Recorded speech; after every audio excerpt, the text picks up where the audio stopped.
Outwitting the Devil is the most profound book I have ever read.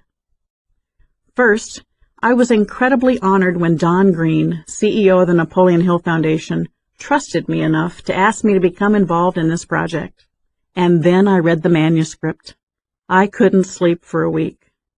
Written on a manual typewriter in 1938 by the master himself, Napoleon Hill, this manuscript had been locked away and hidden by Hill's family for 72 years. Why? Because they were frightened by the response it would invoke. Hill's courage in revealing the devil's work around each of us every day, in our churches, our schools, and our politics, threatened the very core of society as it was known at the time. When asked why the family had hidden the manuscript, Don Green recites the following inside story. It was the objections of Hill's wife, Annie Lou. She was secretary to Dr. William Plummer Jacobs, president of Presbyterian College in Clinton, South Carolina. Jacobs was also owner of Jacobs Press and a public counselor to a group of South Carolina textile firms. Jacobs hired Hill to come to Clinton to work for him, and Annie Lou did not want the book published because of the role of the devil. She feared the response from organized religion, and maybe for Hill's job. Even though Hill died in 1970, Annie Lou did not die until 1984. Upon Annie Lou's death, the manuscript came into the possession of Dr. Charlie Johnson, then the president of the Napoleon Hill Foundation. Charlie was the nephew of Annie Lou Hill. Charlie's wife, Frankie, knew and shared Annie Lou's feelings. Frankie told Charlie that she did not want the manuscript published while she was alive either. Charlie's wife passed away a couple of years ago, and Charlie finally gave me the manuscript, bound in red and embossed with the letters Outwitting the Devil in gold on the cover. The Foundation believes the manuscript has a powerful message that needs to be shared. After speaking with Don, I was overcome with a powerful realization. This book, even though written in 1938, was actually meant to be published today. Meant to rock our society today. It was intended to provide answers during this uncertain economic and spiritual time. It provides the keys for each of us to outwit the devil in our own lives. It shows us how to chart a course for success and to add value to the world around us through the process. Just as Think and Grow Rich helped us recover and succeed after the Great Depression, Outwitting the Devil was written to help each of us recover and succeed today. You may ask if Hill believes his conversation with the devil was real, or was it merely imaginary? The choice is yours. But I also asked Don Green about Hill's thoughts in his other writings to see if we could get another look inside Hill's head. Don's response was as follows. The use of imaginary conversations was not new to Hill. In 1953, Hill published How to Raise Your Own Salary, which was written as a conversation between Hill and Carnegie. Hill had actually interviewed Carnegie in 1908, and Carnegie died in 1919, well before its publication. This was not the first time Hill used imaginary meetings to convey what he was writing about. In Think and Grow Rich, Hill, writing about the Sixth Sense, wrote about his imaginary council meeting with the 9 men whose life works had been the most impressive to Hill. These 9 imaginary council members were Emerson, Paine, Edison, Darwin, Lincoln, Burbank, Napoleon, Ford, and Carnegie. Hill wrote in Think and Grow Rich that during his meetings with his invisible counselors, he found his mind most receptive to ideas, thoughts, and knowledge that reached him during these times when his sixth sense was activated. Outwitting the Devil was by no means his first time to write about religion. In fact, after he published Law of Success in 1928, he received letters of criticism about his stance on schools and religion. In Think and Grow Rich, in the chapter The 6 Ghosts of Fear, Hill wrote that fear of death, in the majority of cases, could be charged to religious fanaticism. Hill had much to say about religious leaders in this section of his classic bestseller. Hill had much to say about religion even in his Hill's Golden Rule magazine. He wrote an article, A Suggestion to Ministers of the Gospel, in which he admonished church leaders to teach their followers to practice harmony among each other. So the choice is yours. Did Hill actually talk to the devil, or is this a parable created to reach and touch your heart? Hill's unique style will pull you in and move you in ways you never thought possible. The words in this book are Hill's own. Since the original manuscript was quite lengthy, I edited with careful precision to preserve the profound impact of his message. I have kept his original language in place even when modern grammar may have dictated adjustments. In an effort to highlight certain issues, bring clarity to his words, and show how his predictions have become realities, I have added some thoughts throughout the manuscript. Please enjoy this powerful book and share it with your friends and family. The power in Hill's words can and will change your life. Sharon Lecter. Chapter 1. My First Meeting with Andrew Carnegie. For more than a quarter of a century, my major purpose has been that of isolating and organizing into a philosophy of achievement the causes of both failure and success, with the object of being helpful to others who have neither the inclination nor the opportunity to engage in this form of research. My labor began in 1908 as the result of an interview that I had with the late Andrew Carnegie. I frankly told Mr. Carnegie that I wished to enter law school, and that I had conceived the idea of paying my way through school by interviewing successful men and women, finding out how they came by their success, and writing stories of my discoveries for magazines. At the end of our first visit, Mr. Carnegie asked whether or not I possessed enough courage to carry out a suggestion he wished to offer me. I replied that courage was about all I did have, and that I was prepared to do my best to carry out any suggestion he cared to offer. He then said, "Your idea of writing stories about men and women who are successful is commendable, as far as it goes, and I have no intention of trying to discourage you from carrying out your purpose. But I must tell you that if you wish to be of enduring service, not only to those now living, but to posterity as well, you can do so if you will take the time to organize all of the causes of failure, as well as all of the causes of success. There are millions of people in the world who have not the slightest conception of the causes of success and failure. The schools and colleges teach practically everything except the principles of individual achievement.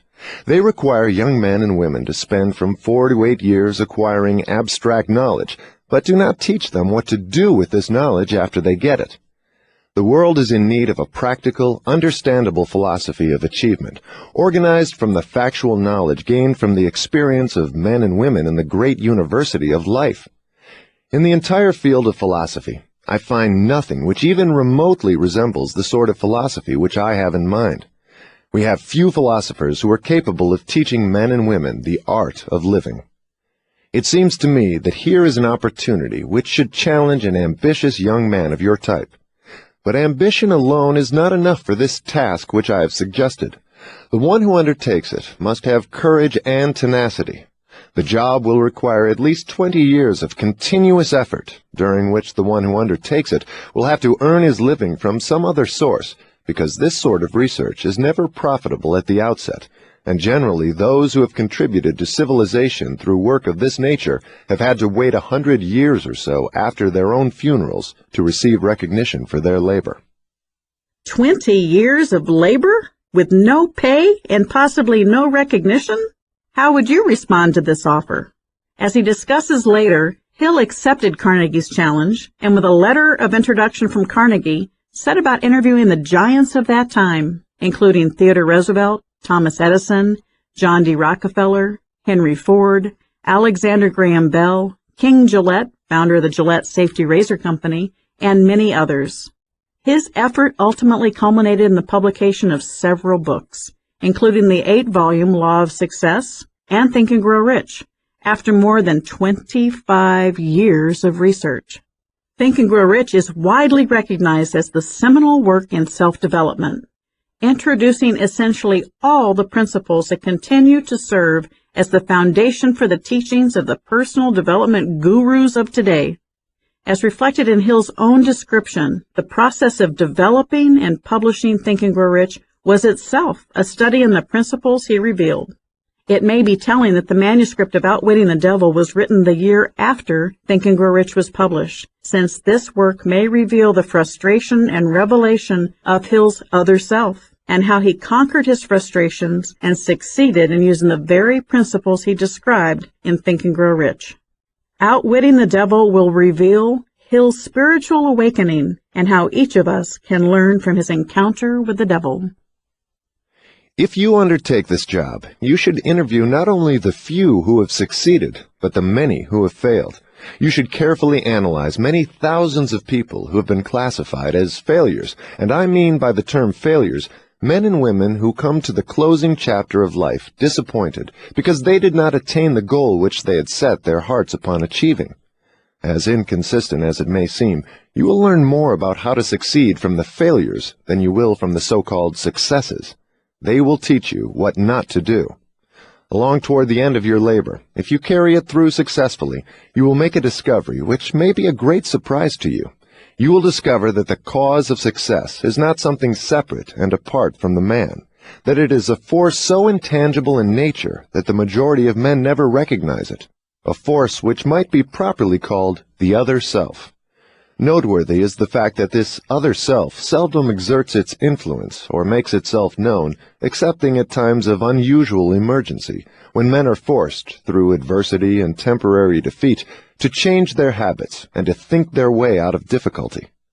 My experience has taught me that a man is never quite so near success as when that which he calls failure has overtaken him, for it is on occasions of this sort that he is forced to think.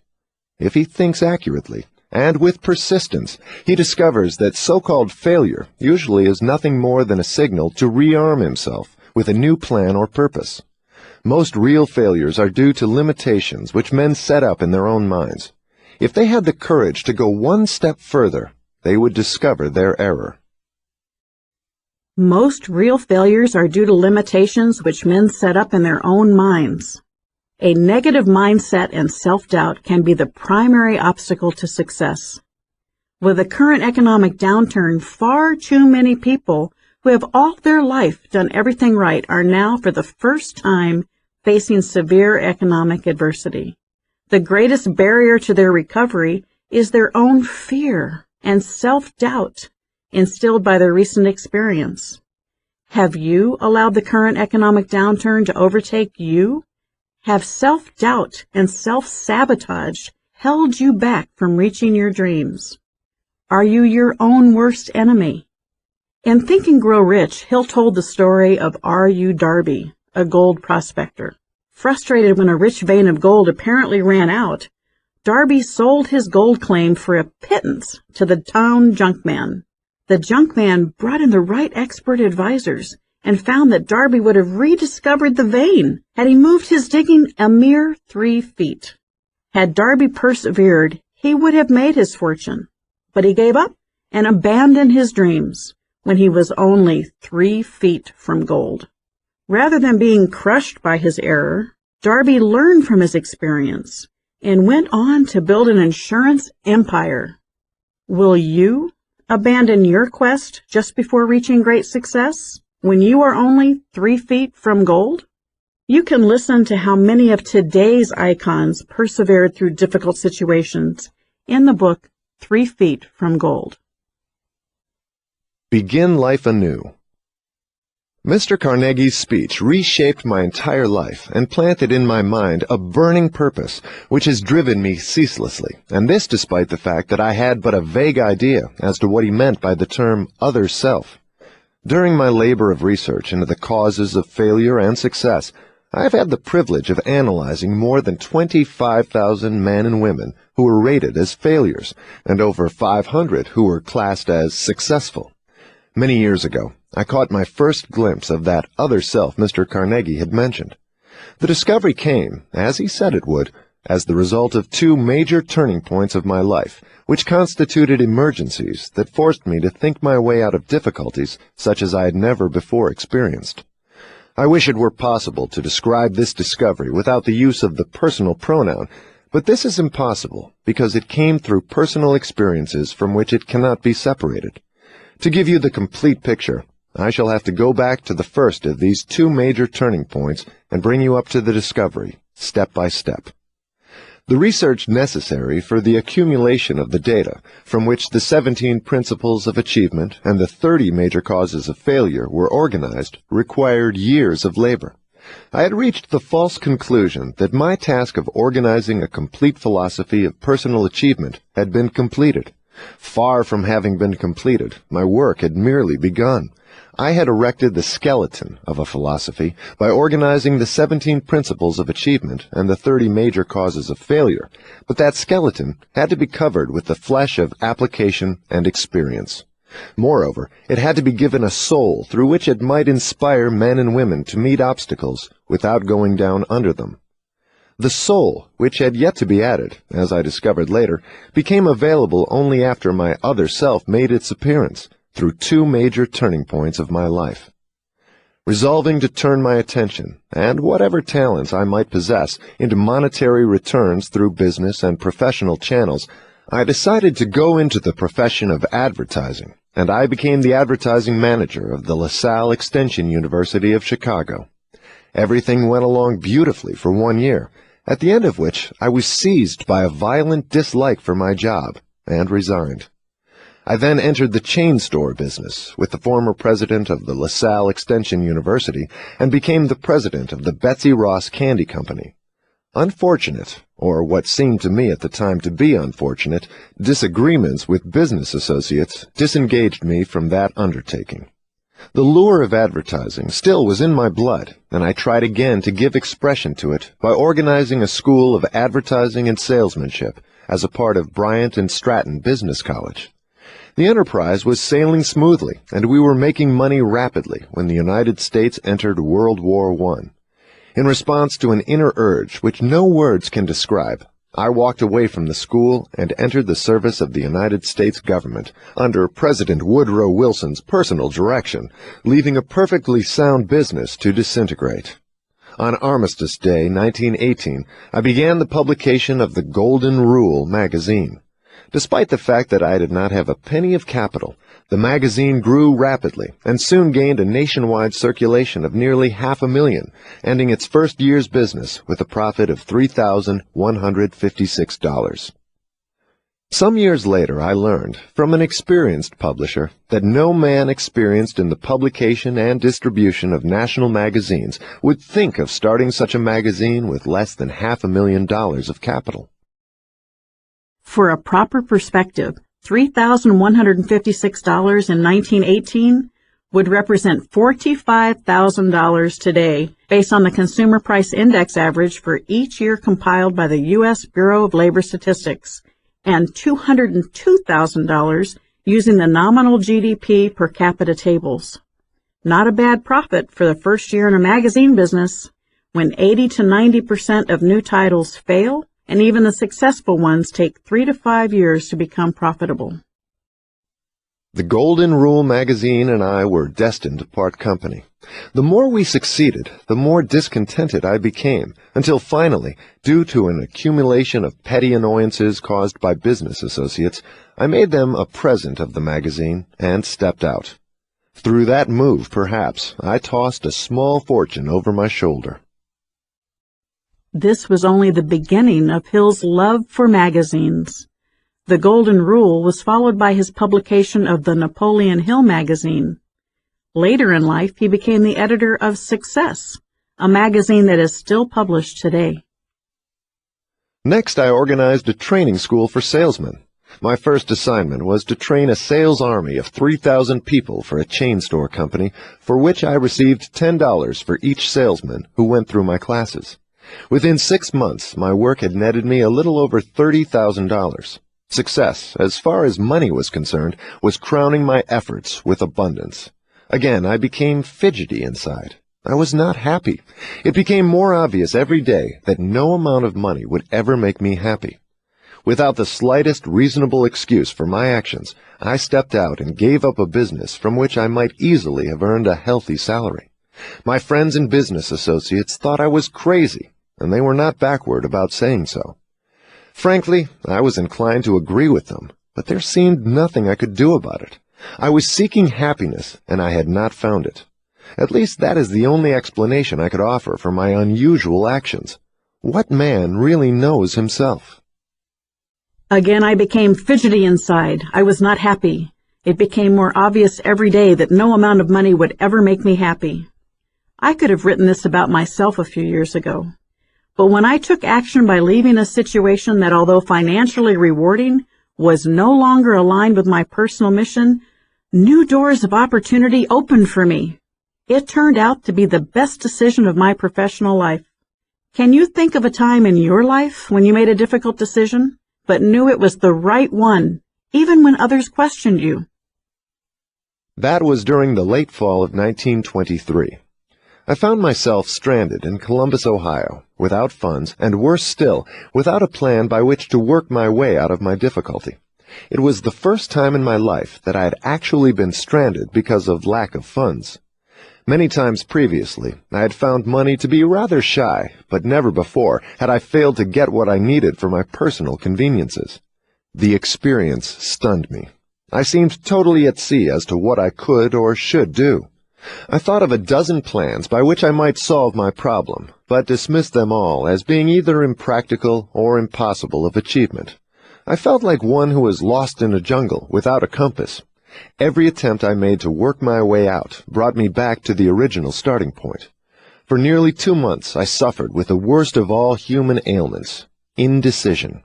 I knew the 17 principles of personal achievement, but what I did not know was how to apply them. Without knowing it, I was facing one of those emergencies of life through which, Mr. Carnegie had told me, men sometimes discover their other selves. My distress was so great that it never occurred to me to sit down and analyze its cause and seek its cure. The worst of all human ailments, indecision. Have you ever felt paralyzed by indecision? This was the first major turning point in Napoleon Hill's life. His moving from job to job, seeking contentment in his own ideal professional life, sounds like many people today, people who are seeking contentment in their jobs and lives. Hill's predicament was, by his own admission, self-inflicted. However, he found himself in very much the same circumstances as someone today who has been negatively affected by the present economic situation. Hill took advantage of his temporary defeat, using it as a spur to force himself into thought and analysis to find his other self. If you have been dealt a blow by economic circumstances, you too can use it as a lever and motivation to find your other self. Defeat is converted into victory. One afternoon, I reached a decision through which I found the way out of my difficulty. I had a feeling that I wanted to get out into the open spaces of the country, where I could get a breath of fresh air and think. I began to walk, and had gone 7 or 8 miles when I felt myself brought suddenly to a standstill. For several minutes I stood there, as if I had been glued to my tracks. Everything around me went dark. I could hear the loud sound of some form of energy which was vibrating at a very high rate. Then my nerves became quiet. My muscles relaxed, and a great calmness came over me. The atmosphere began to clear, and as it did so, I received a command from within, which came in the form of a thought, as near as I can describe it. The command was so clear and distinct that I could not misunderstand it. In substance, it said, "The time has come for you to complete the philosophy of achievement which you began at Carnegie's suggestion. Go back home at once and begin transferring the data you have gathered from your own mind to written manuscripts." My other self had awakened. For a few minutes I was frightened. The experience was unlike any I had ever undergone before. I turned and walked rapidly until I reached home. As I approached the house, I saw my 3 little boys looking out of a window of our house at our neighbor's children, who were dressing a Christmas tree in the house next door. Then I recalled that it was Christmas Eve. Moreover, I recalled, with a feeling of deep distress such as I had never known before, that there would be no Christmas tree at our house. The look of disappointment on the faces of my children reminded me painfully of that fact. I went into the house, sat down at my typewriter, and began at once to reduce to writing the discoveries I had made concerning the causes of success and failure. As I placed the first sheet of paper in the typewriter, I was interrupted by that same strange feeling which had come over me out in the country a few hours before, and this thought flashed into my mind. Your mission in life is to complete the world's first philosophy of individual achievement. You have been trying in vain to escape your task, each effort having brought you failure. You are seeking happiness. Learn this lesson once and forever, that you will find happiness only by helping others to find it. You have been a stubborn student. You had to be cured of your stubbornness through disappointment. Within a few years from now, the whole world will start through an experience which will place millions of people in need of the philosophy which you have been directed to complete. Your big opportunity to find happiness by rendering useful service will have come. Go to work, and do not stop until you have completed and published the manuscripts which you have begun. I was conscious of having arrived at last at the end of life's rainbow, and I was happy. Doubt makes its appearance. The spell, if the experience may be called so, passed away. I began to write. Shortly thereafter, my reason suggested to me that I was embarking upon a fool's mission. The idea of a man who was down and almost out, presuming to write a philosophy of personal achievement, seemed so ludicrous that I laughed hilariously, perhaps scornfully. I squirmed in my chair, ran my fingers through my hair, and tried to create an alibi that would justify me, in my own mind, in taking the sheet of paper out of my typewriter before I had really begun to write. But the urge to continue was stronger than the desire to quit. I became reconciled to my task and went ahead. The urge to continue was stronger than the desire to quit. Remember that time when you wanted to quit, but something drove you to keep going? It may have been your other self. Looking backward now, in the light of all that has happened, I can see that those minor experiences of adversity through which I had passed were among the most fortunate and profitable of all of my experiences. They were blessings in disguise because they forced me to continue a work which finally brought me an opportunity to make myself more useful to the world than I might have been had I succeeded in any previous plan or purpose. For almost 3 months, I worked on those manuscripts, completing them during the early part of 1924. As soon as they had been completed, I felt myself again being lured by the desire to get back into the great American game of business. Succumbing to the lure, I purchased the Metropolitan Business College in Cleveland, Ohio, and began to lay plans for increasing its capacity. By the end of 1924, we had developed and expanded by adding new courses until we were doing a business nearly double the best previous record the school had ever known. Again, the germ of discontentment began to make itself felt in my blood. Again, I knew that I could not find happiness in that sort of endeavor. I turned the business over to my associates and went on the lecture platform, lecturing on the philosophy of achievement to the organization of which I had devoted so many of my previous years. One night I was booked to lecture in Canton, Ohio. Fate, or whatever it is that seems to sometimes shape the destiny of men, no matter how hard they may try to battle against it, again stepped into the picture and brought me face to face with a painful experience. In my Canton audience sat Don R. Mellett, publisher of the Canton Daily News. Mr. Mellett became so thoroughly interested in the philosophy of individual achievement on which I lectured that night that he invited me to come to see him the following day. That visit resulted in a partnership agreement which was to have taken place on the 1st of the following January, when Mr. Mellett planned to resign as publisher of the Daily News to take charge of the business and publishing of the philosophy on which I had been working. However, in July 1926, Mr. Mellett was murdered by Pat McDermott, an underworld character, and a Canton, Ohio policeman, both of whom were sentenced to life imprisonment. He was murdered because he was exposing in his newspaper a hookup between the bootleggers and certain members of the Canton police force. The crime was one of the most shocking that the Prohibition era produced. The July 1926 murder of crusading journalist Donald Ring Mellett, the editor of the Canton, Ohio Daily News, was one of the most publicized crimes in the 1920s. In 1925, Mellett had discovered widespread corruption within the Canton police force and embarked on an anti-vice, anti-corruption editorial campaign, targeting, among others, the Canton police chief. Hill was reported to have asked Ohio's governor to initiate an investigation of the corruption, a detail not reflected in Hill's account. Local underworld figures and at least one Canton police officer hired Patrick McDermott, an ex-con from Pennsylvania, to silence Mellott. Mellott was gunned down outside his home. As the story goes, gunmen were also lying in wait for Hill, but a fortuitous automotive breakdown kept him out of their way. On July 17, the New York Times reported in an article titled, "More Death Threats Follow the Slaying of Canton Editor," that the citizens of Canton are terror-stricken by threats of further killings by the rulers of the gamblers, bootleggers, and other criminals.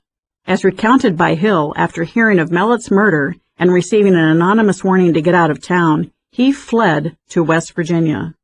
In large part due to the work of a private detective hired by the Stark County prosecutor, McDermott, 2 local gangsters, and a former police detective were ultimately convicted of Mellott's murder.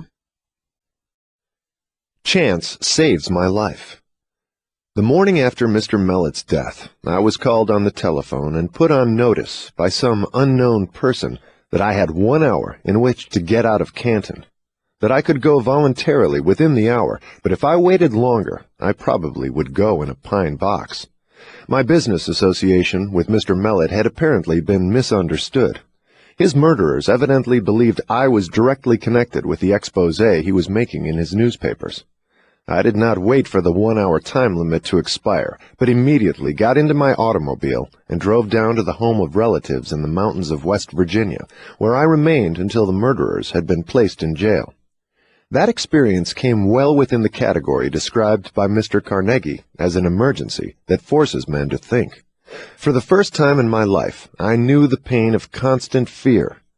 My experience of a few years before, in Columbus, had filled my mind with doubt and temporary indecision, but this one had filled it with a fear which I seemed unable to remove. During the time that I was in hiding, I seldom left the house at night, and when I did step out, I kept my hand on an automatic pistol in my coat pocket, with the safety catch unlatched for immediate action. If a strange automobile stopped in front of the house where I was hiding, I went into the basement and carefully scrutinized its occupants through the basement windows. After some months of this sort of experience, my nerves began to crack. My courage had completely left me. The ambition which had heartened me during the long years of labor in my search for the causes of failure and success also had departed. Slowly, step by step, I felt myself slipping into a state of lethargy from which I was afraid I should never be able to emerge. The feeling must have been closely akin to that experienced by one who suddenly steps into quicksand and realizes that every effort to extricate himself carries him just so much deeper. Fear is a self-generating morass. If the seed of insanity had been in my makeup, surely it would have germinated during those months of living death. Foolish indecision, irresolute dreams, doubt, and fear were my mind's concern day and night. The emergency I faced was disastrous in 2 ways. First, the very nature of it kept me in a constant state of indecision and fear. Secondly, the forced concealment kept me in idleness, with its attendant heaviness of time, which I naturally devoted to worry. My reasoning faculty had almost been paralyzed. I realized that I had to work myself out of this state of mind. But how? The resourcefulness which had helped me to meet all previous emergencies seemed to have completely taken wing, leaving me helpless. Out of my difficulties, which were burdensome enough up to this point, grew another, which seemed more painful than all the others combined. It was the realization that I had spent the better portion of my past years in chasing a rainbow, searching hither and yon for the causes of success, and finding myself now more helpless than any of the 25,000 people whom I had judged as being failures. This thought was almost maddening. Moreover, it was extremely humiliating, because I had been lecturing all over the country, in schools and colleges and before business organizations, presuming to tell other people how to apply the 17 principles of success, while here I was, unable to apply them myself. I was sure that I never could again face the world with a feeling of confidence. Every time I looked at myself in a mirror, I noticed an expression of self-contempt on my face, and, not infrequently, I did say things to the man in the mirror which are not printable. I had begun to place myself in the category of charlatans who offer others a remedy for failure which they themselves cannot successfully apply. The criminals who had murdered Mr. Mellett had been tried and sent to the penitentiary for life. Therefore, it was perfectly safe, as far as they were concerned, for me to come out of hiding and again take up my work. I could not come out, however, because now I faced circumstances more frightful than the criminals who had sent me into hiding. The experience had destroyed whatever initiative I had possessed. I felt myself in the clutches of some depressing influence which seemed like a nightmare. I was alive. I could move around, but I could not think of a single move by which I might continue to seek the goal which I had, at Mr. Carnegie's suggestion, set for myself. I was rapidly becoming indifferent, not only toward myself, but worse still, I was becoming grouchy and irritable toward those who had given me shelter during my emergency. I faced the greatest emergency of my life. Unless you have gone through a similar experience, you cannot possibly know how I felt. Such experiences cannot be described. To be understood, they must be felt. My reasoning faculty had almost been paralyzed. Hill was paralyzed first by fear of physical harm, and then by the shame of having been paralyzed by that fear. Have you ever been paralyzed by similar emotions? When you are faced with your own emergency, fear can either motivate you or paralyze you. By recognizing that you have a choice and reacting positively to your fears, you can permanently change your life for the better. Many people today may be experiencing the same feelings of anger, followed by irritability and the debilitating feeling of indifference. They feel discouraged and lack self-confidence due to uncertainty in their financial situation or personal lives. They may be angry and allow that anger to paralyze them. I had a conversation with just such a young man. "I am 30 years old," he said, "and have no marketable skills or prospects." He had a million excuses for not taking action to change his situation. I pointed out that unless he took action, nothing would change. "Unless you make an effort to change things," I said, "in a year's time, the only difference will be that you are 31 years old with no marketable skills or prospects." Does this pattern sound familiar to you, either for yourself or someone you care for? How do you break that paralysis? Napoleon Hill now shares how he overcame his fear and indifference and found the hope, inspiration, and motivation to recover and create success in his life. The most dramatic moment of my life. The turn came suddenly, in fall 1927, more than a year after the Canton incident. I left the house one night and walked up to the public school building on top of a hill above the town. I had reached a decision to fight the matter out with myself before that night ended. I began to walk around the building, trying to force my befuddled brain to think clearly. I must have made several hundred trips around the building before anything which even remotely resembled organized thought began to take place in my mind. As I walked, I repeated over and over to myself, "There is a way out, and I'm going to find it before I go back to the house." I must have repeated that sentence 1,000 times. Moreover, I meant exactly what I was saying.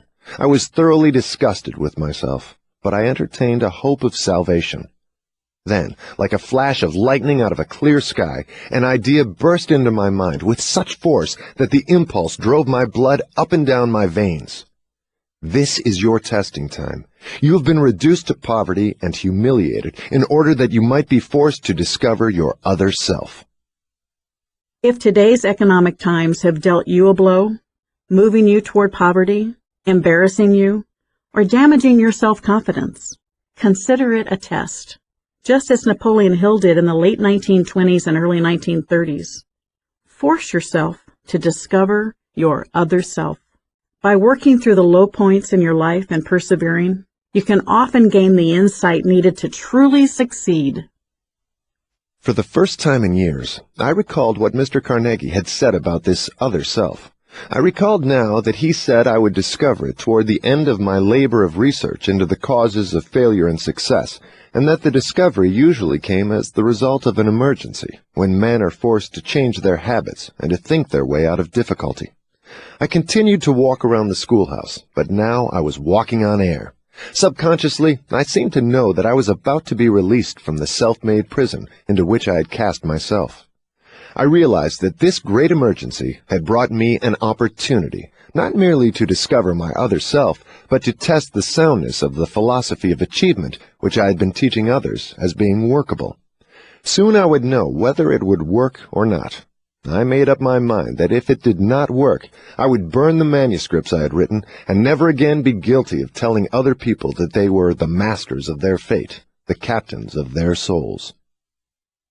Hill is paraphrasing from the poem Invictus, published in 1888 by William Ernest Henley, 1849 to 1903.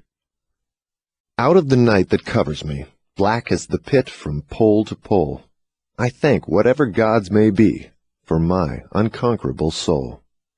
In the fell clutch of circumstance, I have not winced nor cried aloud. Under the bludgeonings of chance, my head is bloody but unbowed. Beyond this place of wrath and tears looms but the horror of the shade, and yet the menace of the years finds and shall find me unafraid. It matters not how strait the gate, how charged with punishments the scroll. I am the master of my fate. I am the captain of my soul. The full moon was just rising over the mountaintop. I had never seen it shine so brightly before. As I stood gazing at it, another thought flashed into my mind. It was this. You have been telling other people how to master fear and how to surmount the difficulties which arise out of the emergencies of life. From now on you can speak with authority, because you are about to rise above your own difficulties with courage and purpose, resolute and unafraid. With that thought came a change in the chemistry of my being, which lifted me into a state of exultation I had never before known. My brain began to clear itself of the state of lethargy into which it had lapsed. My faculty of reason began to work once more. For a brief moment, I was happy to have had the privilege of going through those long months of torment, because the experience provided an opportunity for me to test the soundness of the principles of achievement which I had so laboriously wrested from my research. When this thought came to me, I stopped still, drew my feet closely together, saluted, I did not know what or whom, and stood rigidly at attention for several minutes. This seemed at first like a foolish thing to do, but while I was standing there, another thought came through in the form of an order that was as brief and snappy as any ever given by a military commander to a subordinate. The order said, "Tomorrow get into your automobile and drive to Philadelphia, where you will receive aid in publishing your philosophy of achievement." There was no further explanation and no modification of the order. As soon as I received it, I walked back to the house, went to bed, and slept with peace of mind such as I had not known for over a year. When I awoke the following morning, I got out of bed and immediately began to pack my clothes and to make ready for the trip to Philadelphia. My reason told me that I was embarking upon a fool's mission. Who did I know in Philadelphia to whom I might apply for financial aid in publishing 8 volumes of books at a cost of $25,000? I asked myself. Instantly, the answer to that question flashed into my mind, as plainly as if it had been uttered in audible words. You are following orders now, instead of asking questions. Your other self will be in charge during this trip. There was another condition which seemed to make my preparation to go to Philadelphia absurd. I had no money. This thought had barely occurred to me when my other self exploded it by giving another sharp order, saying, "Ask your brother-in-law for $50, and he will lend it to you." The order seemed definite and final. Without further hesitation, I followed instructions. When I asked my brother-in-law for the money, he said, "Why, certainly you can have $50, but if you are going to be gone very long, you had better take $100. I thanked him and said I thought $50 would be enough. I knew it was not enough, but that was the amount my other self had commanded me to ask for, and that is the amount I secured. I was greatly relieved when I found that my brother-in-law was not going to ask me why I was going to Philadelphia. If he had known all that had taken place in my mind during the previous night, he perhaps would have thought I should go to a psychiatric hospital for treatment instead of going to Philadelphia on a wild goose chase. My other self takes command. I left with my head telling me I was a fool, and my other self commanding me to ignore the challenge and carry out my instructions. I drove all night, arriving in Philadelphia early the next morning. My first thought was to look up a modestly priced boarding house where I could rent a room for about $1 a day. Here again, my other self took charge and gave the command to register at the most exclusive hotel in the city. With a little more than $40 of my remaining capital in my pocket, it seemed like financial suicide when I marched up to the desk and asked for a room, or rather, I should say, I started to ask for a room when my newly discovered other self gave the order to ask for a suite of rooms, the cost of which would about consume my remaining capital in 2 days. I obeyed. The bellboy picked up my bags, handed me my claim check for my automobile, and bowed me toward the elevator, as if I were the Prince of Wales. It was the first time in more than a year that any human being had shown me such deference. My own relatives, with whom I had been living, far from having shown me deference, had, so I imagined, felt I was a burden on their hands. And I am sure that I was, because no man in the frame of mind that I had been in for the past year could be anything other than a burden to all with whom he came into contact. It was becoming apparent that my other self was determined to wean me away from the inferiority complex which I had developed. I tossed the bellboy $1. I started to estimate what my hotel bill would be by the end of the week, when my other self commanded me to get my mind entirely off of all thoughts of limitation, and to conduct myself, for the time being, just as I would if I had all the money I wanted in my pockets. The experience I was passing through was both new and strange to me. I had never posed as being anything other than what I believed myself to be. For nearly half an hour, this other self gave orders which I followed to the letter during the subsequent period of my stay in Philadelphia. The instructions were given through the medium of thoughts which presented themselves in my mind with such force that they were readily distinguishable from my ordinary self-created thoughts. Hill took on the persona of the wealthy man he wanted to be. We strongly agree that to be wealthy, you need to think wealthy. It is also important to be in the right environment. Don Green, CEO of the Napoleon Hill Foundation, once told me, "I first bought my good suits from Sobel's, a custom clothing store, where Eastman Kodak executives shopped. The owner had a sign behind the register that said, 'If you want to be a success, you must first dress the part.' However, we recommend moderation in trying to emulate Mr. Hill in spending money that he did not have." I received strange orders from a strange source. My instructions began in this fashion. You are now completely in charge of your other self. You are entitled to know that 2 entities occupy your body, as in fact 2 similar entities occupy the body of each living person on earth. One of these entities is motivated by and responds to the impulse of fear. The other is motivated by and responds to the impulse of faith.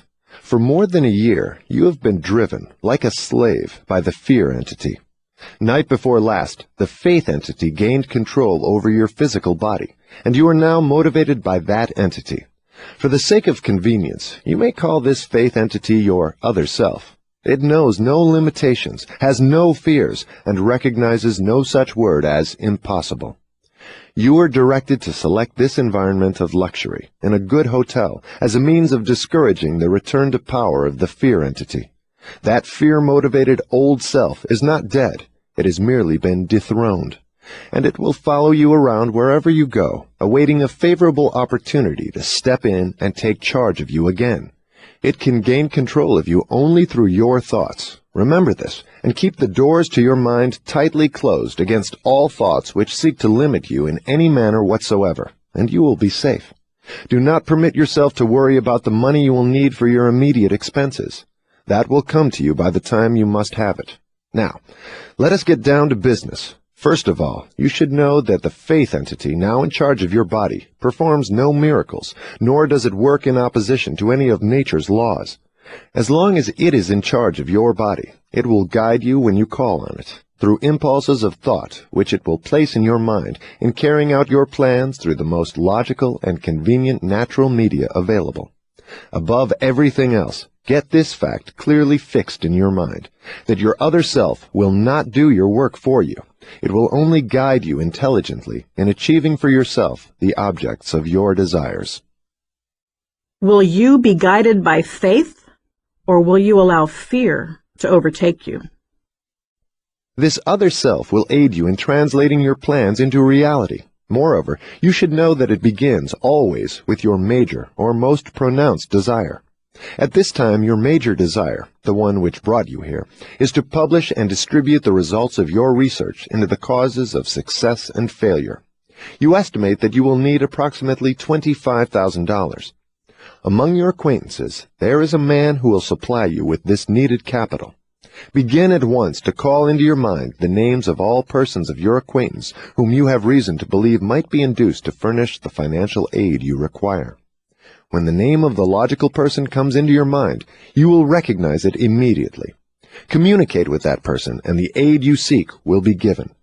In your approach, however, present your request in terminology such as you would use in the usual course of business transactions. Make no reference whatsoever to this introduction you have had to your other self. If you violate these instructions, you will meet with temporary defeat. Your other self will remain in charge and continue to direct you as long as you rely upon it. Keep doubt and fear and worry and all thoughts of limitation entirely out of your mind. That will be all for the present. You will now begin to move of your own free will, precisely as you did before you discovered your other self.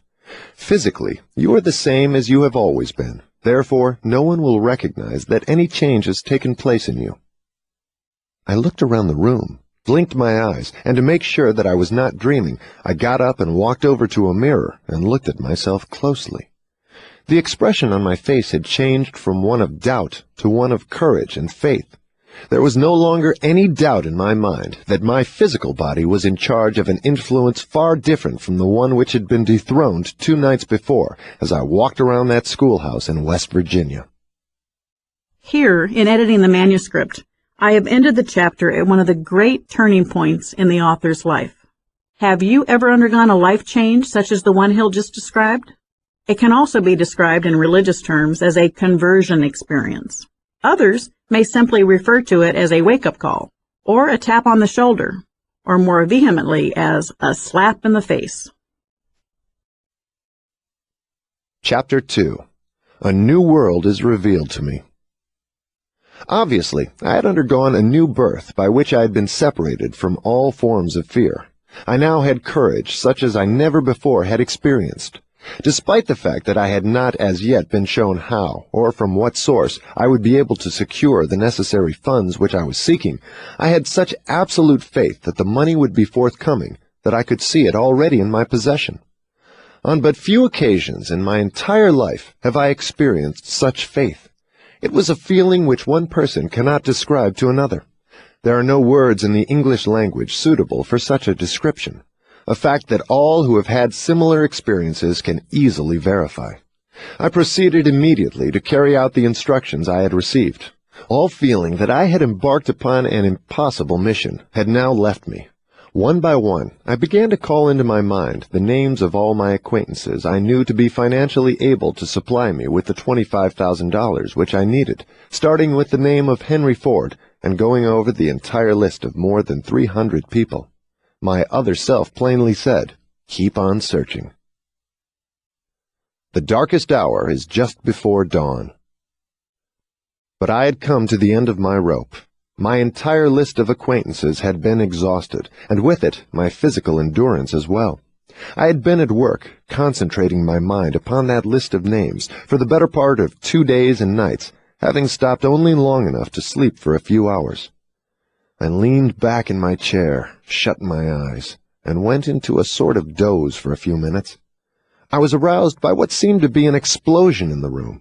As I regained consciousness, the name of Albert L. Pelton came into my mind, and with it a plan which I knew instantly to be the plan through which I would succeed in getting Mr. Pelton to publish my books.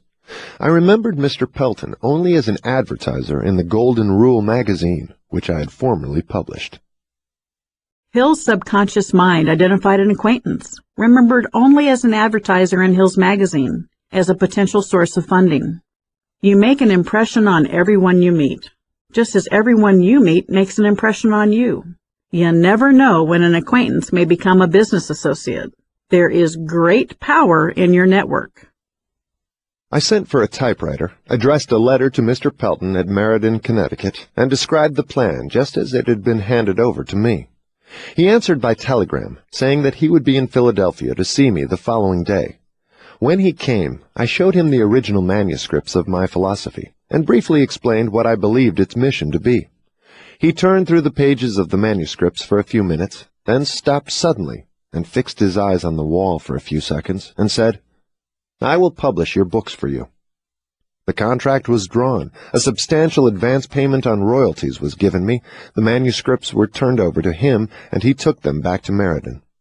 I did not ask him at the time what caused him to reach a decision to publish my books before he had read the manuscripts, but I do know that he supplied the necessary capital, printed the books, and assisted me in selling many thousands of sets of them to his own clientele of book buyers who were located in practically every English-speaking country in the world. My other self makes good. 3 months from the day that Mr. Pelton called on me in Philadelphia, a completed set of my books was placed on the table in front of me, and my income from the sale of the books began to run high enough for all my needs. These books are now in the hands of my students all over the world. My first royalty check from the sale of my books was for $850. As I opened the envelope in which it came, my other self said, "Your only limitation is the one which you set up in your own mind." Your only limitation is the one which you set up in your own mind. Does this statement ring as true for you as it does for me? So many times I have been my own worst enemy and needlessly held myself back through a lack of self-confidence. Hill wants us all to discover our other self so we can each reach our maximum potential. I'm not sure that I understand just what this other self is, but I do know that there can be no permanent defeat for the man or the woman who discovers it and relies upon it. The day after Mr. Pelton came to see me in Philadelphia, my other self presented me with an idea which solved my immediate financial problem. The idea flashed into my mind that automobile merchandising methods had to undergo a drastic change, and that future salesmen in this field would have to learn to sell automobiles instead of merely serving as buyers of used car trade-ins, as most of them were doing at the time. It also occurred to me that young men who had just finished college and who, therefore, knew nothing of the old tricks of automobile merchandising would be the material out of which this new brand of salesman could best be developed. The idea was so distinct and impressive that I immediately called the sales manager of the General Motors Company on long-distance telephone and briefly explained my plan to him. He too was impressed by it and referred me to the West Philadelphia branch of the Buick Automobile Company, which was then owned and managed by Earl Powell. I went to see Mr. Powell, explained my plan to him, and he retained me at once to train 15 carefully selected young college men through whom the plan was put into operation.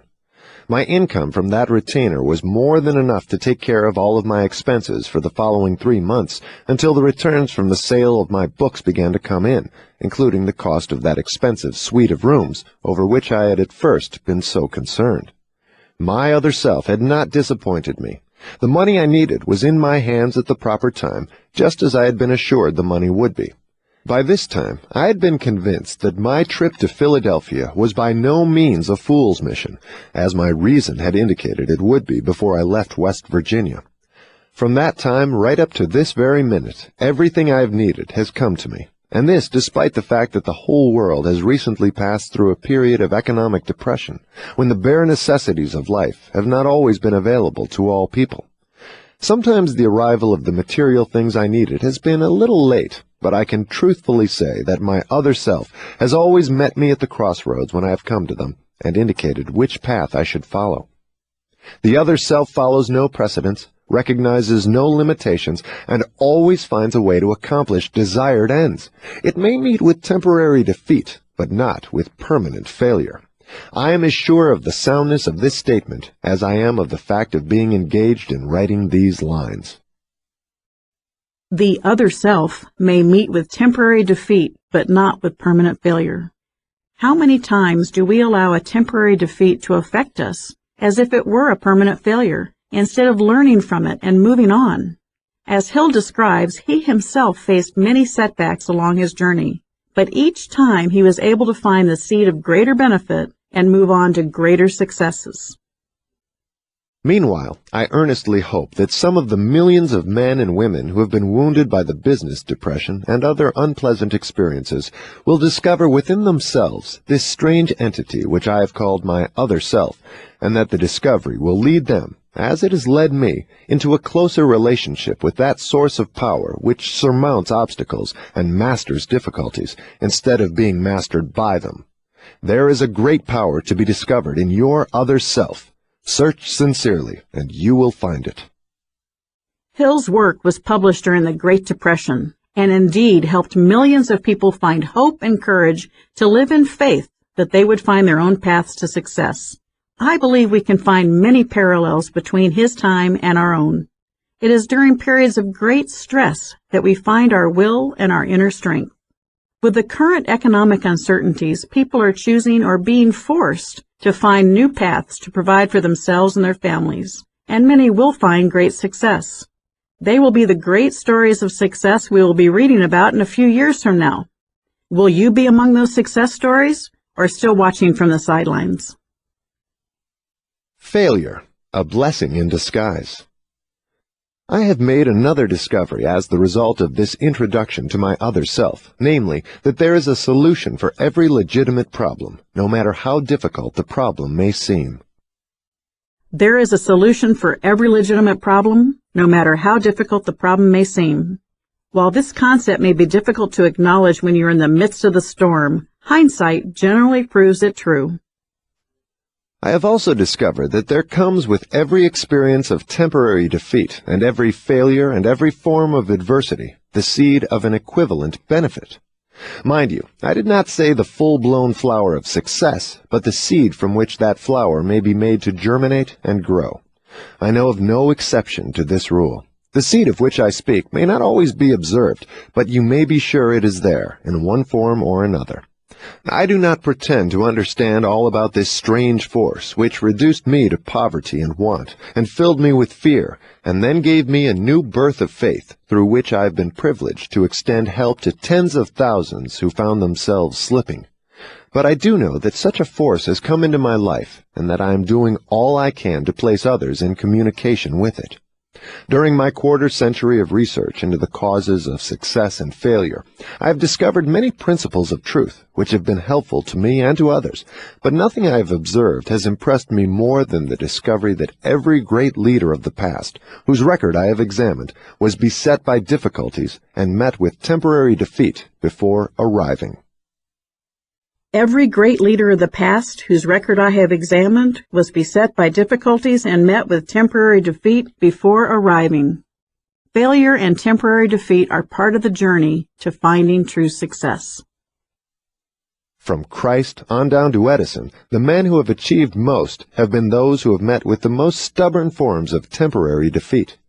This would seem to justify the conclusion that infinite intelligence has a plan or a law by which it hurdles men over many obstacles before giving them the privilege of leadership or the opportunity to render useful service in a noteworthy fashion. I would not wish to be again subjected to the experiences through which I passed during that fateful Christmas Eve in 1923, and since, on that eventful evening when I walked around the schoolhouse in West Virginia and fought that terrible battle with fear, but all the wealth in the world would not induce me to divest myself of the knowledge I have gained from those experiences. Faith has a new meaning to me. I repeat that I do not know exactly what this other self is, but I do know enough about it to lean upon it in a spirit of absolute faith in times of difficulty, when the ordinary reasoning faculty of my mind seems to be inadequate for my needs. The economic depression, which started in 1929, brought misery to millions of people. But let us not forget that the experience also brought many blessings, not the least of these being the knowledge that there is something infinitely worse than being forced to work. It is being forced not to work. In the main, that depression was more of a blessing than it was a curse, if analyzed in the light of the changes it brought to the minds of those who were wounded by it. The same is true of every experience which changes men's habits and forces them to turn to the great within for the solution of their problems. There is something infinitely worse than being forced to work. It is being forced not to work. In the main, that depression was more of a blessing than it was a curse, if analyzed in the light of the changes it brought. Is Hill being harsh here, or is he looking beyond the immediate cause and effect of economic disaster to the underlying spiritual result that comes from a true crisis? Can our present economic travails be more of a blessing than a curse? Can economic hardship, such as the loss of a job, be a blessing in disguise? Perhaps yes, if the result is the awakening of an entrepreneurial spirit and the creation of a new business. The time which I spent in seclusion in West Virginia was, by great odds, the most severe punishment of my life, but the experience brought blessings in the form of needed knowledge which more than offset the suffering which it cost me. These two results, the suffering and the knowledge gained from it, were inevitable. The law of compensation, which Emerson so clearly defined, made this result both natural and necessary. Ralph Waldo Emerson, 1803-1882, explained the law of compensation in very clear terms. For everything you have missed, you have gained something else, and for everything you gain, you lose something else. In his journal dated January 8, 1826, he also wrote, "The whole of what we know is a system of compensations. Every defect in one manner is made up in another. Every suffering is rewarded, every sacrifice is made up, every debt is paid."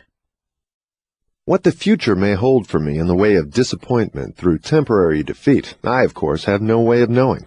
I do know, however, that no experience of the future can possibly wound me as deeply as have some of those of the past, because I am now on speaking terms at least with my other self. Since this other self took charge of me, I have come by useful knowledge, which I am sure I never would have discovered while my old fear entity was on the throne. For one thing, I have learned that those who meet with difficulties which seem insurmountable may, if they will do so, best overcome these difficulties by forgetting them for a time and helping others who have greater problems. The value of giving before trying to get. I am sure that no effort which we extend to those who are in distress can go without some form of adequate reward. Not always does the reward come from those to whom the service is rendered, but it will come from one source or another. I seriously doubt that any man can avail himself of the benefits of his other self as long as he is steeped in greed and avarice, envy and fear. But if I am wrong in this conclusion, then I still have the unusual honor of being one who has found peace of mind and happiness through a viewpoint that was not sound. I would prefer being thus wrong and happy to being right and unhappy. But this viewpoint is not wrong. As long as I remain on good terms with my other self, I shall be able to acquire every material thing that I need. Moreover, I shall be able to find happiness and peace of mind. What more could anyone else accomplish? The sole motive which inspired me to write this book was a sincere desire to be helpful to others by sharing with them as much as they may be prepared to accept of the stupendous fortune which became mine the moment I discovered my other self.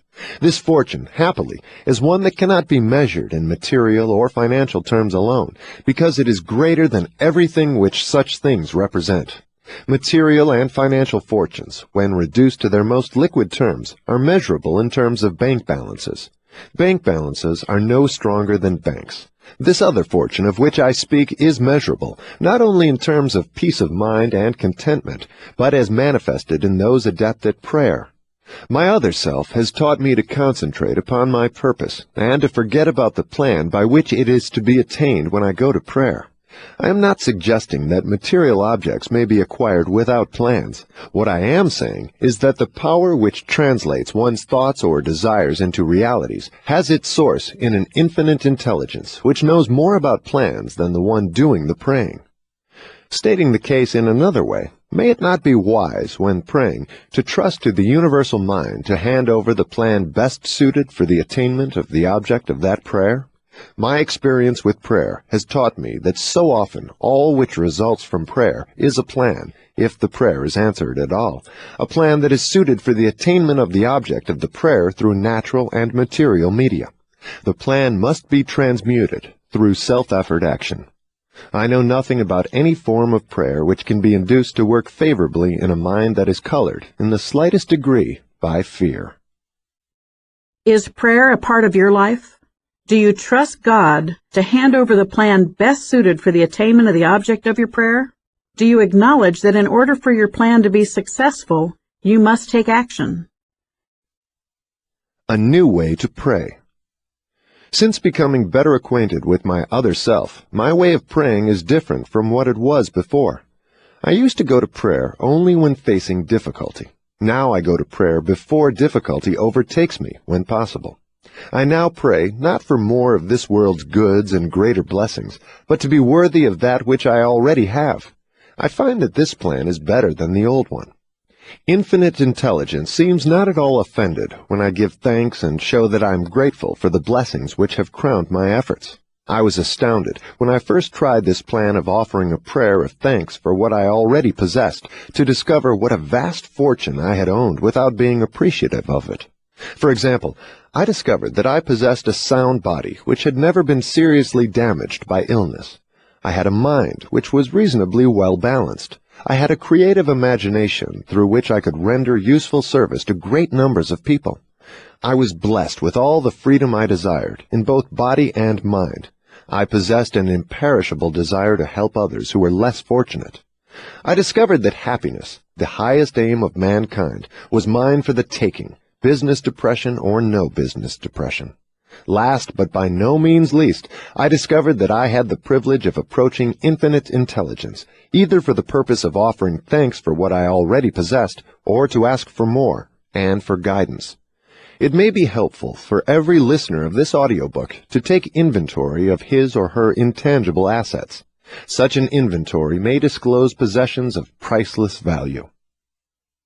May we all make an inventory of our blessings in life and give thanks for every gift that we have been given.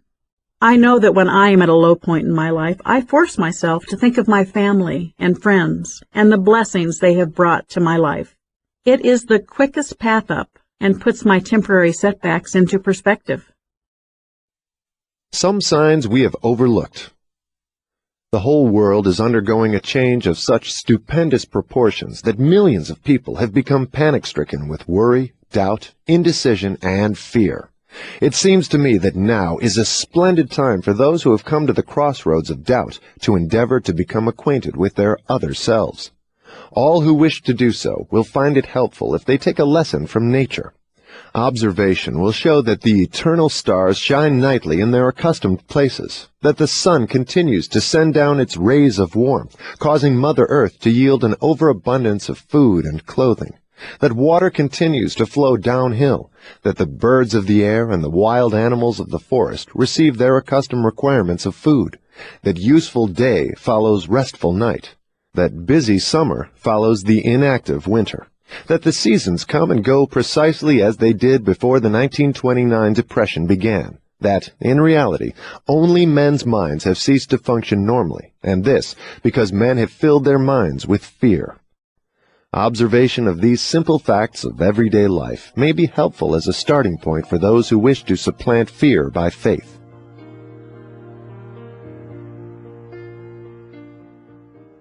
This is the end of disc number 1. Please insert disc number 2.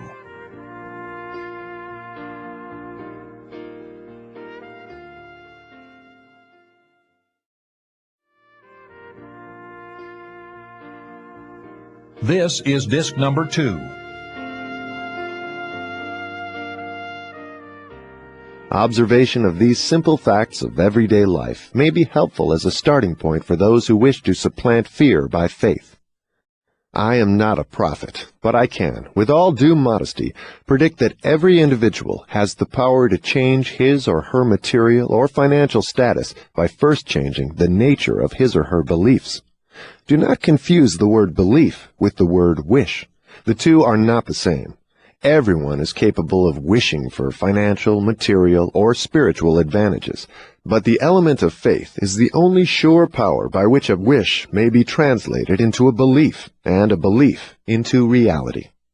And right here is an appropriate place at which to call attention to a real benefit which anyone may experience by deliberately using faith in focusing attention upon any form of constructive desire.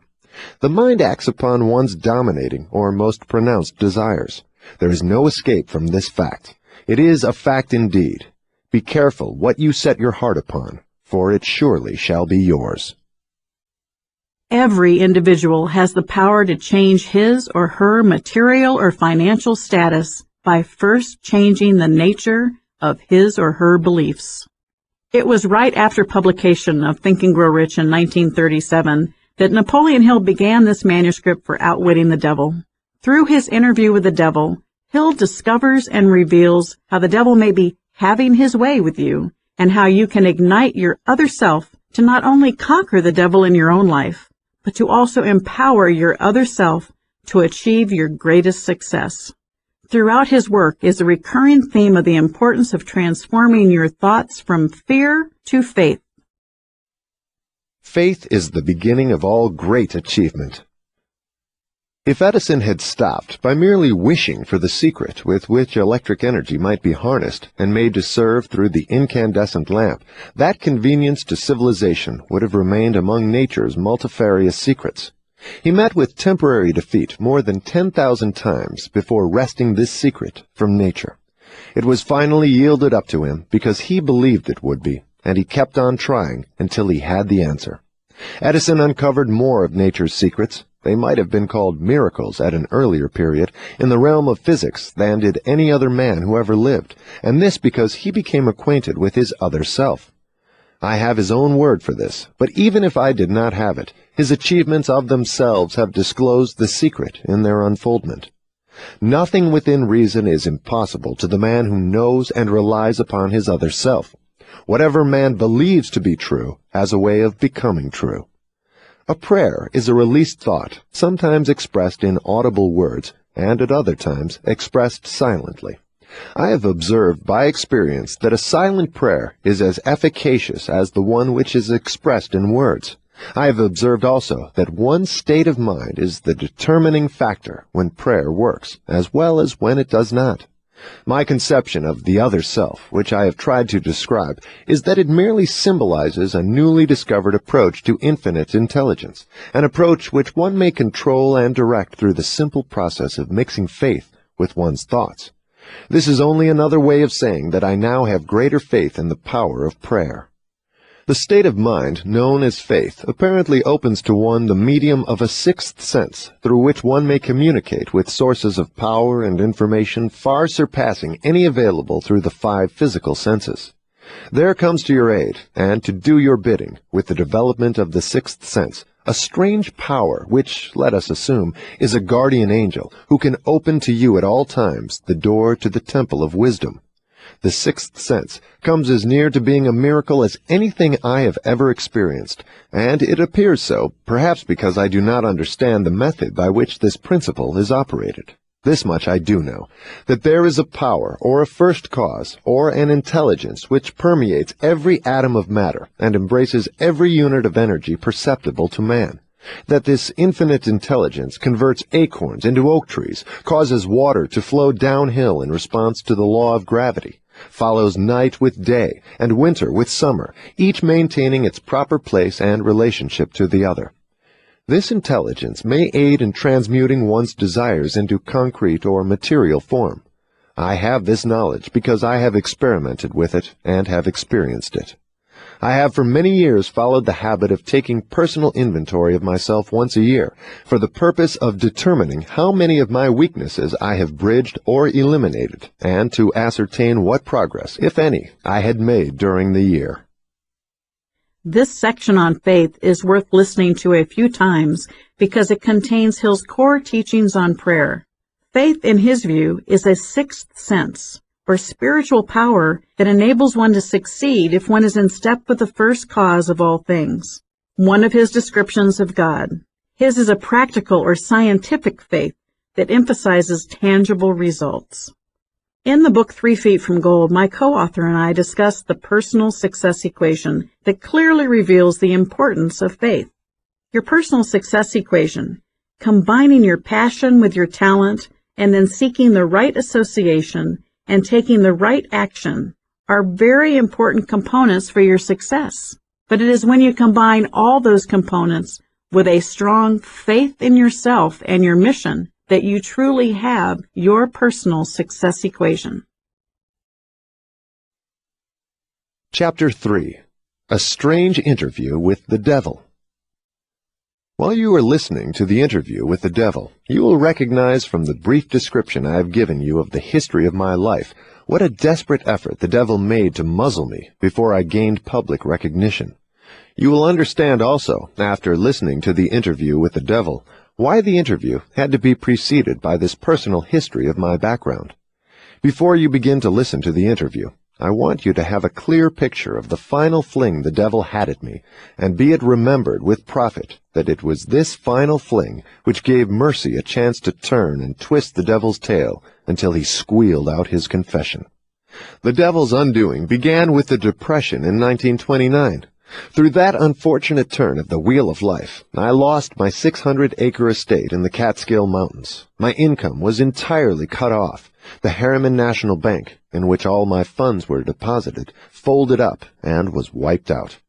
Before I realized what was happening, I found myself caught up in a spiritual and economic hurricane which evolved into a worldwide catastrophe of such force that no individual or group of individuals could withstand it. While waiting for the storm to cease and the stampede of human fear to stop, I moved to Washington, D.C., the city from which I made my start after my first meeting with Andrew Carnegie, nearly a quarter of a century previously. There seemed nothing for me to do except sit down and wait. All I had was time. After 3 years of waiting without tangible results, my restless soul began to push me back into service. There was little opportunity for me to teach a philosophy of success when the whole world around me was in the midst of abject failure, and men's minds were filled with the fear of poverty. This thought came to me one evening while I was sitting in my automobile in front of the Lincoln Memorial on the Potomac River within the shadow of the Capitol. With it came another thought. The world had staged an unprecedented depression over which no human being had control. With that depression had come to me an opportunity to test the philosophy of self-determination, to the organization of which I had devoted the better portion of my adult life. Once more, I had the opportunity to learn whether my philosophy was practical or mere theory. I realized, too, the opportunity had come to test a claim I had made hundreds of times, that every adversity brings with it the seed of an equivalent advantage. What, if any, I asked myself, were the advantages to me of a world depression? When I began to look for a direction in which I might move to test my philosophy, I made the most shocking discovery of my life. I discovered that through some strange power which I did not understand, I had lost my courage. My initiative had been demoralized. My enthusiasm had been weakened. Worst of all, I was sorely ashamed to acknowledge that I was the author of a philosophy of self-determination, because down deep in my heart I knew, or thought I knew, that I could not make my philosophy pull me out of the hole of despair in which I found myself. While I floundered in a state of mental bewilderment, the devil must have been dancing a jig of rejoicing. At last he had the author of the world's first philosophy of individual achievement pinned under his thumb and paralyzed with indecision. But the devil's opposition must have been at work too. As I sat there in front of the Lincoln Memorial, reviewing in retrospect the circumstances which had so many times previously lifted me to great heights of achievement, only to let me drop to equal depths of despair, a happy thought was handed over to me in the form of a definite plan of action by which I believed I could throw off that hypnotic feeling of indifference with which I had been bound. In the interview with the devil, the exact nature of the power by which I had been deprived of my initiative and courage has been described. It is the same power with which millions of others were bound during the Great Depression. It is the chief weapon with which the devil ensnares and controls human beings. The sum and substance of this thought which came to me was this.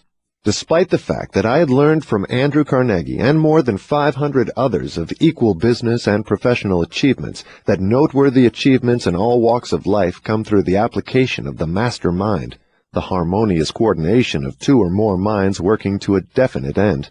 I had failed to make such an alliance for the purpose of carrying out my plan to take the philosophy of individual achievement to the world. Despite the fact I had understood the power of the master mind, I had neglected to appropriate and use this power. I had been laboring as a lone wolf, instead of allying myself with other and superior minds. The interview with the devil may have occurred as Hill sat at the foot of the Lincoln Memorial. Was it real? It was real to Hill, and created the framework for how he lived his life and shared his revelations with us, his students. To reiterate Hill's earlier words, he had discovered that every great leader of the past, whose record I have examined, was beset by difficulties and met with temporary defeat before arriving. Hill also describes in his works how these great leaders surrounded themselves with masterminds.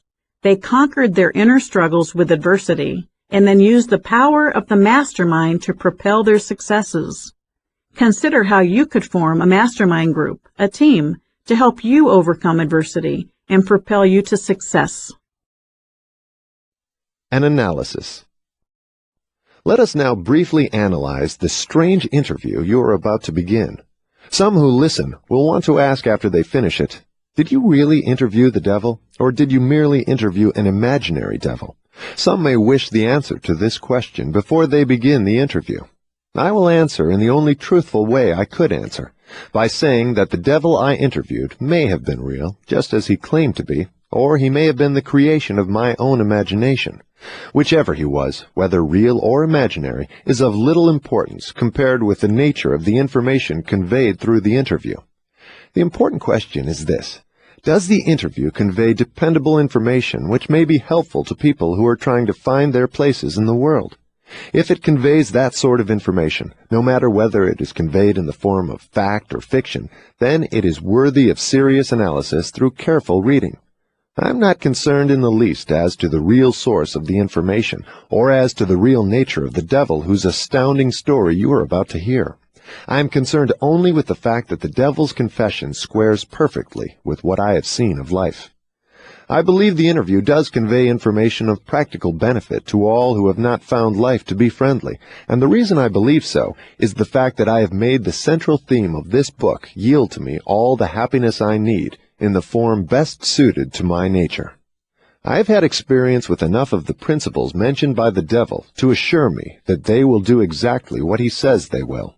That is enough for me. So I pass the story of the interview on to you for whatever you may be able to make it pay in useful dividends. Perhaps you will get the greatest values if you accept the devil as being what he claims himself to be, relying upon his message for whatever it may bring you that you can use, and not worrying as to who the devil is or whether he exists. If you want my honest personal opinion, I believe the devil is exactly who he claims to be. Now, let us analyze his strange confession. After forcing his way into the consciousness of the devil, Mr. Earthbound began the unwilling interview with questions which could not be evaded. Hill, Mr. Earthbound, interrogates the devil in an almost courtroom atmosphere.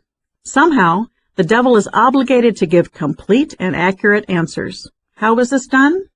Perhaps Hill forced the devil's confession by forming a mastermind, possibly with his wife. The harmonious coordination of two or more minds working to a definite end, to exert the power of God, the great storehouse of infinite intelligence wherein is stored all that is, all that ever was, and all that can ever be. Perhaps Hill won the right to accurate responses by being a thinker in control of his own mind, who mastered all his fears. Thanks to this mastery and control, Hill could demand true and accurate responses from the devil. In any event, Hill forces the devil to expose his tricks and wiles so that we may counter them and avoid the pitfalls in our lives. Here begins the interview with the devil. I have uncovered the secret code by which I can pick up your thoughts. I have come to ask you some very plain questions. I demand that you give me direct and truthful answers. Are you ready for the interview, Mr. Devil? Yes, I am. But you must address me with more respect. During this interview, you will address me as Your Majesty. By what right do you demand such royal respect? You should know I control 98% of the people of your world. Do you not think that entitles me to rate as royalty? I had an extremely adverse reaction to hearing the devil referred to as Your Majesty when I first read this interview. Then I realized that Hill probably intended to create just that reaction. Have you proof of your claim? Yes, plenty of it. Of what does your proof consist? Of many things. If you want answers, you will address me as Your Majesty. Some things you will understand, some you will not. In order that you may get my viewpoint, I shall describe myself and correct the false notions people have of me and my place of abode. That is a fine idea, Your Majesty. Start by telling me where you live, then describe your physical appearance. My physical appearance? Why, my dear Mr. Earthbound, I have no physical body. I would be handicapped by such an encumbrance as those in which you earthbound creatures live. I consist of negative energy, and I live in the minds of people who fear me. I also occupy 1/2 of every atom of physical matter and every unit of mental and physical energy. Perhaps you will better understand my nature if I tell you I am the negative portion of the atom. Oh, I see what you are preparing to claim. You are laying the foundation to say that if it were not for you, there would be no world, no stars, no electrons, no atoms, no human beings, nothing. Is that correct? True. Absolutely true. Well, if you only occupy 1/2 of energy and matter, who occupies the other half? The other half is occupied by my opposition. Opposition? What do you mean? The opposition is what you earthbound call God. So you have the universe divided up with God. Is that your claim? Not my claim, but the actual fact. Before this interview is finished, you will understand why my claim is true. You will also understand why it has to be true, or there could be no world such as yours, no earthbound creatures such as you. I am no beast with a forked tongue and a spiked tail. But you do control the minds of 98 out of every 100 people. You said so yourself.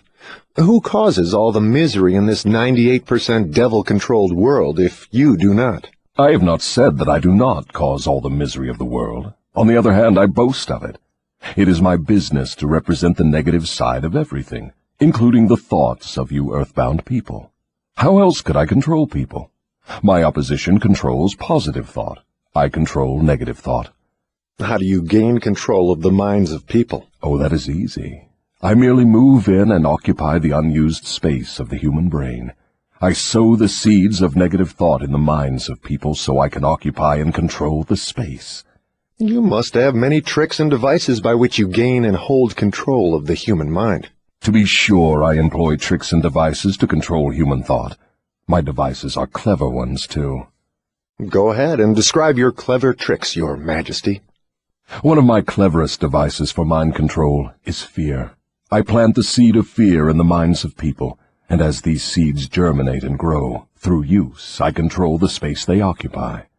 The 6 most effective fears are the fear of poverty, criticism, ill health, loss of love, old age, and death. Which of these 6 fears serves you most often, Your Majesty?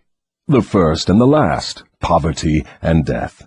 At one time or another during life, I tighten my grip on all people through one or both of these.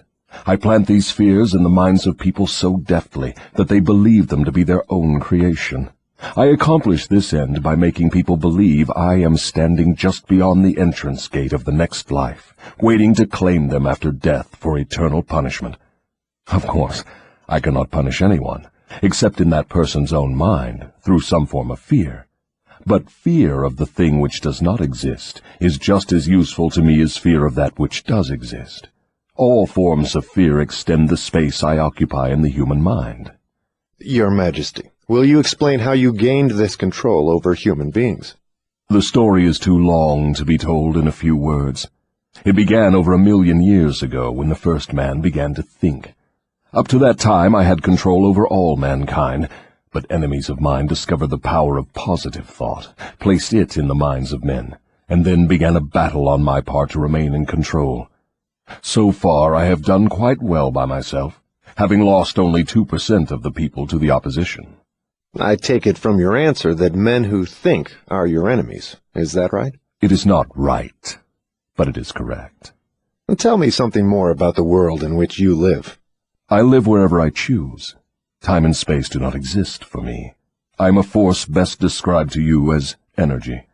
My favorite physical dwelling place, as I have told you, is in the minds of the earthbound. I control a part of the brain space of every human being. The amount of space I occupy in each individual's mind depends upon how little and what sort of thinking that person does. As I have told you, I cannot entirely control any person who thinks. You speak of your opposition. Just what do you mean by that?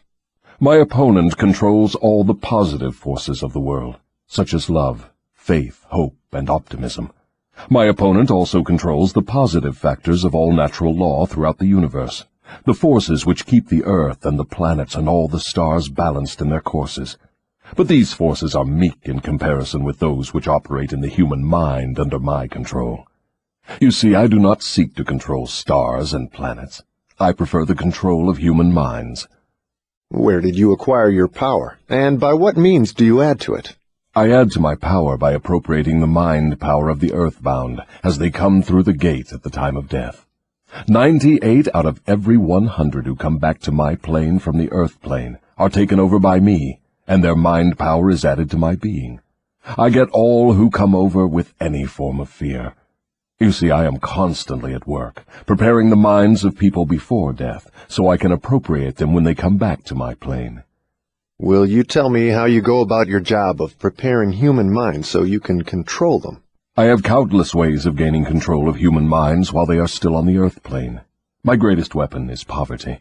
I deliberately discourage people from accumulating material wealth because poverty discourages men from thinking and makes them easy prey for me. My next best friend is ill health. An unhealthy body discourages thinking. Then I have countless thousands of workers on earth who aid me in gaining control of human minds. I have these agents placed in every calling. They represent every race and creed, every religion. Who are your greatest enemies on earth, Your Majesty? All who inspire people to think and act on their own initiative are my enemies. Such men as Socrates, Confucius, Voltaire, Emerson, Thomas Paine, and Abraham Lincoln. And you are not doing me any good either. Is it true that you use men who have great wealth? As I have already told you, poverty is always my friend because it discourages independence of thought and encourages fear in the minds of men. Some wealthy men serve my cause, while others do me great damage, depending on how the wealth is used. The great Rockefeller fortune, for example, is one of my worst enemies. That is interesting, Your Majesty. Will you tell me why you fear the Rockefeller fortune more than others? The Rockefeller money is being used to isolate and conquer diseases of the physical body in all parts of the world. Disease has always been one of my most effective weapons. The fear of ill health is second only to the fear of poverty. The Rockefeller money is uncovering new secrets of nature in 100 different directions, all of which are designed to help men take and keep possession of their own minds. It is encouraging new and better methods of feeding, clothing, and housing people. It is wiping out the slums in the large cities, the places where my favorite allies are found. It is financing campaigns for better government and helping to wipe out dishonesty in politics. It is helping to set higher standards in business practice and encouraging businessmen to conduct business by the golden rule, and that is not doing my cause any good. What about these boys and girls who are said to be on the road to hell? Are you in control of them? Well, I can answer that question only with yes and no. I have corrupted the minds of the young by teaching them to drink and smoke, but they have me baffled through their tendency to think for themselves. You say you have corrupted the minds of the young people with liquor and cigarettes. I can understand how liquor might destroy the power of independent thought, but do not see what cigarettes have to do with helping your cause. You may not know it, but cigarettes break down the power of persistence. They destroy the power of endurance. They destroy the ability to concentrate. They deaden and undermine the imaginative faculty, and help in other ways to keep people from using their minds most effectively. Do you know I have millions of people, young and old of both sexes, who smoke 2 packages of cigarettes a day? That means I have millions of people who are gradually destroying their power of resistance. One day I shall add to their habit of cigarette smoking other thought-destroying habits, until I shall have gained control of their minds. Habits come in pairs, triplets, and quadruplets. Any habit which weakens one's willpower invites a flock of its relatives to move in and take possession of the mind. The cigarette habit not only lowers the power of resistance and discourages persistence, but it invites looseness in other human relationships. I never thought that cigarettes were a tool of destruction, Your Majesty, but your explanation throws a different light on the subject. How many converts to the habit do you now claim? I am proud of my record. Millions are now victims, and the number is increasing daily. Soon I shall have most of the world indulging in the habit. In thousands of families I now have followers of the habit, including every member of the family. Very young boys and girls are beginning to take up the habit. They are learning how to smoke by observing their parents and older brothers and sisters. Which do you consider to be your greater tool for gaining control of human minds, cigarettes or liquor? Without hesitation, I would say cigarettes. Once I get a young person to join my 2-package-a-day club, I have no trouble in inducing that person to take on the habit of liquor, overindulgence of sex, and all other related habits which destroy independence of thought and action. Remember, this was written in 1938, long before the addictive nature of tobacco was discovered. Here, as elsewhere, Napoleon Hill is far ahead of his time in some of his medical and sociological opinions. Your Majesty, when I began this interview, I had you all wrong. I thought you were a fraud and a fake, but I see now that you are quite real and very powerful. Your apology is accepted, but you need not have bothered. Millions of people have questioned my power, and I got most of them at the gate as they came over. I ask no person to believe in me. I prefer that people fear me. I am no beggar. I take what I want by cleverness and force.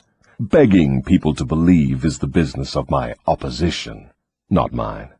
Your Majesty will please pardon my rudeness, but I would not be able to look myself in the face again if I did not tell you, here and now, that you are the damnedest fiend ever to be turned loose on innocent people.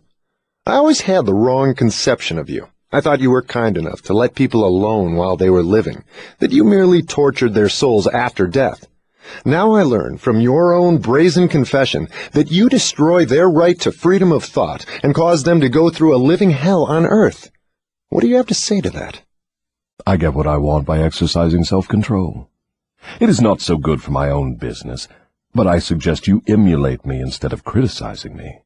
You call yourself a thinker, and you are. Otherwise you would never have forced this interview on me. But you will never be the sort of thinker that frightens me unless you gain and exercise greater control over your own emotions. Let us get away from personalities. I came here to learn more about you, not to discuss myself. Please go ahead and tell me of the many tricks you have devised for gaining control of the human mind. What is your most powerful weapon just now? That is a difficult question to answer. I have so many devices for entering human minds and controlling them that it is difficult to say which are the most powerful. Right at the moment I am trying to bring about another world war. My friends here in Washington are helping me to involve America in the war. If I can start the world to killing on a wholesale basis, I shall be able to put into operation my favorite device for mind control. It is what you call mass fear. I used this device to bring about the other World War in 1914. I used it to bring about the economic depression in 1929. And if my opposition had not double-crossed me, I would now be in possession of every man, woman, and child in the world. You can see for yourself how near I came to world domination, the thing I have been struggling to attain for thousands of years. Here the devil claims to be working with both sides to instigate war, based on his sowing the seeds of fear throughout the world. This is the essence of what has come to be known in our time as terrorism, and the response to it. Through Hill's work, the devil takes credit for not only both world wars, but also the Great Depression. It is easy to add the current economic collapse to his list of credits. Both war and economic collapse breed fear in people's minds, and are certainly the work of the devil. Yes, I see your point. Who wouldn't? You are a very ingenious manipulator of the minds of people. Is your devilish business carried on only through people of high position and great influence? Oh, no. I use the minds of people in all walks of life. As a matter of fact, I prefer the type of person who makes no pretense of thinking. I can manipulate that sort of person without difficulty. I could not control 98% of the people of the world if all people were skilled in thinking for themselves. I'm interested in the welfare of those people whom you claim to control. Therefore, I wish you to tell me all of the tricks by which you enter and control their minds. I want a complete confession from you, so begin with your cleverest trick. This is suicide you are forcing on me, but I am helpless. So settle down, and I will place in your hands the weapon by which millions of your fellow earthbound will defend themselves against me. Chapter 4. Drifting with the Devil. Mr. Earthbound has the power to force the devil to answer his questions. His own knowledge of independent thought and lack of fear are his weapons to force this confession. Tell me first about your most clever trick, the one you use to ensnare the greatest number of people. If you force me to give away this secret, it will mean my loss of millions of people now living, and still greater numbers of millions as yet unborn. I beg of you, permit me to pass this one question unanswered. So His Majesty the Devil fears a mere humble earthbound creature? Is that right? It is not right, but it is true. You have no right to rob me of my most necessary tool of trade. For millions of years I have dominated earthbound creatures through fear and ignorance. Now you come along and would destroy my use of these weapons by forcing me to tell how I use them. Do you not realize that you will break my grip on every person who heeds this confession you are forcing from me? Have you no mercy? Have you no sense of humor? Have you no sportsmanship? Stop stalling and start confessing. Who are you to ask mercy of one whom you would destroy if you could? Who are you to talk of sportsmanship and a sense of humor? You, who by your own confession have set up a living hell on earth, where you punish innocent people through their fears and ignorance. As for minding my own business, that is just what I'm doing when I force you to tell how you control people through their own minds. My business, if it can be called a business, is helping to unlock the doors of the self-made prisons in which men and women are confined because of the fears you have planted in their minds. My greatest weapon over human beings consists of two secret principles by which I gain control of their minds. I will speak first of the principle of habit, through which I silently enter the minds of people. By operating through this principle, I establish, I wish I could avoid using this word, the habit of drifting. When a person begins to drift on any subject, he is headed straight toward the gates of what you earthbound call hell. Describe all the ways in which you induce people to drift. Define the word and tell us exactly what you mean by it. I can best define the word drift by saying that people who think for themselves never drift, while those who do little or no thinking for themselves are drifters. A drifter is one who permits himself to be influenced and controlled by circumstances outside of his own mind. He would rather let me occupy his mind and do his thinking than go to the trouble of thinking for himself. A drifter is one who accepts whatever life throws in his way without making a protest or putting up a fight. He doesn't know what he wants from life and spends all of his time getting just that. A drifter has lots of opinions, but they are not his own. Most of them are supplied by me. A drifter is one who is too lazy mentally to use his own brain. That is the reason I can take control of people's thinking and plant my own ideas in their minds. I think I understand what a drifter is. Tell me the exact habits of people by which you induce them to drift through life. Start by telling me when and how you first gained control of a person's mind. My control over the mind of a human being is obtained while the person is young. Sometimes I lay the foundation for my control of a mind before the owner of it is born, by manipulating the minds of that person's parents. Sometimes I go further back than this and prepare people for my control through what you earthbound call physical heredity. You see, therefore, I have two approaches to the mind of a person. Yes. Go on, and describe these two doors by which you enter and control the minds of human beings. As I have stated, I help to bring people into your world with weak brains by giving to them before birth as many as possible of the weaknesses of their ancestors. You call this principle physical heredity. After people are born, I make use of what you earthbound call environment as a means of controlling them. This is where the principle of habit enters. The mind is nothing more than the sum total of one's habits.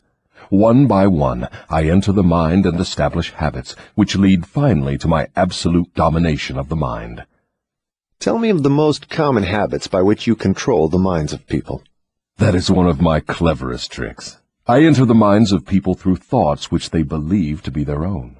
Those most useful to me are fear, superstition, avarice, greed, lust, revenge, anger, vanity, and plain laziness.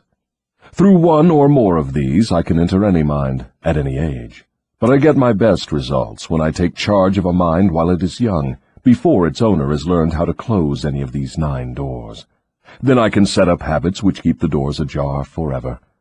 I'm catching on to your methods. Now, let us go back to the habit of drifting. Tell us all about that habit, since you say it is your cleverest trick in controlling the minds of people. As I said before, I start people drifting during their youth. I induce them to drift through school without knowing what occupation they wish to follow in life. Here I catch the majority of people. Habits are related. Drift in one direction, and soon you will be drifting in all directions. I also use environmental habits to give me a definite grip on my victims. I see. You make it your business to train children in the habit of drifting by inducing them to go through school without aim or purpose. Now, tell me of some of your other tricks with which you cause people to become drifters. Well, my second best trick in developing the habit of drifting is one that I put into operation with the aid of parents and public school teachers and religious instructors. I warn you not to force me to mention this trick. Do not disclose this trick. If you do so, you will be hated by my co-workers who help me use this trick. If you publish this confession in book form, your book will be barred from the public schools. It will be blacklisted by most of the religious leaders. It will be hidden from children by many parents. The newspapers will not dare to give reviews of your book. Millions of people will hate you for writing the book. In fact, no one will like you or your book except those who think, and you know how very few there are of this sort. My advice to you is to let me skip the description of my second best trick. The author knew this opinion would be one of the most controversial aspects of his book. In fact, his wife was so concerned about how it would be received that she made him promise that he would not publish it. In fact, it is only now, well after her death, that the family has agreed to share it with the world. I would encourage you to follow Hill's argument about the public education system and religious teachers, and then decide for yourself. So, for my own good, you wish to withhold the description of your second best trick. No one will like my book except those who think, eh? Very well, go ahead and answer. You'll regret this, Mr. Earthbound, but the joke is on you. By this mistake of yours, you will divert attention from me to yourself. My co-workers, of whom there are millions, will forget about me and hate you for uncovering my methods. Never mind about me. Tell me all about this second best trick of yours with which you induce people to drift with you to hell. My second best trick is not second at all. It is first. It is first because without it I never could gain control of the minds of the youths. Parents, school teachers, religious instructors, and many other adults unknowingly serve my purpose by helping me to destroy in children the habit of thinking for themselves. They go about their work in various ways, never suspecting what they are doing to the minds of children or the real cause of the children's mistakes. Have you ever heard a parent finish a child's sentence? Or seen a parent complete a child's homework? Remember those science fairs at school where it was obvious the kids had a lot of outside help with their science projects? Mom and Dad may have helped a little too much, but deep down they know that their child appreciates the help and recognizes what great parents they are, right? Actually, the child may be thinking, Mom and Dad don't think I can do it on my own, so why bother? Eventually, this parental help will destroy the child's self-confidence. By allowing children to be truly in charge, parents will help their kids develop the habit of thinking for themselves. I can hardly believe you, Your Majesty. I've always believed that children's best friends were those closest to them, their parents, their school teachers, and their religious instructors. Where would children go for dependable guidance if not to those who have charge of them? That is where my cleverness comes in. There is the exact explanation of how I control 98% of the people of the world. I take possession of people during their youth, before they come into possession of their own minds, by using those who are in charge of them.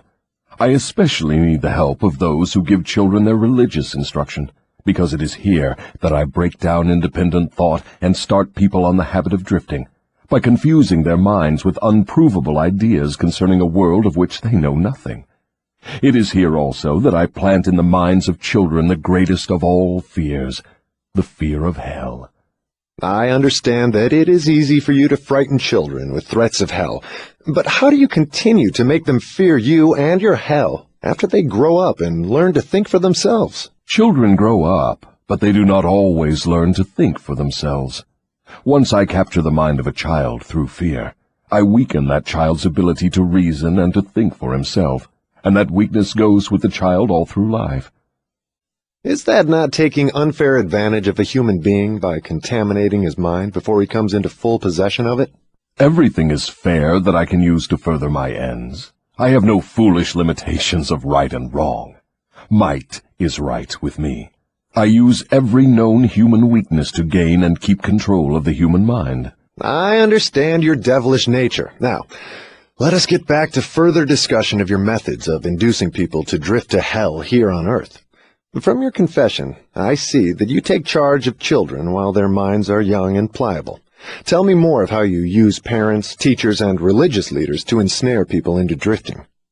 One of my favorite tricks is to coordinate the efforts of parents and religious instructors, so they work together in helping me to destroy the children's power to think for themselves. I use many religious instructors to undermine the courage and power of independent thought of children by teaching them to fear me. But I use parents to aid the religious leaders in this great work of mine.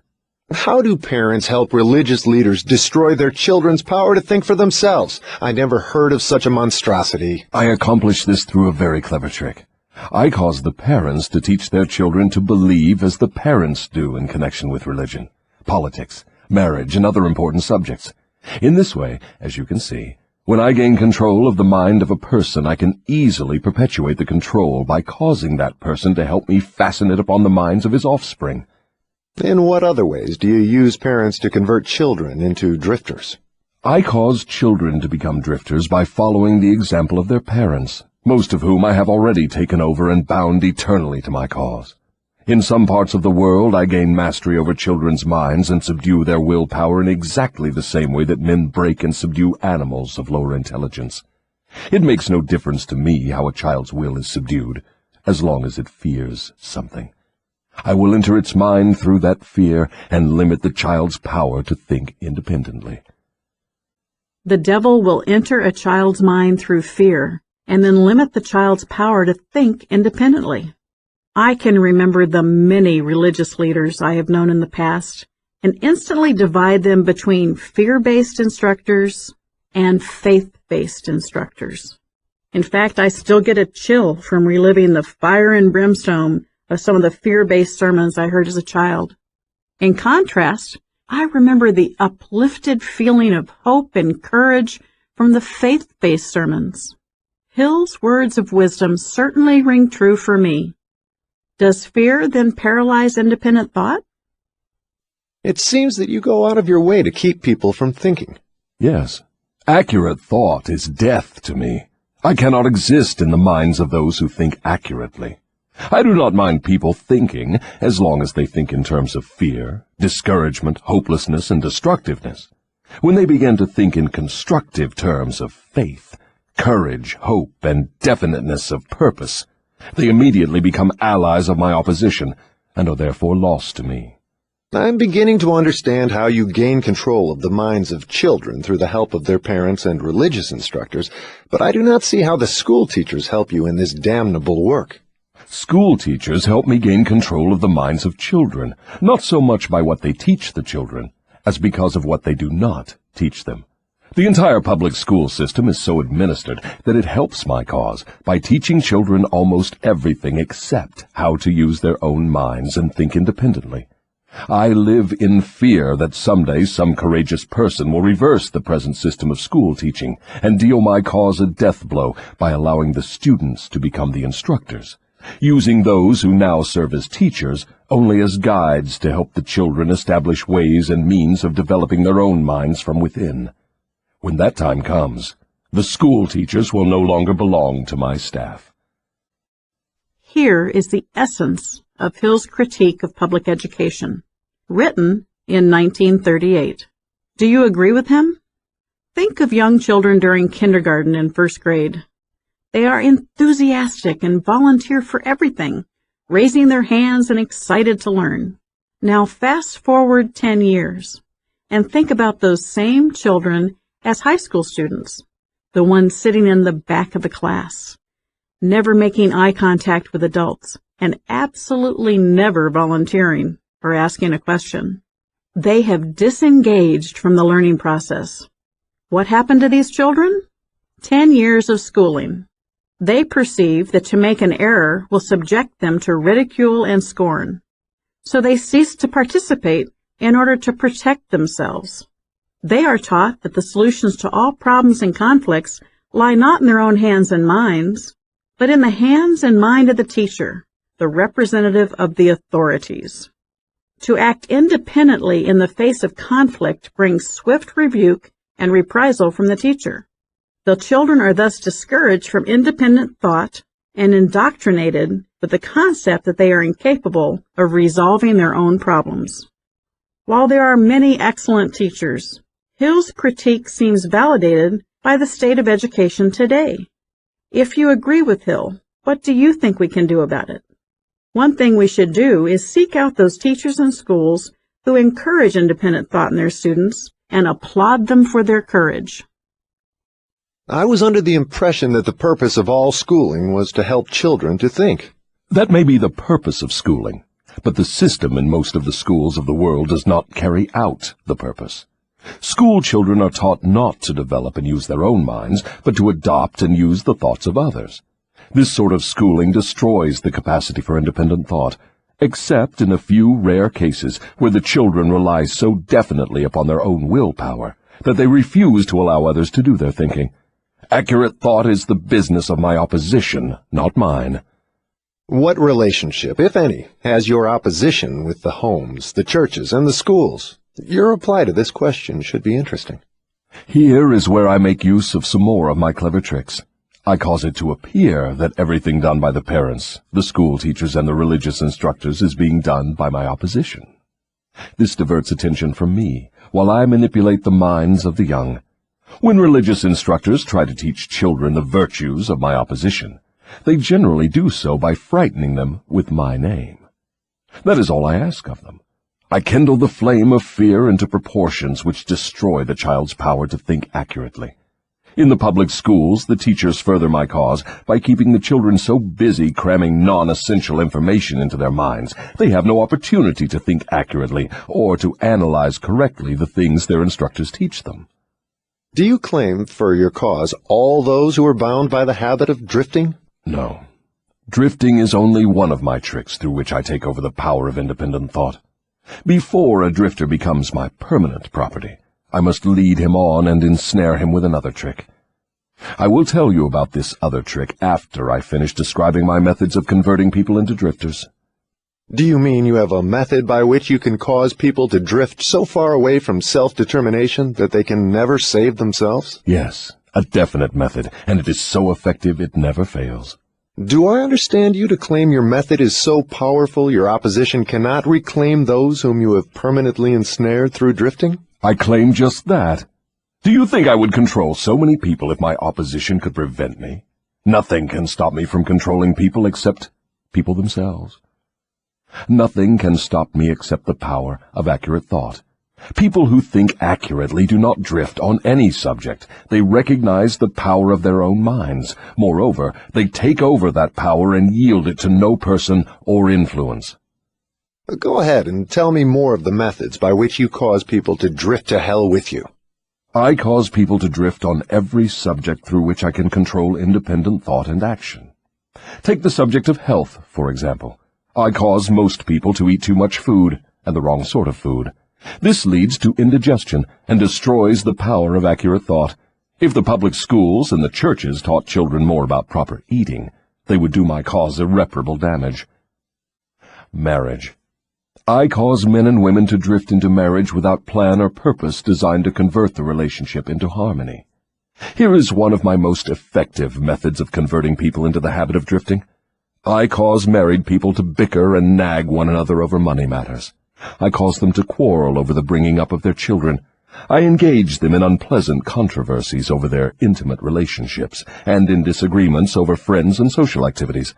I keep them so busy finding fault with one another that they never have time to do anything else long enough to break the habit of drifting. Occupation. I teach people to become drifters by causing them to drift out of school into the first job they can find, with no definite aim or purpose except to make a living. Through this trick, I keep millions of people in fear of poverty all their lives. Through this fear, I lead them slowly but surely onward until they reach the point beyond which no individual ever has broken the drifting habit. Savings. I cause people to spend freely and to save sparingly, or not at all, until I take complete control of them through their fear of poverty. Environment. I cause people to drift into inharmonious and unpleasant environments in the home, in their places of occupation, in their relationship with relatives and acquaintances, and to remain there until I claim them through the habit of drifting. Dominating thoughts. I cause people to drift into the habit of thinking negative thoughts. This leads to negative acts, and involves people in controversies and fills their minds with fears, thus paving the way for me to enter and control their minds. When I move in, I do so by appealing to people through negative thoughts, which they believe to be their own.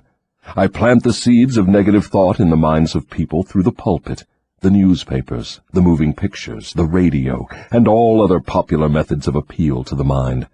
I cause people to allow me to do their thinking for them, because they are too lazy and too indifferent to think for themselves. I conclude from what you say that drifting and procrastination are the same.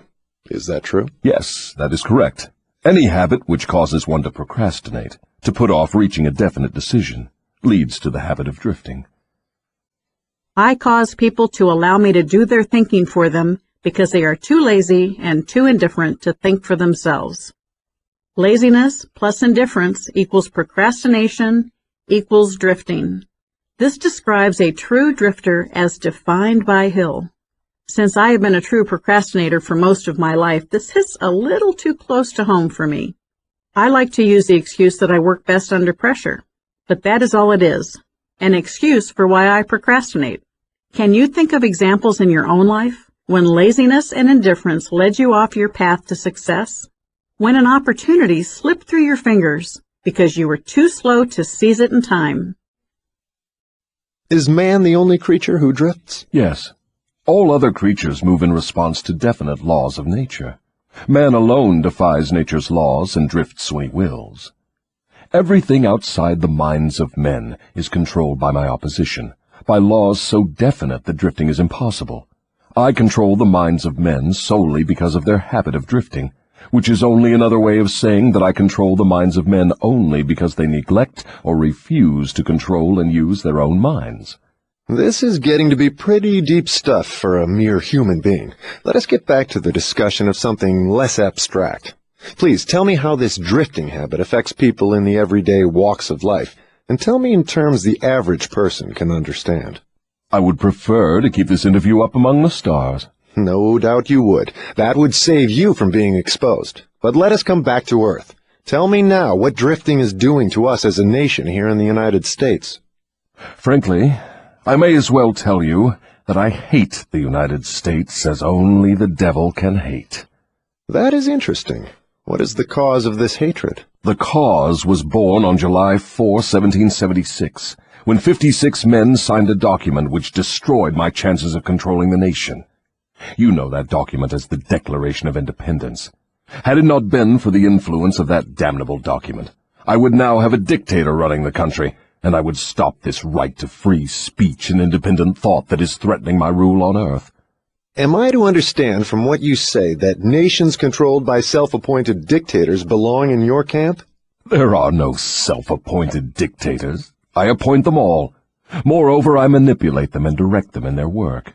Nations run by my dictators know what they want and take it by force.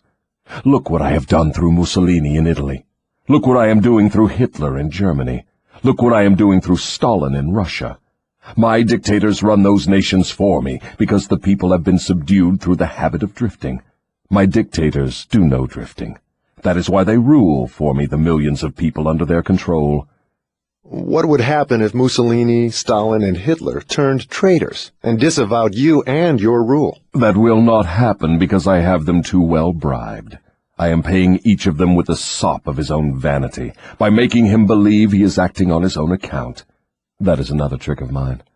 Let us come back to the United States and learn something of what you are doing to convert people into the habit of drifting. Right now I am paving the way for a dictatorship by sowing the seeds of fear and uncertainty in the minds of the people. Through whom are you carrying on your work? Mainly through the president. I am destroying his influence with the people by causing him to drift on the question of a working agreement between employers and their employees. If I can induce him to drift for another year, he will be so thoroughly discredited I can hand over the country to a dictator. If the president continues to drift, I will paralyze personal freedom in the United States, just as I destroyed it in Spain, Italy, Germany, and England. In 1938, when Hill was writing this manuscript, the president was Franklin D. Roosevelt. Are the devil's comments applicable today? Do you think Hill might write the same words today as he wrote 70 years ago? What you say leads me to the conclusion that drifting is a weakness which inevitably ends in failure, whether among individuals or nations. Is that your claim? Drifting is the most common cause of failure in every walk of life. I can control anyone whom I can induce to form the habit of drifting on any subject. The reason for this is twofold. First, the drifter is just so much putty in my hands, to be molded into whatever pattern I choose, because drifting destroys the power of individual initiative. Second, the drifter cannot get help from my opposition, because the opposition is not attracted to anything so soft and useless. Is that why a few people are wealthy, while the majority of people are poor? That is exactly the reason. Poverty, like physical illness, is a contagious disease. You find it always among the drifters, never among those who know what they want and are determined to get just that. It may mean something to you when I call your attention to the fact that the non-drifters, whom I do not control, and those who possess most of the wealth of the world, happen to be the same people. I have always understood that money was the root of all evil, that the poor and the meek would inherit heaven, while the wealthy would pass into your hands. What have you to say of that claim? Men who know how to get the material things of life generally know how to keep out of the hands of the devil as well. The ability to acquire things is contagious. Drifters acquire nothing except that which no one else wants. If more people had definite aims and stronger desires for material and spiritual riches, I would have fewer victims. The actual verse of the Bible talks about the love of money, not money itself. For the love of money is the root of all kinds of evil. 1 Timothy chapter 6, verse 10. I assume from what you say that you do not claim fellowship with the industrial leaders. Evidently, they are not friends of yours? Friends of mine. I'll tell you what sort of friends of mine they are. They have belted the entire country with good roads, thus bringing into close communion the people of both city and country. They have converted ores into steel, with which they have built the skeletons of great skyscrapers. They have harnessed electrical power and converted it into 1,000 uses, all designed to give man time to think. They have provided through the automobile personal transportation to the humblest citizen, thus giving to everyone the freedom of travel. They have provided every home with instantaneous news of what is happening in all parts of the world through the aid of the radio. And now television, smartphone, satellite, and internet. They have reared libraries in every city, town, and hamlet, and have filled them with books, giving to all who read a complete outline of the most useful knowledge mankind has gathered from his experiences. They have given the humblest citizen the right to express his own opinion on any subject, at any time, anywhere, without fear of molestation. And they have seen to it that every citizen may help make his own laws, levy his own taxes, and manage his own country through the ballot. These are but some of the things the industrial leaders have done to give every citizen the privilege of becoming a non-drifter. Do you think these men have helped my cause? Who are some of the present-day non-drifters over whom you have no control? I have control over no non-drifter, present or past. I control the weak, not those who think for themselves. Go ahead and describe a typical drifter. Give your description point by point so I can recognize a drifter when I see him. The first thing you will notice about a drifter is his total lack of a major purpose in life. He will be conspicuous by his lack of self-confidence. He will never accomplish anything requiring thought and effort. He spends all he earns, and more, too, if he can get credit. He will be sick or ailing from some real or imaginary cause, and calling to high heaven if he suffers the least physical pain. He will have little or no imagination. He will lack enthusiasm and initiative to begin anything he is not forced to undertake, and he will plainly express his weakness by taking the line of least resistance whenever he can do so. He will be ill-tempered and lacking in control over his emotions. His personality will be without magnetism, and it will not attract other people. He will have opinions on everything but accurate knowledge of nothing. He may be jack of all trades, but good at none. He will neglect to cooperate with those around him, even those on whom he must depend for food and shelter. He will make the same mistake over and over again, never profiting by failure. He will be narrow-minded and intolerant on all subjects, ready to crucify those who may disagree with him. He will expect everything of others, but be willing to give little or nothing in return. He may begin many things, but he will complete nothing. He will be loud in his condemnation of his government, but he will never tell you definitely how it can be improved. He will never reach decisions on anything if he can avoid it, and if he is forced to decide, he will reverse himself at the first opportunity. He will eat too much and exercise too little. He will take a drink of liquor if someone else will pay for it. He will gamble if he can do it on the cuff. He will criticize others who are succeeding in their chosen calling.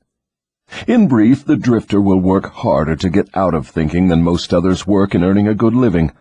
He will tell a lie rather than admit his ignorance on any subject. If he works for others, he will criticize them to their backs and flatter them to their faces.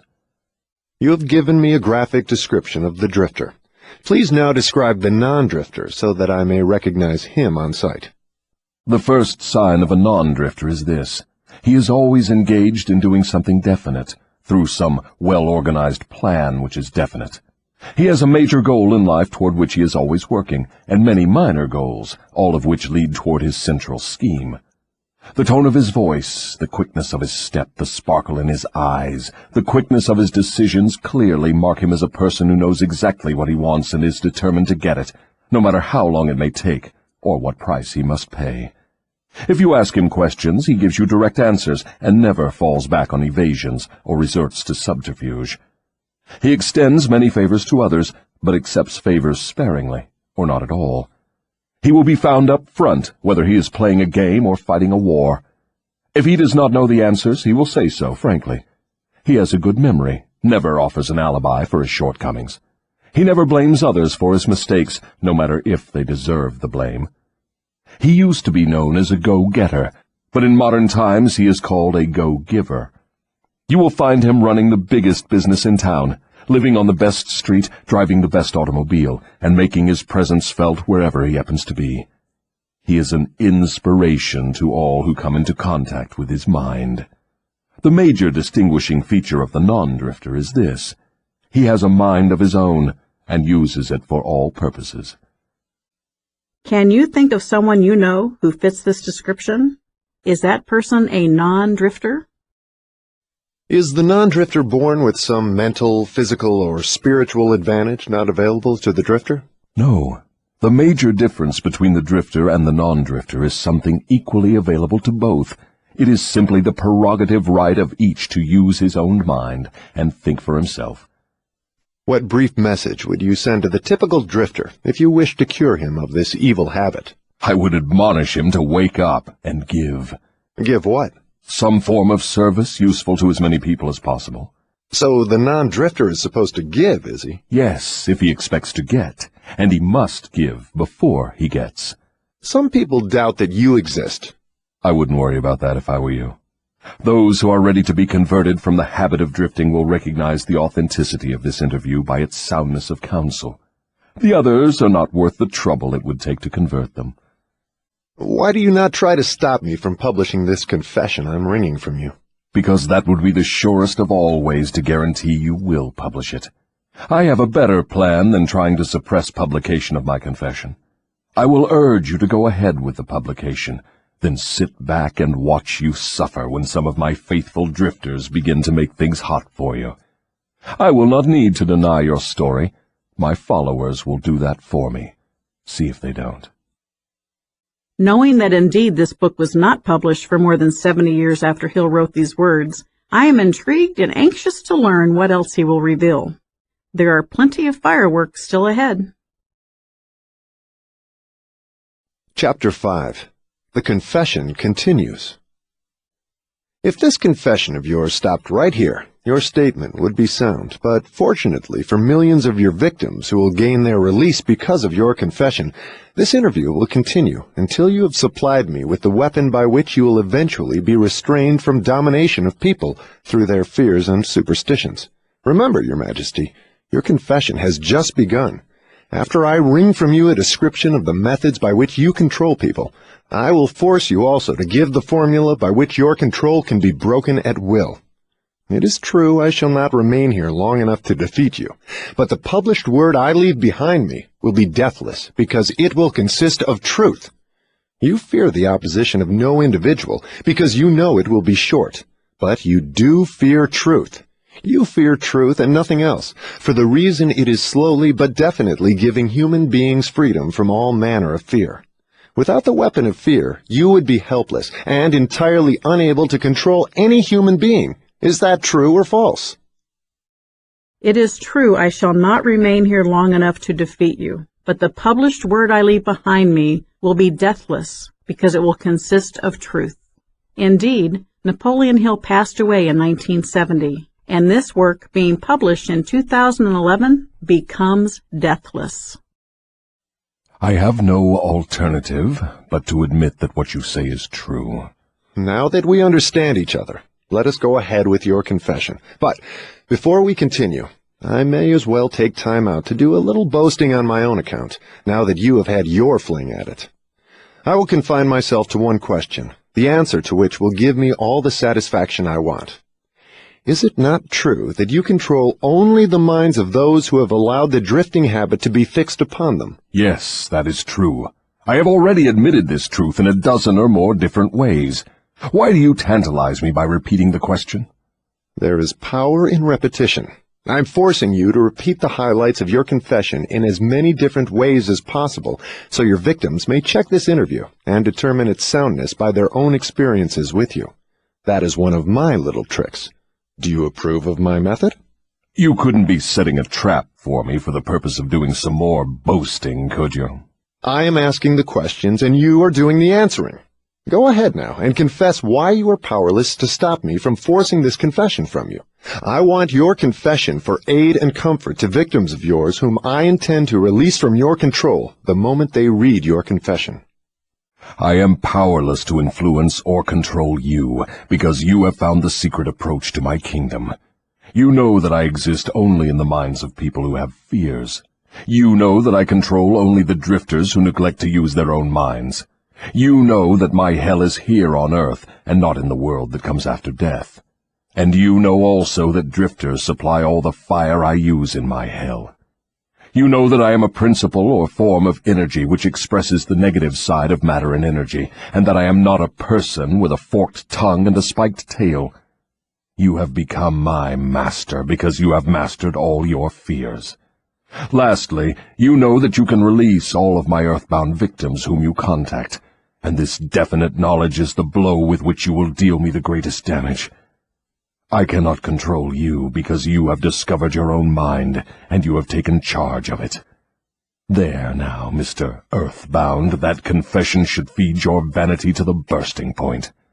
That last dart was unnecessary. Knowledge of the sort I have used to master you does not contaminate itself with vulgar indulgence and vanity. Truth is the one and only thing in the world that can stand ridicule. Now let us continue with your confession. What is wrong with the principle of flattery? You use it, do you not? Do I use it?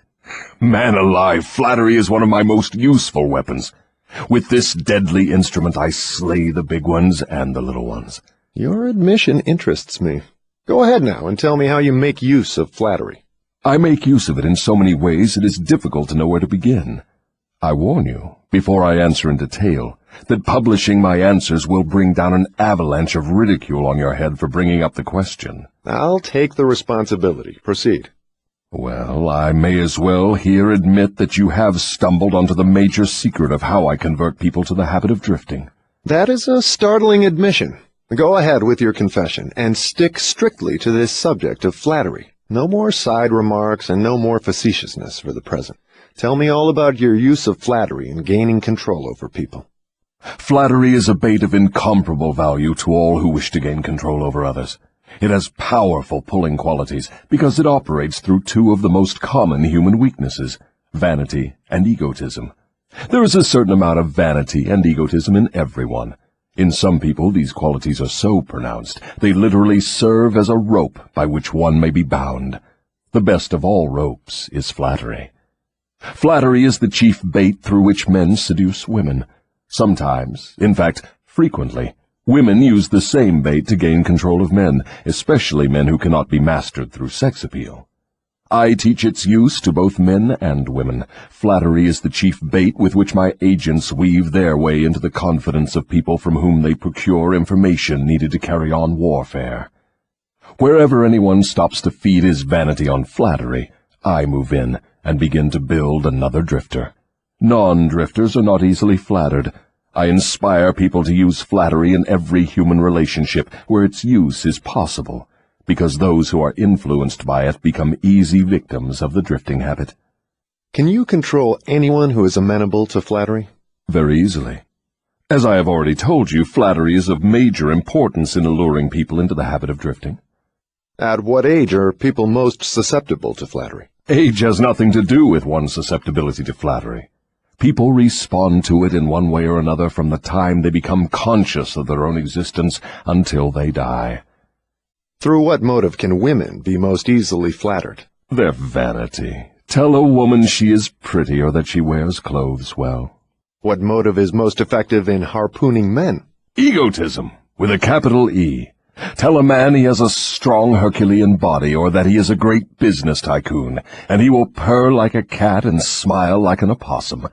After that, you know what happens. Are all men like that? Oh, no. 2 out of every 100 have their egotism so thoroughly under control that even an expert flatterer couldn't get under their skins with a double-edged butcher knife. How does a cunning woman apply her art of flattery in attracting men?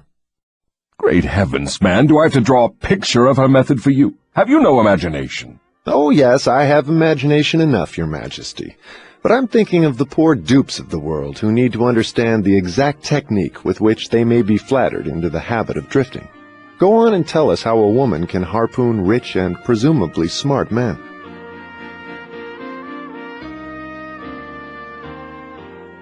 This is the end of disc number 2. Please insert disc number 3.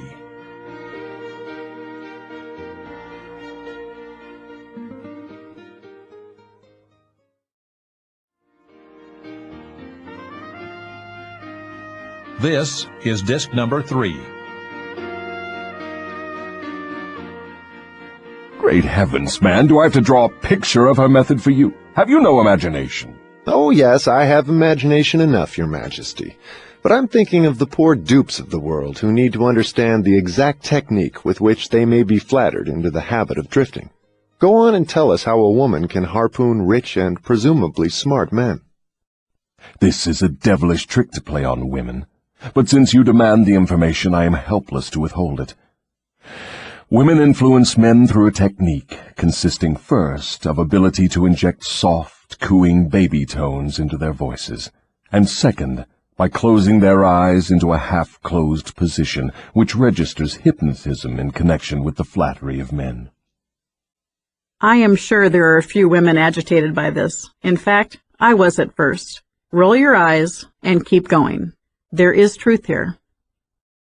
Is that all there is to the business of flattery? No, that is only the technique. Then comes the motive a woman uses as a lure. The type of woman you perhaps have in mind never sells a man herself or anything she can give him. Instead, she sells him his own egotism. Is that all that women use when they wish to flatter men? That is the most effective thing they use. It works when sex appeal fails. So, I am to believe that big, strong, smart men can be wound up and manipulated through flattery, just as if they were so much putty? Is that possible? Is it possible? It is happening every minute of the day. Moreover, unless they are non-drifters, the bigger they come, the harder they fall when the expert flatterer moves in on them. Tell me of some of your other tricks with which you cause people to drift in life. One of my most effective devices is failure. The majority of people begin to drift as soon as they meet with opposition, and not 1 out of 10,000 will keep on trying after failing 2 or 3 times. So it is your business to induce people to fail whenever you can. Is that correct? You have it right. Failure breaks down one's morale, destroys self-confidence, subdues enthusiasm, dulls imagination, and drives away definiteness of purpose. Without these qualities, no one can permanently succeed in any undertaking. The world has produced thousands of inventors with ability superior to that of the late Thomas A. Edison. But these men have never been heard of, while the name of Edison will go marching on, because Edison converted failure into a stepping stone to achievement, while the others used it as an alibi for not producing results. Is the capacity to surmount failure without being discouraged one of Henry Ford's chief assets? Yes, and this same quality is the chief asset of every man who attains outstanding success in any calling. In the book 3 Feet from Gold, my co-author and I interviewed more than 35 of today's top leaders, not about their successes, but about their toughest moments and how they persevered to achieve great success. For example, Julie Crone, the first woman ever inducted into the Thoroughbred Hall of Fame with 3,704 victories under her reins, described her struggles at the beginning of her career as a jockey. Many of the horse owners simply would not hire a woman jockey. She said her motto of perseverance was, "Keep showing up." She said, "I discovered if I showed up every day and did my best, eventually they'd put me on a horse just to get rid of me." The rest is history. Julie was named as one of the toughest athletes of all time by USA Today. Her motto is a helpful reminder to all of us. Just keep showing up. That statement covers lots of territory, Your Majesty. Do you not wish to modify it or tone it down a bit for the sake of accuracy? No modification is necessary, because the claim is none too broad. Search accurately into the lives of men and women who achieve enduring success, and you will find without exception that their success has been in exact proportion to the extent that they surmounted failure. The life of every successful person loudly acclaims that which every true philosopher knows. Every failure brings with it the seed of an equivalent success. But the seed will not germinate and grow under the influence of a drifter. It springs to life only when it is in the hands of one who recognizes that most failures are only temporary defeat, and who never, under any circumstances, accepts defeat as an excuse for drifting. If I understand you correctly, you claim there is virtue in failure. That does not seem reasonable. Why do you try to induce people to fail if there is virtue in failure? There is no inconsistency in my claims. The appearance of inconsistency is due to your lack of understanding. Failure is a virtue only when it does not lead one to quit trying and begin drifting. I induce as many people as I can to fail as often as possible, for the reason that not 1 out of 10,000 will keep on trying after failing 2 or 3 times. I am not concerned about the few who convert failures into stepping stones, because they belong to my opposition anyway. They are the non-drifters, and therefore they are beyond my reach. Your explanation clears up the matter. Edison converted failure into a stepping stone to achievement, while the others used it as an alibi for not producing results. How are you dealing with failure in your life? Now go ahead and tell me of some of your other tricks with which you allure people into drifting. One of my most effective tricks is known to you as propaganda. This is the instrument of greatest value to me in setting people to murdering one another under the guise of war. The cleverness of this trick consists mainly of the subtlety with which I use it. I mix propaganda with the news of the world. I have it taught in public and private schools. I see that it finds its way into the pulpit. I color moving pictures with it. I see that it enters every home where there is a radio. I inject it into billboard, newspaper, and radio advertising. I spread it in every place of business where people work. I use it to fill the divorce courts, and I make it serve to destroy business and industry. It is my chief instrument for starting runs on banks. My propagandists cover the world so thoroughly that I can start epidemics of disease, turn loose the dogs of war, or throw business into a panic at will. If you can do all that you claim with propaganda, it is little wonder that we have wars and business depressions. Give me a simple description of what you mean by the term propaganda. Just what is it, and how does it work? I wish to know particularly how you cause people to drift through the use of this devilish device. Propaganda is any device, plan, or method by which people can be influenced without knowing that they are being influenced, or the source of the influence. Propaganda is used in business for the purpose of discouraging competition. Employers use it to gain advantage over their employees. The employees retaliate by using it to gain advantage over their employers. In fact, it is used so universally and through such a smooth and beautiful streamlined technique that it looks harmless even when it is detected. I suppose some of your boys are now engaged in preparing the minds of the American people to drift into some form of dictatorship. Tell me how they work. Yes, millions of my boys are preparing Americans to become Hitlerized. My best boys are working through politics and labor organization. We intend to take over the country with ballots instead of bullets. Americans are so sensitive they would never stand the shock of seeing their form of government changed with the aid of machine guns and tank cars. So our propaganda boys are serving them a diet they will swallow by stirring up strife between employers and employees and turning the government against business and industry. When propaganda has done its work thoroughly, one of my boys will move in as dictator, and the 9 old men on your Supreme Court with their silly notions of the Constitution will move out. Everyone will be given a job or fed from the government treasury. When men's bellies are filled, they drift freely with one who does the filling. Hungry men get out from under control. In 1938, one of the devil's tools for Hitlerizing America was turning the government against business and industry and feeding the populace from the government treasury. Is that still the case today? Is the devil succeeding? Were Napoleon Hill to interview the devil today, the devil might well gloat over the so-called entitlement programs now in place or proposed, and crow over the government's increasing involvement in independent businesses such as the automotive and financial industries. I have often wondered who invented the clever trick which you call propaganda.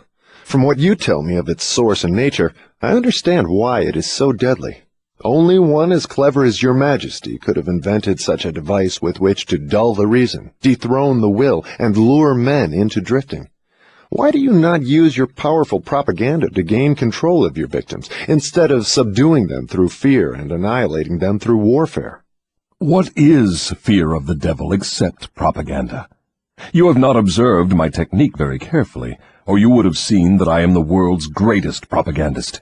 I never attain an end by direct, open means, which I can achieve through subterfuge and subtlety. What do you suppose I am using when I plant negative ideas in the minds of men, and gain control of them through what they believe to be their own ideas? What would you call that, except the cleverest of all forms of propaganda? Surely you are not going to tell me that you destroy people through their own help without their realizing what you are doing. That is exactly what I wish you to understand. Moreover, I will show you exactly how the trick is performed. Now we are getting somewhere. Exactly how do you convert human beings into propagandists and lure them into self-imprisonment? Give me the story with all its lurid details. This is the most important part of your confession, and I am consumed with eagerness to gain control of your secret. I can hardly blame you for stalling about answering my question, because you know so well that your answer will snatch millions of innocent victims from your control. You also know that your answer will protect other countless millions of yet unborn people from being victimized by you. It is little wonder you are hedging about answering. Your deductions are correct. This part of my confession will do me more damage than all the remainder of it. Stating your headache in a better way, this part of your confession will save more millions of people from your control than all the remainder of it. All I can say is that You have me in a hell of a situation. Now you shall know how the millions of your victims feel. Let's have it. I make my first entry into an individual's mind by bribing him. What do you use as a bribe? I use many things, all of them pleasant things the individual covets. I use the same sort of bribes that individuals use when they bribe one another. That is, I use for bribes the things people most want. My best bribes are these: love, the thirst for sex expression, covetousness for money, the obsessive desire to gain something for nothing, gambling, vanity in women, egotism in men, desire to be the master of others, desire for intoxicants and narcotics, desire for self-expression through words and deeds, desire to imitate others, desire for the perpetuation of life after death, desire to be a hero or heroine, desire for physical food. In today's environment, clearly both women and men can fall victim to both vanity and egotism. Can you think of some examples? That is an imposing list of bribes, Your Majesty. Do you use others? Yes, plenty of them, but these are my favorites. Through some combination of them, I can enter the mind of any human being at will at any age from birth until death. You mean that these bribes are the keys with which you can silently unlock the door to any mind you choose? That is exactly what I mean, and I can do it too. What happens when you enter the mind of a person who is not yet in the habit of drifting, but belongs in the 98% class as a potential drifter? I go to work immediately to occupy as much of that person's mind as I can master. If the individual's greatest weakness is the desire for money, I begin to dangle coins before him, figuratively speaking. I intensify his desire and induce him to go after money. Then when he gets near it, I snatch it away from him. This is an old trick of mine. After the trick has been repeated a few times, the poor fellow gives in and quits. Then I take over a little more space in his mind and fill it with the fear of poverty. That is one of my best mind fillers. Yes, I admit your method is very clever, but what happens if the victim fools you and gets his hands on a lot of money? You don't fill his mind with a fear of poverty then, do you? No, I don't. I take over the space by filling it with something which serves my purpose just as well. If the victim converts his desire for money into large sums, I start overfeeding him with the things he can buy with it. For example, I cause him to stuff himself with rich foods. This slows down his thinking capacity, endangers his heart, and starts him on the road to drifting. Then I pester him with intestinal poisoning through the surplus food he eats. That also slows down his thinking and gives him a nasty disposition.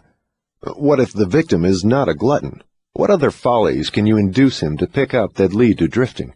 If the victim is a male, I can usually snare him through his sex appetite. Overindulgence in sex starts more men to drifting toward failure than all other causes combined. So food and sex are two of your surefire baits. Is that correct? Yes. With these two lures, I can take over a majority of my victims. And then there is the desire for money. I'm beginning to think that wealth is more dangerous than poverty, if your story is to be believed. That altogether depends on who has the wealth and how it was acquired. What has the manner in which money is acquired to do with its being a blessing or a curse? Everything. If you don't believe me, take a look at those who acquire a large amount of money quickly, without time to get wisdom along with it, and observe how they use it. Why do you suppose rich men's sons seldom equal the achievements of their fathers? I'll tell you why. It is because they have been deprived of the self-discipline which comes from being forced to work. Look into the records of moving picture stars or athletes who suddenly find themselves in possession of big money and hero worship and praise from the public. Observe how quickly I move in and take them over in many cases, mainly through sex, gambling, food, and liquor. With these, I catch and control the biggest and the best of people as soon as they get their hands on big money. Think of the countless athletes who have become mega celebrities only to crash and burn from their fast money and fame. And then think of the millions of young people who looked up to them. Think of lottery winners who end up losing all their money within just a few years after they win the lottery. Could it be from drifting? A fallout from gambling? Could these cycles be orchestrated by the devil? What about those who acquire money slowly, by rendering some form of useful service? Are they easily snared too? Oh, I get them all right, but I generally have to change my bait. Some of them want one thing and others want something else. Where my purpose is best served, I see to it that they get what they want most, but I manage to wrap in the package something they don't want. The thing I give them is the definite thing that makes them drifters. Do you see how I work?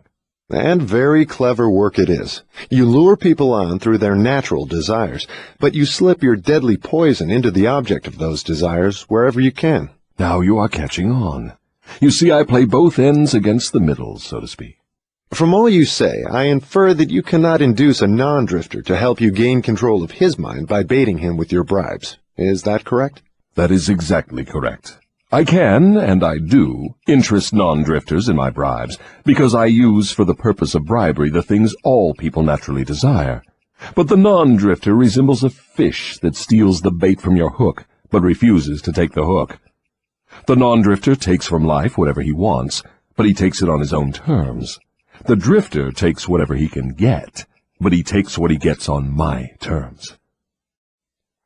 Stating the matter in another way, the non-drifter borrows money from a legitimate banker if he wants it, and pays a legitimate rate of interest.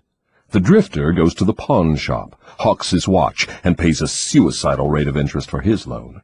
So I draw from your claims the conclusion that your hand is mixed up somehow in all of people's troubles and miseries, even though your presence may not be visible. My unwilling workers are often my best workers. You see, my unwilling workers are those whom I cannot control with some combination of bribes, people whom I have to master by fear or through some form of misfortune. They do not wish to serve me, but they cannot avoid it, because they are eternally bound to me by the habit of drifting. Now I am beginning to better understand your technique. You bribe your victims through their natural desires and lead them astray while you induce them to become drifters if they respond to your lure. If they refuse to respond, you plant the seed of fear in their minds or trap them through some form of misfortune and hogtie them while they are down. Is that your method? That is exactly the way I work. Clever, don't you think? Which do you prefer to serve as your propagandists, the young or the old? The young, of course. They can be influenced by most bribes more easily than people of mature judgment. Moreover, they have longer to remain in my service. Your Majesty has given me a clear description of drifting. Tell me what must be done to ensure against the habit of drifting. I want a complete formula that anyone can use. Protection against drifting lies within easy reach of every human being who has a normal body and a sound mind. The self-defense can be applied through these simple methods. 1. Do your own thinking on all occasions. The fact that human beings are given complete control over nothing save the power to think their own thoughts is laden with significance. 2. Decide definitely what you want from life, then create a plan for attaining it, and be willing to sacrifice everything else if necessary, rather than accept permanent defeat. 3. Analyze temporary defeat, no matter of what nature or cause, and extract from it the seed of an equivalent advantage. 4. Be willing to render useful service equivalent to the value of all material things you demand of life, and render the service first. 5. Recognize that your brain is a receiving set that can be attuned to receive communications from the universal storehouse of infinite intelligence, to help you transmute your desires into their physical equivalent. 6. Recognize that your greatest asset is time, the only thing except the power of thought which you own outright, and the one thing which can be shaped into whatever material things you want. Budget your time so none of it is wasted. 7. Recognize the truth that fear generally is a filler with which the devil occupies the unused portion of your mind, that it is only a state of mind which you can control by filling the space it occupies with faith in your ability to make life provide you with whatever you demand of it. 8. When you pray, do not beg. Demand what you want, and insist upon getting exactly that, with no substitutes. 9. Recognize that life is a cruel taskmaster, and that either you master it, or it masters you. There is no halfway or compromising point. Never accept from life anything you do not want. If that which you do not want is temporarily forced upon you, you can refuse, in your own mind, to accept it, and it will make way for the thing you do want. 10. Lastly, remember that your dominating thoughts attract, through a definite law of nature, by the shortest and most convenient route, their physical counterpart. Be careful what thoughts you dwell upon. That list looks imposing. Give me a simple formula, combining all the 10 points. If you had to combine all 10 in one, what would it be? Be definite in everything you do and never leave unfinished thoughts in the mind. Form the habit of reaching definite decisions on all subjects. Can the habit of drifting be broken, or does it become permanent once it has been formed? The habit can be broken if the victim has enough willpower, providing it is done in time. There is a point beyond which the habit can never be broken. Beyond that point, the victim is mine. He resembles a fly that has been caught in a spider's web. He may struggle, but he cannot get out. Each move he makes entangles him more securely. The web in which I entangle my victims permanently is a law of nature not yet isolated by or understood by men of science. Chapter 6. Hypnotic Rhythm. What is this mysterious law through which you take permanent control of people's bodies, even before you take over their souls? The whole world will want to know more about this law and how it operates. It will be hard to describe the law so you will understand it, but you may call it hypnotic rhythm. It is the same law through which people can be hypnotized. So you have the power to use the laws of nature as a web in which you bind your victims in eternal control. Is that your claim? That is not only my claim, it is the truth. I take over their minds and bodies even before they die whenever I can lure them or frighten them into hypnotic rhythm. What is hypnotic rhythm? How do you use it to gain permanent mastery over human beings? I will have to go back into time and space and give you a brief elementary description of how nature uses hypnotic rhythm. Otherwise, you will not be able to understand my description of how I use this universal law to control human beings. Go ahead, but keep your story confined to simple illustrations which come within the range of my own experience and knowledge of natural laws. Very well. I shall do my best. You, of course, know that nature maintains a perfect balance between all the elements and all the energy in the universe. You can see that the stars and the planets move with perfect precision, each one keeping its own place in time and space.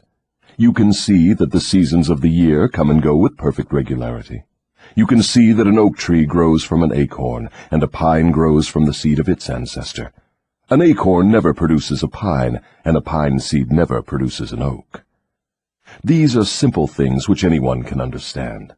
What one cannot see is the universal law through which nature maintains perfect balance throughout the myriad of universes. You, earthbound, caught a fragmentary glimpse of this great universal law when Newton discovered that it holds your earth in its position and causes all material objects to be attracted toward the center of the earth. He called the law gravitation. But he did not go far enough in his study of the law.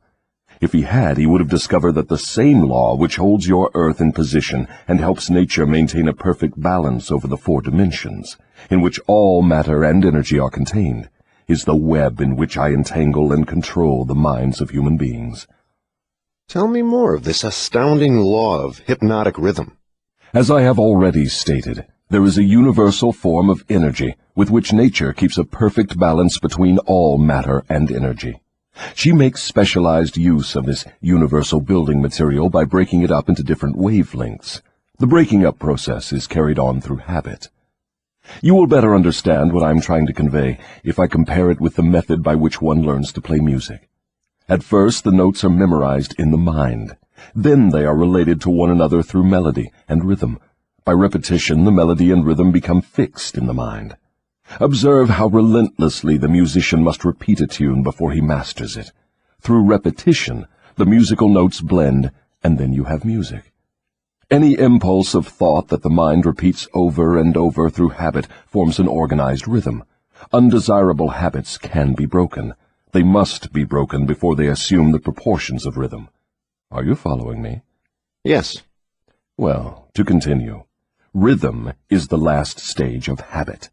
Any thought or physical movement which is repeated over and over through the principle of habit finally reaches the proportion of rhythm. Then the habit cannot be broken, because nature takes it over and makes it permanent. It is something like a whirlpool in water. An object may keep floating indefinitely unless it is caught in a whirlpool. Then it is carried round and round, but it cannot escape.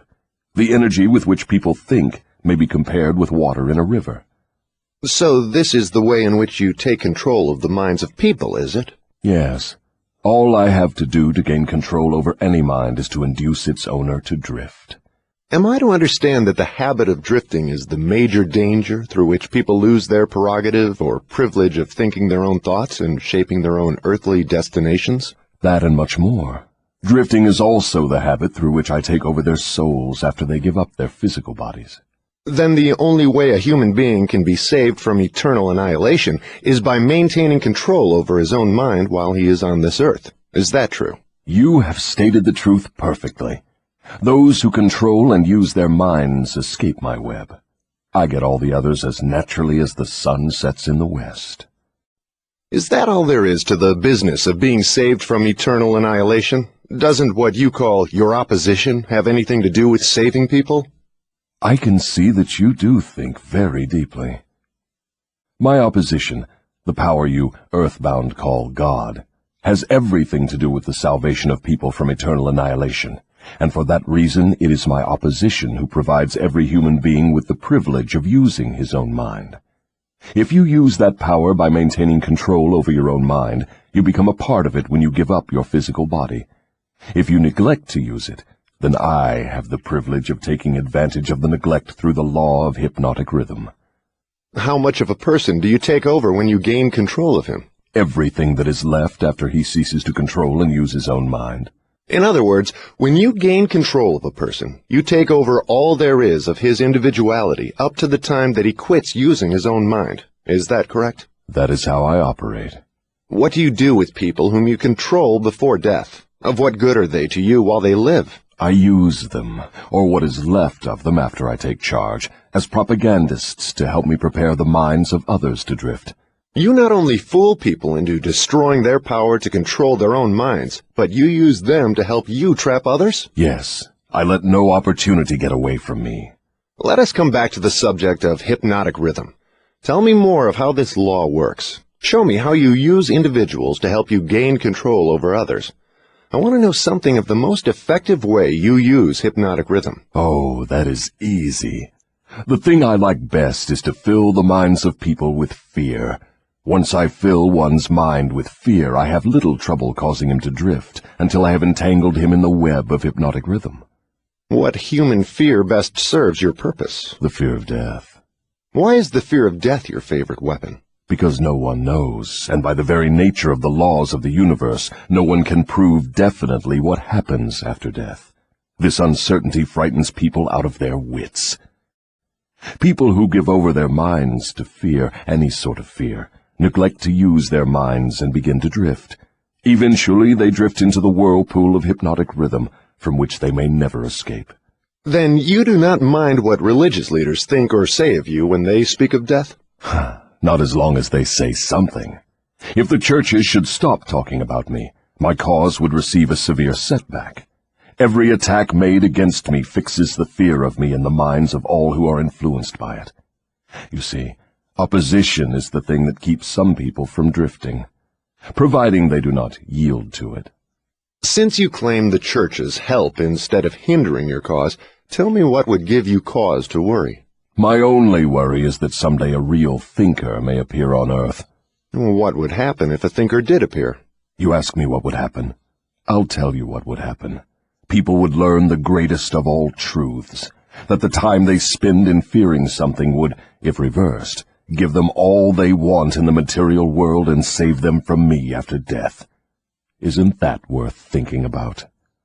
What is keeping such a thinker from appearing in the world? Fear of criticism. It may interest you to know that the fear of criticism is the only effective weapon I have with which to whip you. If you were not afraid to publish this confession after you wring it from me, I would lose my earthly kingdom. And if I did surprise you and publish it, how long would it be until you lost your kingdom? Just long enough for one generation of children to grow into understanding. You cannot take the adults from me. I have them too securely sewed up. But if you published this confession, it would be sufficient to keep me from gaining control of the yet unborn and those who have not yet reached the age of reason. You wouldn't dare publish what I have told you about the religious leaders. They would crucify you. I thought the savage practice of crucifixion went out of style 2,000 years ago. I don't mean crucifixion on a cross. I mean social and financial crucifixion.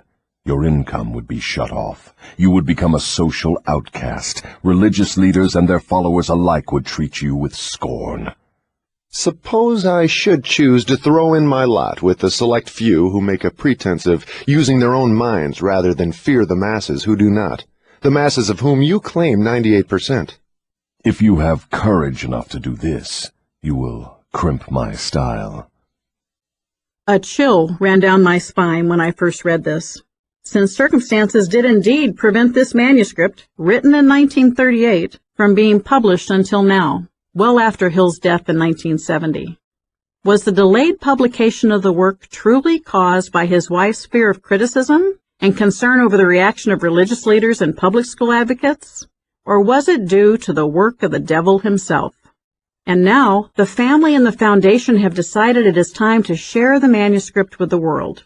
Shall we heed Hill's wisdom, discover our other selves, and take control of our own minds, reclaiming our destiny? Why do you lay claim to no scientist? Don't you like scientists? Oh, yes. I like all people well enough, but true scientists are out of my reach. Why? Because they think for themselves and spend their time studying natural laws. They deal with cause and effect. They deal with facts wherever they find them. But do not make the mistake of believing scientists have no religion. They have a very definite religion. What is their religion? The religion of truth. The religion of natural law. If the world ever produces an accurate thinker with ability to fathom the deeply buried secret of life and death, you can be sure that science will be responsible for the catastrophe. Catastrophe to whom? To me, of course. Let's get back to the subject of hypnotic rhythm. I want to know more about it. Is it something like the principle through which people can hypnotize one another? It is precisely the same thing. I have already told you so. Why do you repeat your questions? That is an old worldly custom of mine, Your Majesty. For your enlightenment, I will tell you, I am forcing you to repeat many of your statements for the sake of emphasis. I'm also trying to see if I can catch you in a lie. Don't dodge the issue. Get back to hypnotic rhythm and tell me all you know about it. Am I a victim of it? Not now, but you barely missed falling into my web. You drifted toward the whirlpool of hypnotic rhythm until you discovered how to force me into making this confession. Then I lost control of you. How interesting. You are not trying to recapture me through flattery, are you? That would be the best bribe I could offer you. It is the bribe I used on you effectively before you got the upper hand of me.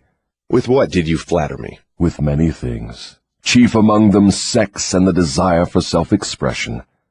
What effect did your bribes have on me? They caused you to neglect your major purpose in life and started you to drifting. Was that all you did to me through your bribes? That was plenty.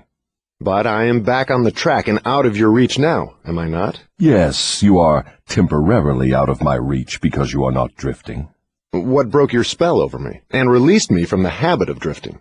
My answer may humiliate you. Do you want to hear it? Go ahead and give it to me, Your Majesty. I wish to learn how much truth I can stand. When you found a great love in the woman of your choice, I lost my grip on you. So you are going to accuse me of hiding behind a woman's skirts, are you? No, not hiding. I wouldn't put it that way. I would say you have learned how to give yourself a solid background with the embellishment of a woman's mind. The woman's skirt has nothing to do with it, then? No, but her brain does. When you and your wife began to combine your two brains through your habit of master-minding every day, you stumbled upon the secret power with which you forced me into this confession. Is that the truth, or are you trying to flatter me again? I could flatter you if I had you alone, but I cannot flatter you while you have the use of your wife's mind. I'm beginning to catch on to something important. I'm beginning to understand what was meant by the writer of that passage in the Bible, which says substantially, "When two or more meet together and ask for anything in my name, it shall be granted." It is true, then, that two minds are better than one. It is not only true, it is necessary before anyone can continuously contact the great storehouse of infinite intelligence, wherein is stored all that is, all that ever was, and all that can ever be. Is there such a storehouse? If there had not been, you would not. could not, now be humiliating me with this silly forced confession. Isn't it dangerous to give this sort of information to the world? Sure, it is dangerous to me. If I were you, I would not give it out. Let us get back now to the technique through which you fasten on your victims the habit of drifting.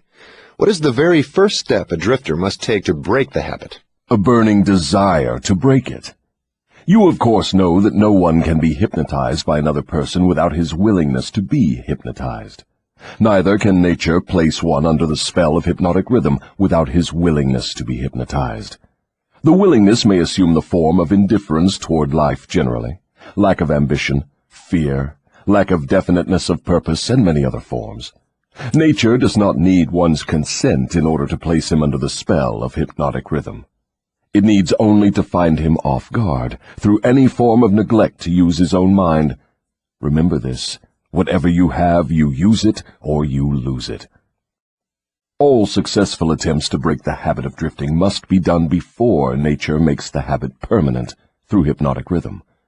As I understand you, hypnotic rhythm is a natural law through which nature fixes the vibration of all environments. Is that true? Yes. Nature uses hypnotic rhythm to make one's dominating thoughts and one's thought habits permanent. That is why poverty is a disease. Nature makes it so by fixing permanently the thought habits of all who accept poverty as an unavoidable circumstance. Through this same law of hypnotic rhythm, nature will also fix permanently positive thoughts of opulence and prosperity. Perhaps you will better understand the working principle of hypnotic rhythm if I tell you its nature is to fix permanently all habits, whether they are mental or physical. If your mind fears poverty, your mind will attract poverty.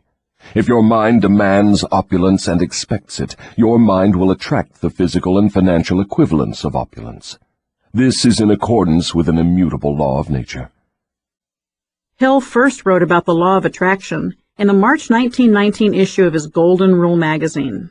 Within the last decade, this immutable law of nature has been popularized around the world by the resounding success of the book and the movie, The Secret.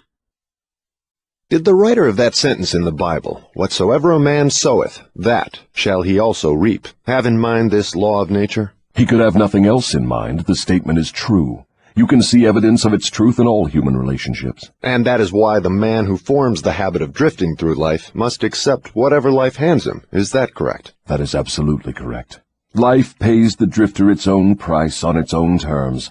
The non-drifter makes life pay on his own terms. Doesn't the question of morals enter into what one gets from life? To be sure, but only for the reason that one's morals have an influence on one's thoughts.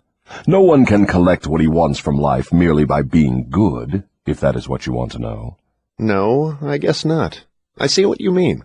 We are all where we are and what we are because of our own deeds. No, not exactly. You are where you are and what you are because of your thoughts and your deeds. Then there is no such reality as luck, is there? Emphatically no. Circumstances which people do not understand are classified under the heading of luck. Back of every reality is a cause. Often the cause is so far removed from the effect that the circumstance can be explained only by attributing it to the operation of luck. Nature knows no such law as luck. It is a man-made hypothesis with which he explains away things he does not understand. The terms luck and miracle are twin sisters. Neither of them has any real existence except in the imaginations of people. Both are used to explain that which people do not understand. Remember this. Everything having a real existence is capable of proof. Keep this one truth in mind, and you will become a sounder thinker. Which is more important, one's thoughts or one's deeds? All deeds follow thoughts. There can be no deeds without their having first been patterned in thought. Moreover, all thoughts have a tendency to clothe themselves in their physical counterpart. One's dominating thoughts, that is, the thoughts one mixes with the emotions, desire, hope, faith, fear, hate, greed, enthusiasm, not only have a tendency to clothe themselves in their physical equivalent, but they are bound to do so. That reminds me to ask you to tell me more about yourself. Where, in addition to the minds of people, do you dwell and operate? I operate wherever there is something I can control and appropriate. I have already told you I am the negative portion of the electron of matter. I am the explosion in lightning. I am the pain in disease and physical suffering. I am the unseen general in warfare. I am the unknown commissioner of poverty and famine. I am the executioner extraordinary at death. I am the inspirer of lust after the flesh. I am the creator of jealousy and envy and greed. I am the instigator of fear. I am the genius who converts the achievements of men of science into instruments of death. I am the destroyer of harmony in all manner of human relationships. I am the antithesis of justice. I am the driving force in all immorality. I am the stalemate of all good. I am anxiety, suspense, superstition, and insanity. I am the destroyer of hope and faith. I am the inspirer of destructive gossip and scandal. I am the discourager of free and independent thought. In brief, I am the creator of all forms of human misery, the instigator of discouragement and disappointment. And you do not call that cold and cruel? I call that definite and dependable. The world depression broke up the habits of men everywhere and redistributed the sources of opportunity in all walks of life on an unprecedented scale. The drifter's pet alibi, with which he tries to explain away his undesirable position, is his cry that the world has run dry of opportunities. Non-drifters do not wait for opportunity to be placed in their way. They create opportunity to fit their desires and demands of life. Hill speaks of the great opportunities that arose during the Great Depression and the fortunes that were made by those who seized those opportunities. I believe that Hill would say the same thing in our own day. Many opportunities exist today because of the economic turmoil. Will you seize one and create your own opportunity to fit your desires and demands of life? Are non-drifters smart enough to avoid the influence of hypnotic rhythm? No one is smart enough to dodge the influence of hypnotic rhythm. One could just as easily avoid the influence of the law of gravity. The law of hypnotic rhythm fixes permanently the dominating thoughts of men, whether they be drifters or non-drifters. There is no reason why a non-drifter would want to avoid the influence of hypnotic rhythm, because that law is favorable to him. It helps him convert his dominating aims, plans, and purposes into their physical replicas. It fixes his habits of thought and makes them permanent. Only the drifter would wish to dodge the influence of hypnotic rhythm. For the better portion of my adult life, I have been a drifter. How did I manage to escape being swept into the whirlpool of hypnotic rhythm? You haven't escaped. The major portion of your dominating thoughts and desires since you reached adulthood has been a well-defined, definite desire to understand all the potentialities of the mind. You may have drifted on thoughts of lesser importance, but you did not drift in connection with this desire. Because you did not drift, you are now recording a document which gives you exactly what your dominating thoughts demanded of life. Why doesn't your opposition use hypnotic rhythm to make permanent one's higher thoughts and nobler deeds? Why does your opposition permit you to use this stupendous force as a means of entangling people in a web of evil, spun by their own thoughts and deeds? Why does your opposition not outwit you by binding people with thoughts which build and lift them above your influence? The law of hypnotic rhythm is available to all who will use it.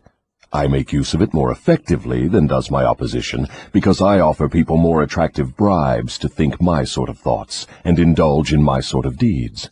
In other words, you control people by making negative thinking and destructive deeds pleasing to them.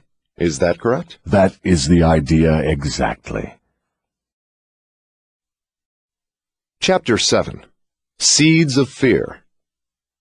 I have often wondered why your opposition, what we earthbound call God, does not annihilate you. Can you tell me why?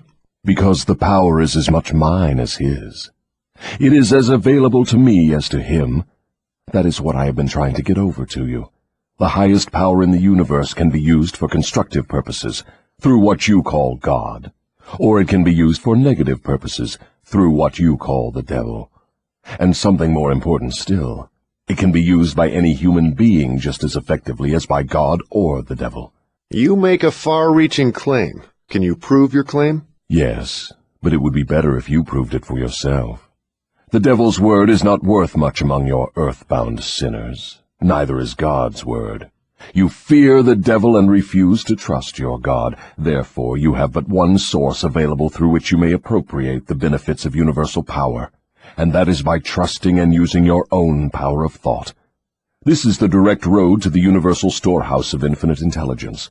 There is no other road available to any human being. Why have we earthbound not found the road to infinite intelligence sooner? Because I have intercepted you and led you off the path by planting in your minds thoughts which destroy your power to use your minds constructively. I have made it attractive to you to use the power of infinite intelligence to attain negative ends through greed, avarice, lust, envy, and hatred. Remember, your mind attracts that which your mind dwells upon. To divert you away from my opposition, I had only to feed you on thoughts helpful to my cause.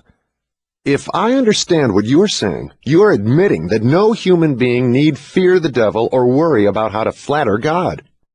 That is it precisely. This admission may put a crimp in my style, but I have the satisfaction of knowing it may also slow down my opposition by sending people direct to the source of all power. Here, as in some other points during the dialogue, Hill gets explicitly theological.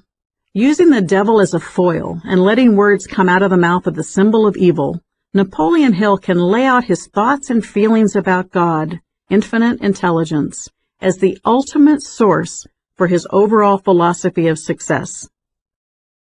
In other words, if you cannot control people through negative bribes or fear, then you wish to kick over the entire apple cart and show people how to go around God. Are you by any chance in politics too? Your technique seems frightfully familiar. Am I in politics? If I am not in politics, who do you believe starts depressions and forces people into wars? Surely you would not lay this at the door of my opposition. As I have already told you, I have allies in all walks of life to help me in connection with all human relationships. Why don't you take over the churches and use them outright in your cause? Do you think I am a fool? Who would keep alive the fear of the devil if I subdued the churches? Who would serve as a decoy to attract the attention of people while I manipulate their minds if I did not have some agency through which to sow the seeds of fear and doubt? The cleverest thing I do is to use the allies of my opposition to keep the fear of hell burning in the minds of people. As long as people fear something, no matter what, I will keep a grip on them. I'm beginning to see your scheme. You use the churches to plant the seed of fear and uncertainty and indefiniteness in the minds of people.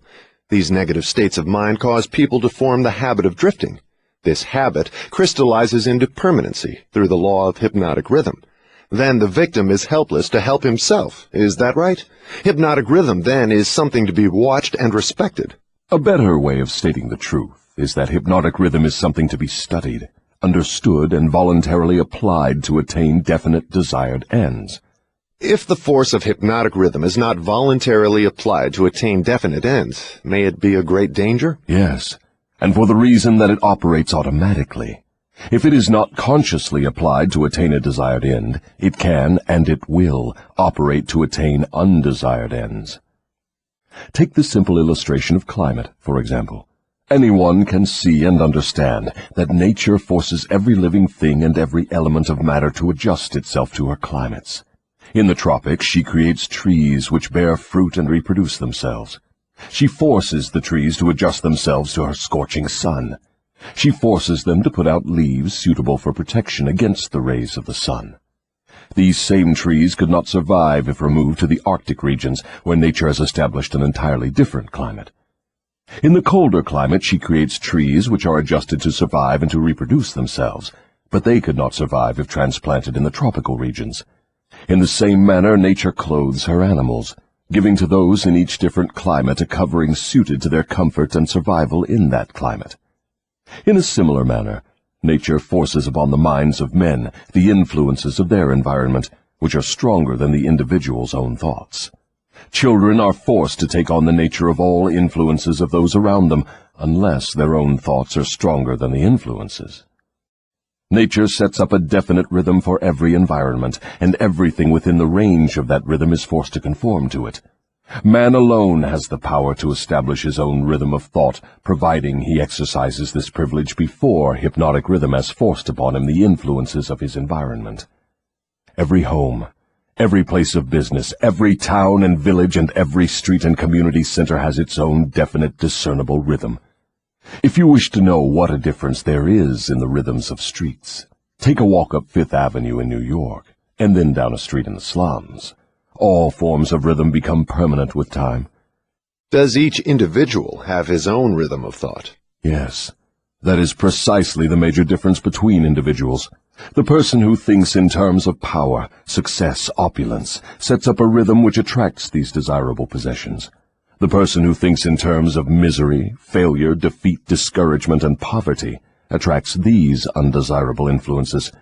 This explains why both success and failure are the result of habit. Habit establishes one's rhythm of thought, and that rhythm attracts the object of one's dominating thoughts. Hypnotic rhythm is something resembling a magnet which attracts things for which it has a magnetic affinity. Is that correct? Yes, that is correct.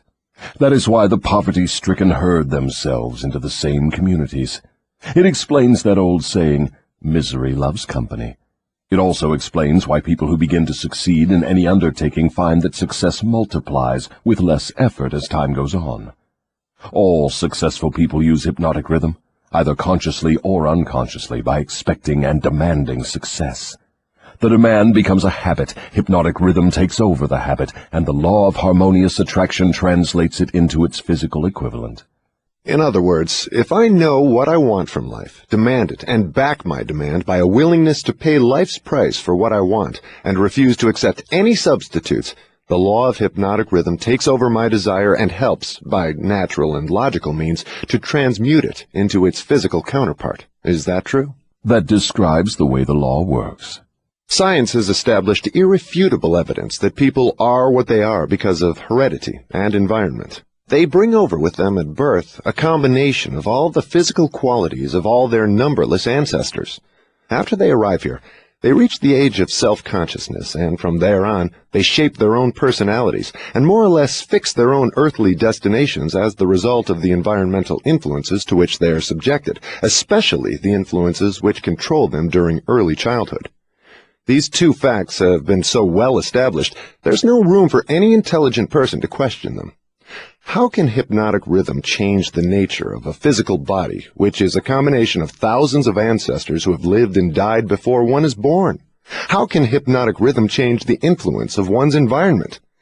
People who are born in poverty and ignorance have a strong tendency to remain poverty-stricken and ignorant all through life. What, if anything, can hypnotic rhythm do about this? Hypnotic rhythm cannot change the nature of the physical body one inherits at birth. But it can and it does modify change, control and make permanent one's environmental influences. If I understand what you mean, a human being is forced by nature to take on and become a part of the environment he chooses, or the environment that may be forced upon him? That is correct. But there are ways and means by which an individual may resist the influences of an environment he does not wish to accept, and also a method of procedure by which one may reverse the application of hypnotic rhythm from negative to positive ends. Do you mean that there is a definite method by which hypnotic rhythm can be made to serve instead of destroy one? I mean just that. Tell me how this astounding end may be attained. For my description to be of any practical value, it will be necessarily lengthy, because it will have to cover 7 principles of psychology which must be understood and applied by all who use hypnotic rhythm to aid them in forcing life to yield that which they want. Then break your description into 7 parts, each giving a detailed analysis of one of the 7 principles with simple instructions for its practical application. Chapter 8.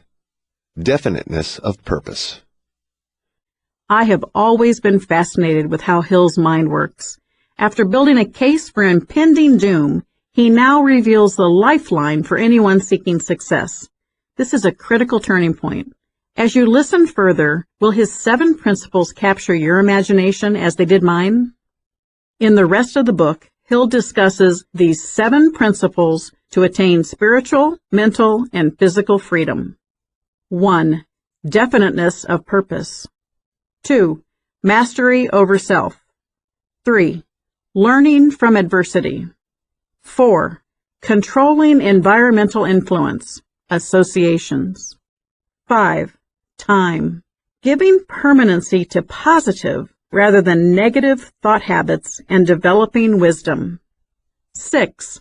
Harmony, acting with definiteness of purpose to become the dominating influence in your own mental, spiritual, and physical environment. 7. Caution, thinking through your plan before you act. Your Majesty will now proceed to unfold the secrets of the 7 principles through which human beings may force life to provide them with spiritual, mental, and physical freedom. Do not be sparing in your description of these principles. I want a complete illustration of how the principles may be used by anyone who chooses to use them. Tell us all you know about the principle of definiteness of purpose. If you go through with this mad idea of publishing my confession, you will open the gates of hell and turn loose all the precious souls I have collected back down through the ages. You will deprive me of souls yet unborn. You will release from my bondage millions now living. Stop, I beg of you. Open up. Let's hear what you have to say about the principle of definiteness of purpose. You are pouring water on the fires of hell, but the responsibility is yours, not mine. I may as well tell you that any human being who can be definite in his aims and plans can make life hand over whatever is wanted. That is a broad claim, Your Majesty. Do you wish to tone it down a bit? Tone it down? No, I wish to tone it up. When you hear what I now have to say, you will understand why the principle of definiteness is so important. My opposition uses a clever little trick to cheat me of my control over people. The opposition knows that definiteness of purpose closes the door of one's mind so tightly against me that I cannot break through unless I can induce one to form the habit of drifting. Why doesn't your opposition give your secret to all people by telling them to avoid you through definiteness of purpose? You have already admitted that 2 out of every 100 people belong to your opposition. Because I am more clever than my opposition. I draw people away from definiteness with my promises. You see, I control more people than my opposition because I am a better salesman and a better showman. I attract people by feeding them liberally of the thought habits in which they like to indulge. Is definiteness of purpose something with which one must be born, or may it be acquired? Everyone, as I have told you before, is born with the privilege of being definite, but 98 out of every 100 people lose this privilege by sleeping on it. The privilege of definiteness can be maintained only by adopting it as a policy by which one is guided in all the affairs of life. Oh, I see. One takes advantage of the principle of definiteness, just as one may build a strong physical body, through constant, systematic use. Is that it? You have stated the truth clearly and accurately. Now I think we are getting somewhere, Your Majesty. We have at long last found the starting point from which all who become self-determining in life must take off. We have discovered from your astounding confession that your greatest asset is man's lack of caution, which enables you to lead him into the jungle of indefiniteness through simple bribes. We have learned, beyond the question of doubt, that anyone who adopts definiteness of purpose as a policy and uses it in all of his daily experiences cannot be induced to form the habit of drifting. Without the aid of the drifting habit, you are powerless to attract people through promises. Is this correct? I couldn't have stated the truth more clearly myself. Go ahead now and describe how people neglect their privilege of being free and self-determining through indefiniteness and drifting. I have already made brief reference to this principle, but I will now go into more minute details as to how the principle works. I shall have to begin at the time of birth.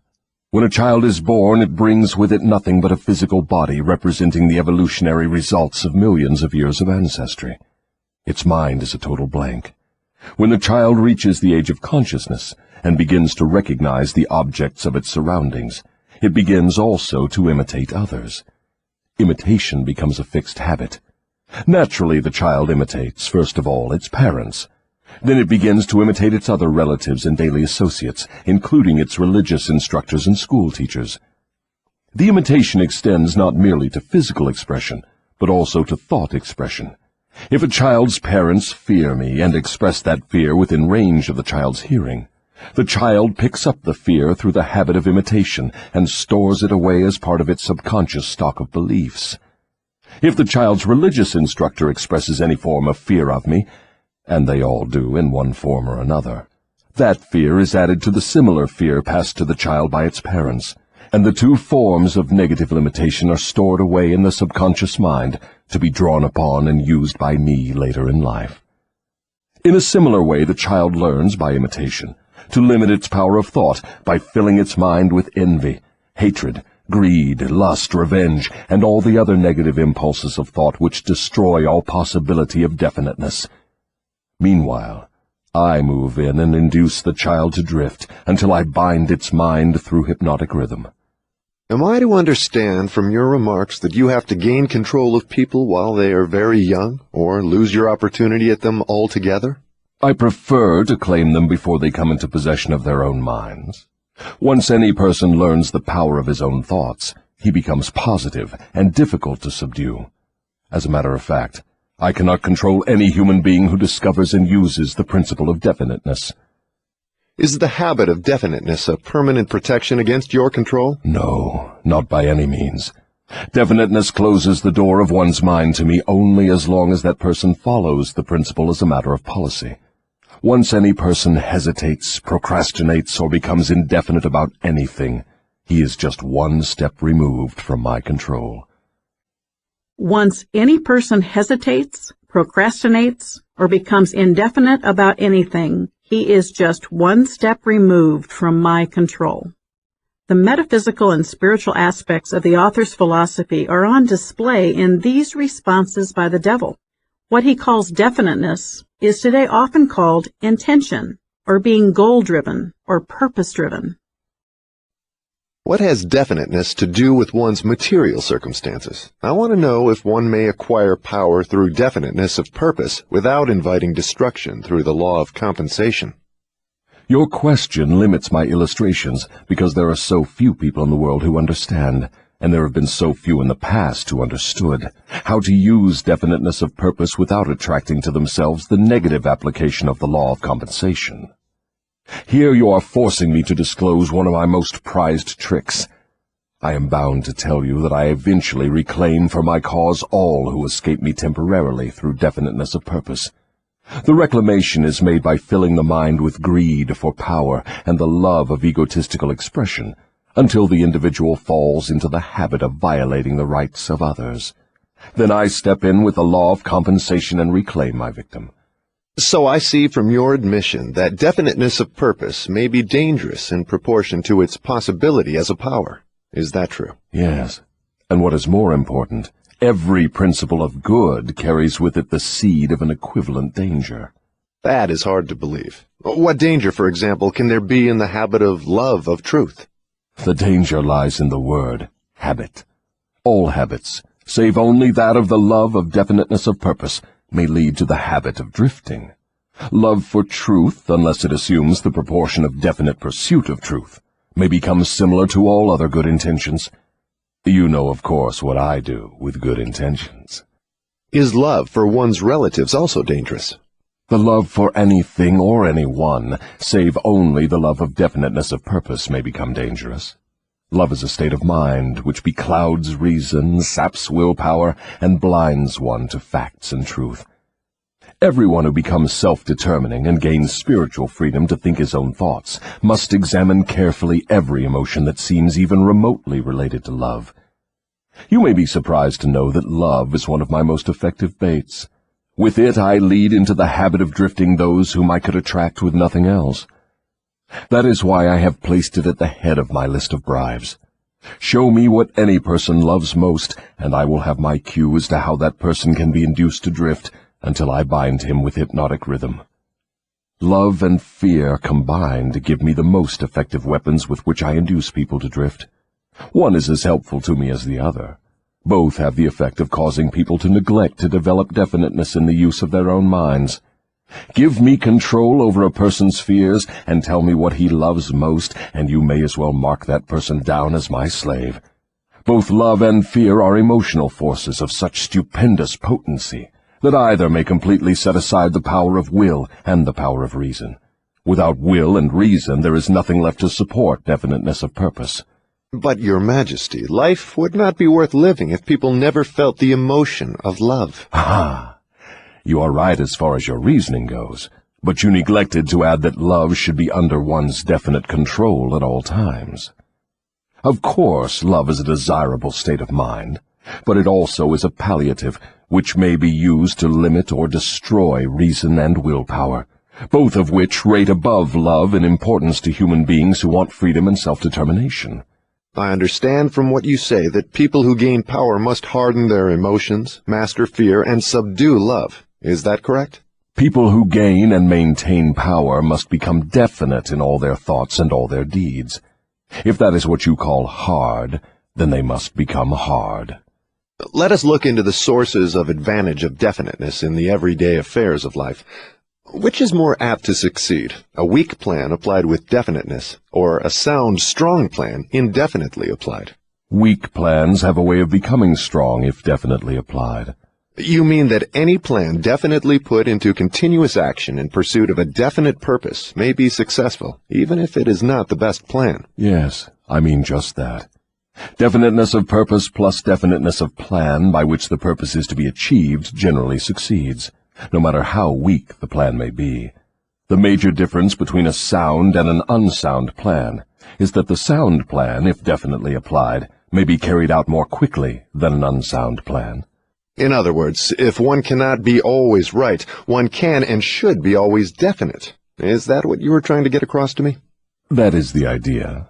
People who are definite in both their plans and their purposes never accept temporary defeat as being more than an urge to greater effort.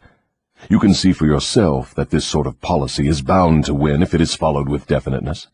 Can a person who moves with definiteness of both plan and purpose be always sure of success? No. The best of plans sometimes misfire. But the person who moves with definiteness recognizes the difference between temporary defeat and failure. When plans fail, he substitutes others, but he does not change his purpose. He perseveres. Eventually, he finds a plan that succeeds. Will a plan based upon immoral or unjust ends succeed as quickly as one motivated by a keen sense of justice and morality?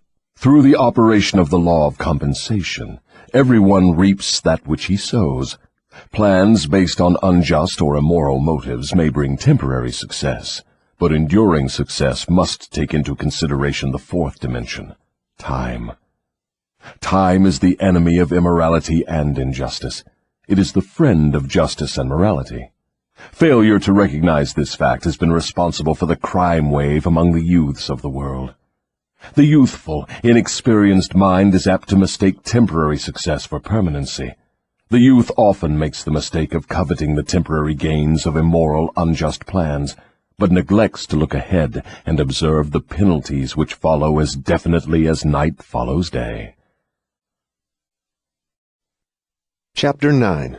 Education and Religion.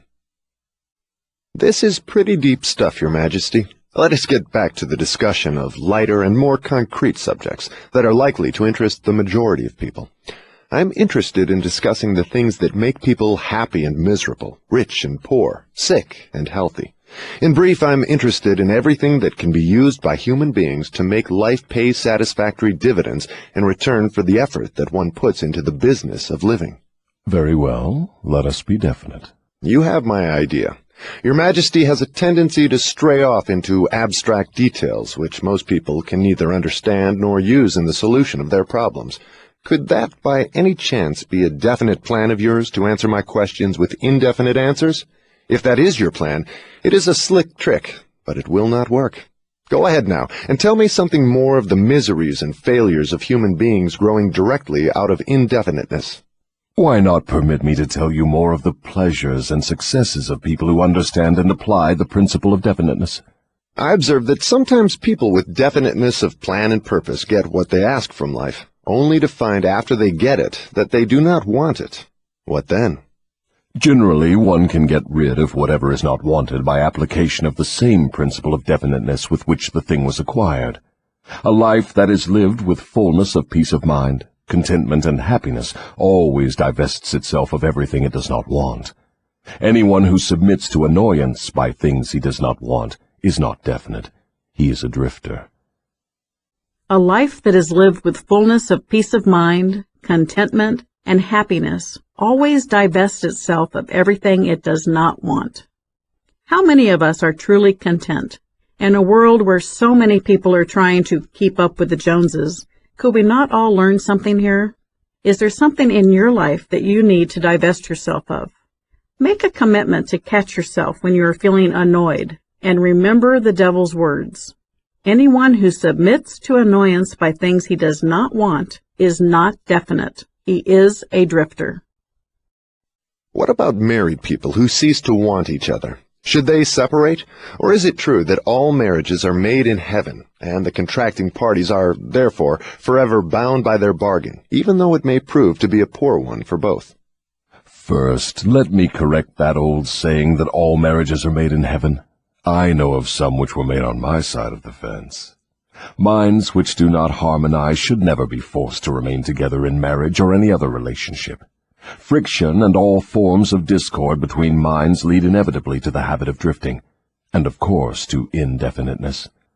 Aren't people sometimes bound to others by a relationship of duty, which renders it impractical for them to take from life what they want most?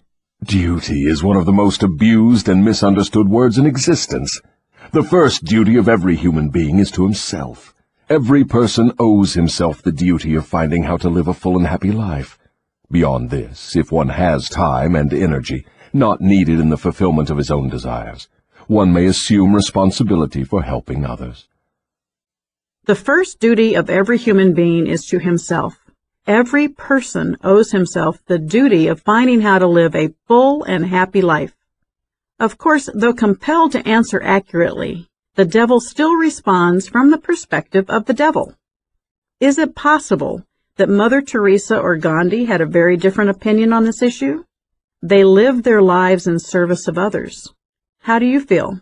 Do you put finding a full and happy life first in your life? Do you agree with those who would argue that to truly be of service to others, you need to take care of yourself first? Is it then possible that Mother Teresa and Gandhi found their full and happy lives through service to others? Isn't that a selfish attitude? And isn't selfishness one of the causes of failure to find happiness? I stand by my statement that there is no higher duty than that which one owes himself. Doesn't a child owe something in the way of duty to its parents, who gave it life and sustenance during its periods of helplessness? Not at all. It is just the other way round. Parents owe their children everything they can give them in the way of knowledge. Beyond that, parents often spoil instead of helping their offspring by a false sense of duty, which prompts them to indulge their children instead of forcing them to seek and gain knowledge at first hand.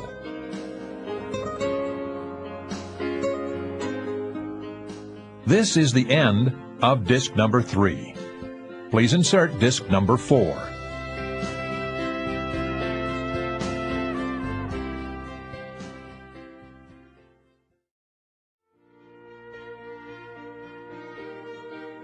This is disc number 4.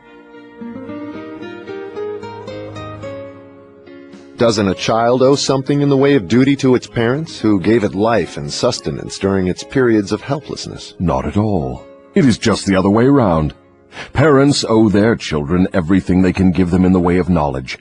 Beyond that, parents often spoil instead of helping their offspring by a false sense of duty, which prompts them to indulge their children instead of forcing them to seek and gain knowledge at first hand. I see what you mean. Your theory is that too much help thrust upon the youth encourages him to drift and become indefinite in all things.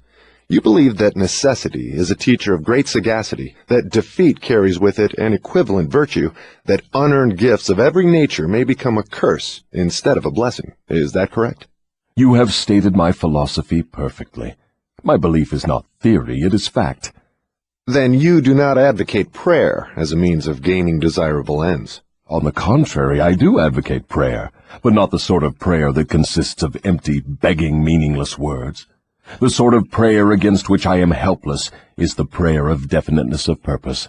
I never thought of definiteness of purpose as being a prayer. How can it be? Definiteness is in effect the only sort of prayer upon which one can rely. It places one in the way of using hypnotic rhythm to attain definite ends, by the mere act of appropriating it from the great universal storehouse of infinite intelligence. The appropriation, in case you are interested, takes place through definiteness of purpose, persistently pursued. Why do the majority of prayers fail? They don't. All prayers bring that for which one prays. But you just said that definiteness of purpose is the only sort of prayer upon which one can rely. Now you say that all prayers bring results. What do you mean? There is nothing inconsistent about it. The majority of people who pray go to prayer only after everything else fails them. Naturally, they go with their minds filled with fear that the prayers will not be answered. Well, their fears are realized. The person who goes to prayer with definiteness of purpose and faith in the attainment of that purpose puts into motion the laws of nature, which transmute one's dominating desires into their physical equivalent. That is all there is to prayer. One form of prayer is negative and brings only negative results. One form is positive and brings definite positive results. Could anything be more simple? People who whine and beg God to assume responsibility for all their troubles and provide them with all the necessities and luxuries of life are too lazy to create what they want and translate it into existence through the power of their own minds. When you hear a person praying for something that he should procure through his own efforts, you may be sure you are listening to a drifter. Infinite intelligence favors only those who understand and adapt themselves to her laws. She makes no discrimination because of fine character or pleasing personality. These things help people negotiate their way through life more harmoniously with one another. But the source from which prayer is answered is not impressed by fine feathers.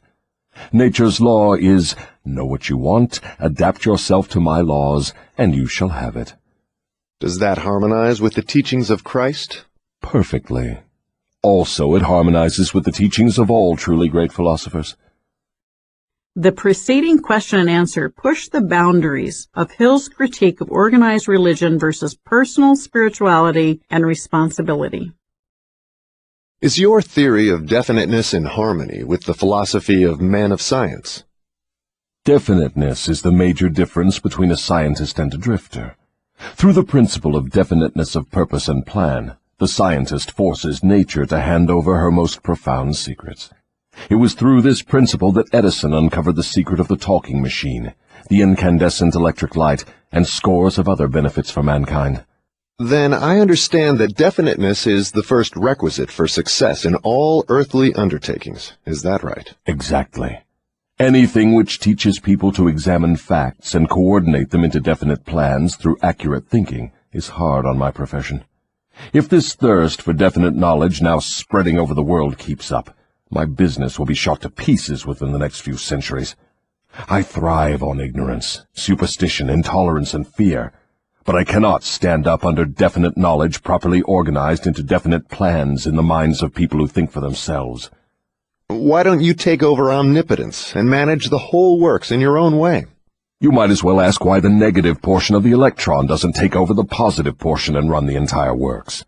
The answer is that both the positive and the negative charges of energy are necessary to the existence of the electron. One is balanced equally against the other, stalemated as it were. So it is with what you call omnipotence and I. We represent the positive and the negative forces of the entire system of universes, and we are equally balanced one against the other. If this power of balance were shifted the slightest degree, the whole system of universes would become quickly reduced to a mass of inert matter. Now you know why I cannot take over the whole show and run it my way. If what you say is true, you have exactly the same power as omnipotence. Is that true? That is correct. My opposition, you call it omnipotence, expresses itself through the forces which you call good, the positive forces of nature. I express myself through the forces you call bad, the negative forces. Both good and bad are coincidental with existence. One is as important as the other. Then the doctrine of predestination is sound. People are born to success or failure, misery or happiness, to be good or bad, and they have nothing to do with this, nor can they modify their natures. Is that your claim? Emphatically not. Every human being has a wide range of choice in both his thoughts and his deeds. Every human being can use his brain for the reception and the expression of positive thoughts, or he can use it for the expression of negative thoughts. His choice in this important matter shapes his entire life. From what you have said, I gather the idea that human beings have more freedom of expression than either you or your opposition. Is that correct? That is true. Omnipotence and I are bound by immutable laws of nature. We cannot express ourselves in any manner not conforming to these laws. Then it is true that man has rights and privileges not available to either omnipotence or the devil. Is that the truth? Yes, that is true. But you might well have added that man is not yet fully awakened to the realization of this potential power. Man still regards himself as something resembling the worms in the dust, when in reality he has more power than all other living things combined. Definiteness of purpose seems to be a panacea for all evils of man. Not that, perhaps, but you may be sure no one ever will become self-determining without it. Why aren't children taught definiteness of purpose in the public schools? For the reason that there is no definite plan or purpose behind any of the school curricula. Children are sent to school to make credits and to learn how to memorize, not to learn what they want of life. Children are sent to school to make credits and to learn how to memorize, not to learn what they want of life. Again, I find this chilling. Hill sounded this alarm in 1938, and yet the manuscript went unpublished, and today we are still teaching to the test in our schools. I am on a personal mission to promote financial education to teach young people about money, a true life skill they will need, and yet many schools still reject it because it does not satisfy the test requirements upon which they are graded and receive funding. Is it not time to sound the alarms again? What good is a school credit if one cannot convert it into the material and spiritual needs of life? I am only a devil, not an unwinder of riddles. I deduce from all you say that neither the schools nor the churches prepare the youths of the world with a practical working knowledge of their own minds. Is anything of more importance to a human being than an understanding of the forces and circumstances which influence his own mind? The only thing of enduring value to any human being is a working knowledge of his own mind. The churches do not permit a person to inquire into the possibilities of his own mind, and the schools do not recognize that such a thing as a mind exists. Why is Napoleon Hill so down on churches and the prevailing organized religions of his day? I believe his criticism stems from an abiding love for the true spirit and meaning of faith and the underlying validity of all religious traditions, despite what human beings do to weaken or corrupt them. What is the balance between accepting that which is revealed to your mind and heart, your soul, and the reality of life in a world so often infected with evil, as personified by Hill's devil? Aren't you a little hard on the schools and the churches? No, I am merely describing them as they are, without bias or prejudice. Aren't the schools and the churches your bitter enemies? Their leaders may think they are, but I am impressed only by facts. The truth is this, if you must know it. The churches are my most helpful allies, and the schools run the churches a close second. On what specific or general grounds do you make this claim? On the grounds that both the churches and the schools help me to convert people to the habit of drifting. Do you realize that your charge is substantially a sweeping indictment of the two institutions of major importance which have been responsible for civilization in its present form? Do I realize it? Man alive, I gloat over it. If the schools and churches had taught people how to think for themselves, where would I be now?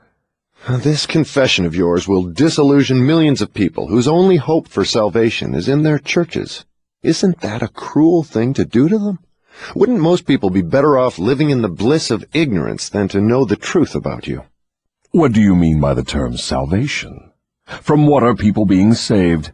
The only form of enduring salvation that is worth a green fig to any human being is that which comes from recognition of the power of his own mind.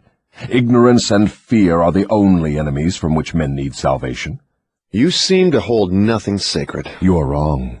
I hold sacred the one thing which is my master, the one thing I fear. What is that? The power of independent thought backed by definiteness of purpose. Then you do not have many people to fear. Only 2 out of every 100, to be exact. I control all others. Let's give the churches a rest and get back to the public schools. Your confession has shown clearly that you thrive and perpetuate yourself from one generation to another by the clever trick of taking over the minds of children before they have the chance to learn how to use their minds. I wish to know what is wrong with a public school system that permits the devil to control so many people. I wish to know also what can be done to the established system of teaching that will ensure all children the opportunity to learn, first, that they have minds, and second, how to use those minds to bring spiritual and economic freedom. I am putting the question to you definitely enough, and since you have stressed the importance of definiteness of purpose, I am here and now putting you on notice that your answer to my question must be definite. Wait a moment while I catch my breath. You have given me quite an order. It seems strange that you would come to the devil to learn how to live. I should think you would go to my opposition. Why don't you? Your Majesty, it is you who are on trial here, not I. I want the truth, and I am not particular as to the source from which I get it. There is something radically wrong with the system of education that has given us a balance sheet with life that shows us hopelessly in the red and groping for the road to self-determination as if we were so many animals lost in the jungle. I want to know two things about this system. First, what is the major weakness of the system? Second, how can this weakness be eliminated?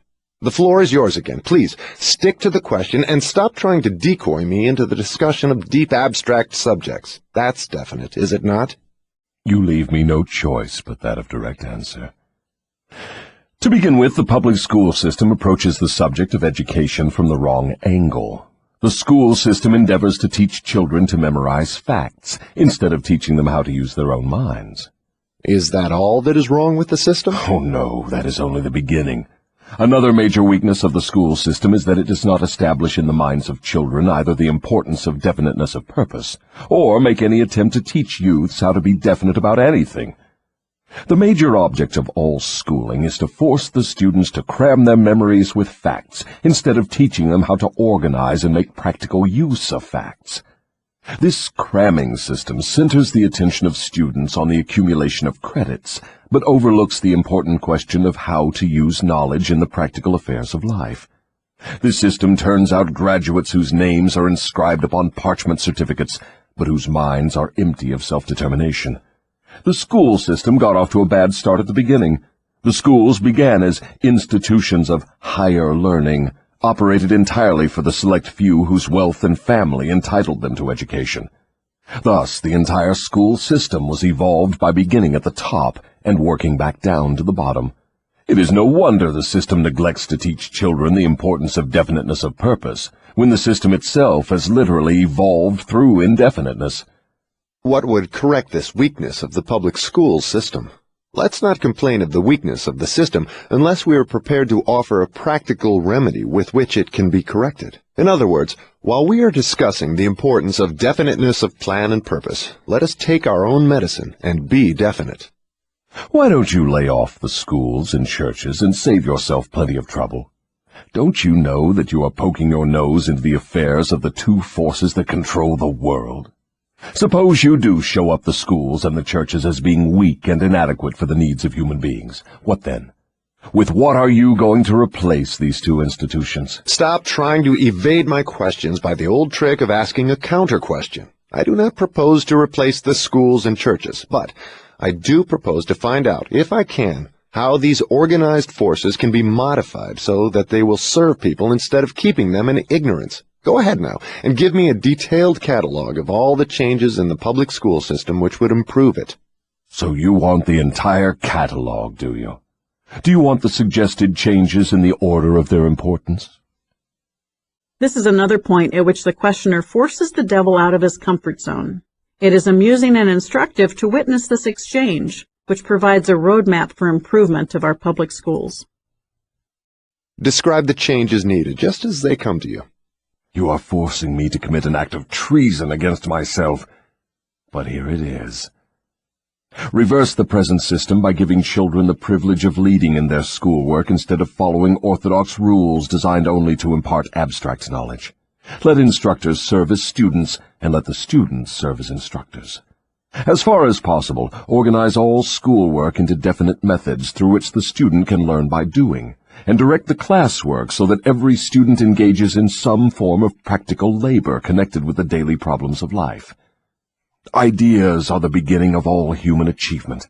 Teach all students how to recognize practical ideas that may be of benefit in helping them acquire whatever they demand of life. Teach the students how to budget and use time. And above all, Teach the truth that time is the greatest asset available to human beings, and the cheapest. Teach the student the basic motives by which all people are influenced, and show how to use these motives in acquiring the necessities and the luxuries of life. Teach children what to eat, how much to eat, and what is the relationship between proper eating and sound health. Teach children the true nature and function of the emotion of sex. And above all, teach them that it can be transmuted into a driving force capable of lifting one to great heights of achievement. Teach children to be definite in all things, beginning with the choice of a definite major purpose in life. Teach children the nature of and possibilities for good and evil in the principle of habit, using as illustrations with which to dramatize the subject the everyday experiences of children and adults. Teach children how habits become fixed through the laws of hypnotic rhythm, and influence them to adopt, while in the lower grades, habits that will lead to independent thought. Teach children the difference between temporary defeat and failure, and show them how to search for the seed of an equivalent advantage which comes with every circumstance of defeat. Teach children to express their own thoughts fearlessly, and to accept or reject at will all ideas of others, reserving to themselves always the privilege of relying upon their own judgment. Teach children to reach decisions promptly and to change them, if at all, slowly and with reluctance, and never without a definite reason. Teach children that the human brain is the instrument with which one receives from the great storehouse of nature the energy which is specialized into definite thoughts, that the brain does not think, but serves as an instrument for the interpretation of stimuli which cause thought. Teach children the value of harmony in their own minds, and that this is attainable only through self-control. Teach children the nature and the value of self-control. Teach children that there is a law of increasing returns which can be and should be put into operation as a matter of habit, by rendering always more service and better service than is expected of them. Teach children the true nature of the Golden Rule, and above all show them that through the operation of this principle, everything they do to and for another, they also do to and for themselves. Teach children not to have opinions unless they are formed from facts, or beliefs which may reasonably be accepted as facts. Teach children that cigarettes, liquor, narcotics, and overindulgence in sex destroy the power of will and lead to the habit of drifting. Do not forbid these evils, just explain them. Teach children the danger of believing anything merely because their parents, religious instructors, or someone else says it is so. Teach children to face facts, whether they are pleasant or unpleasant, without resorting to subterfuge or offering alibis. Teach children to encourage the use of their sixth sense, through which ideas present themselves in their minds from unknown sources, and to examine all such ideas carefully. Teach children the full import of the law of compensation as it was interpreted by Ralph Waldo Emerson, and show them how the law works in the small everyday affairs of life. Teach children that definiteness of purpose, backed by definite plans persistently and continuously applied, is the most efficacious form of prayer available to human beings. Teach children that the space they occupy in the world is measured definitely by the quality and quantity of useful service they render the world. Teach children there is no problem which does not have an appropriate solution, and that the solution often may be found in the circumstance creating the problem. Teach children that their only real limitations are those which they set up or permit others to establish in their own minds. Teach them that man can achieve whatever man can conceive and believe. Teach children that all schoolhouses and all textbooks are elementary implements which may be helpful in the development of their minds, but that the only school of real value is the great university of life, wherein one has the privilege of learning from experience. Teach children to be true to themselves at all times, and since they cannot please everybody, therefore to do a good job of pleasing themselves. That is an imposing list, but it seems conspicuous by the fact it ignores practically every subject now taught in the public schools. Was that intended? Yes. You asked for a list of suggested changes in public school curricula which would benefit children. Well, that is what you got. Some of the changes you suggest are so unorthodox they would shock most of the educators of today, wouldn't they? Most of the educators of today need to be shocked. A good, sound shock often helps the brain that has been atrophied by habit. Would the changes you suggest for the public schools give children immunity against the habit of drifting? Yes, that is one of the results the changes would bring, but there are others, too. I can't say that I agree with each thing on the devil's list. However, when I stopped to analyze his list of recommendations, this question came to my mind. Isn't that what our schools should be teaching our children? The devil knew this and we didn't? I wish Hill had thought to ask why our schools are what they are, and where they are, or what and where they aren't. The great scholars who designed our system of schooling must have realized the importance of at least some of what the devil professed our schools should be teaching. Why aren't these things part of the system? How could the original architects of what is today our compulsory education system have been so far off target? The devil did make the claim that the school system is one of his primary vehicles for creating and sustaining his large army of drifters. Could it be that? How could the suggested changes be forced into the public school system? You know, of course, it is as difficult to get a new idea into an educator's brain as it is to interest a religious leader in modifying religion so it will help people to get more from life.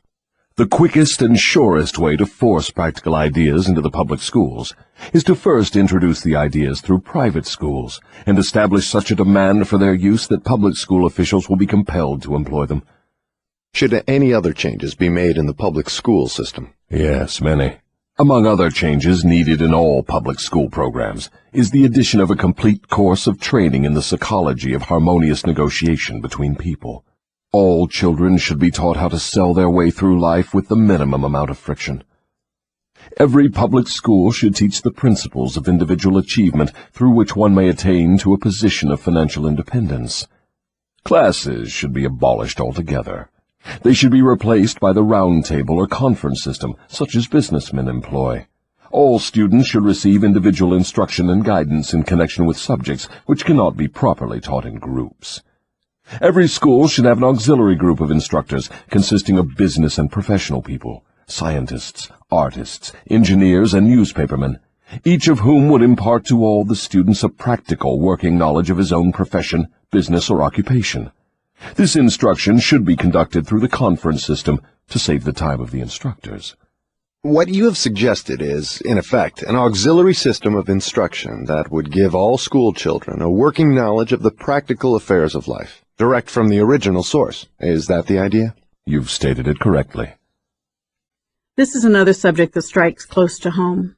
My husband recalls that during the early 1970s in New Jersey, one of the organizations that he was involved with assembled a group of scientists and businessmen to teach basic courses, for example, mathematics and physics, in their fields as volunteers in the public schools, only to be told that since the scientists and businessmen were not professional teachers, they were not welcome. More recently, the mission of bringing practical teaching into the schools has been popularized by several groups: Teach for America, America Saves, Junior Achievement, but is still often viewed as enhancement material and not part of the core curriculum.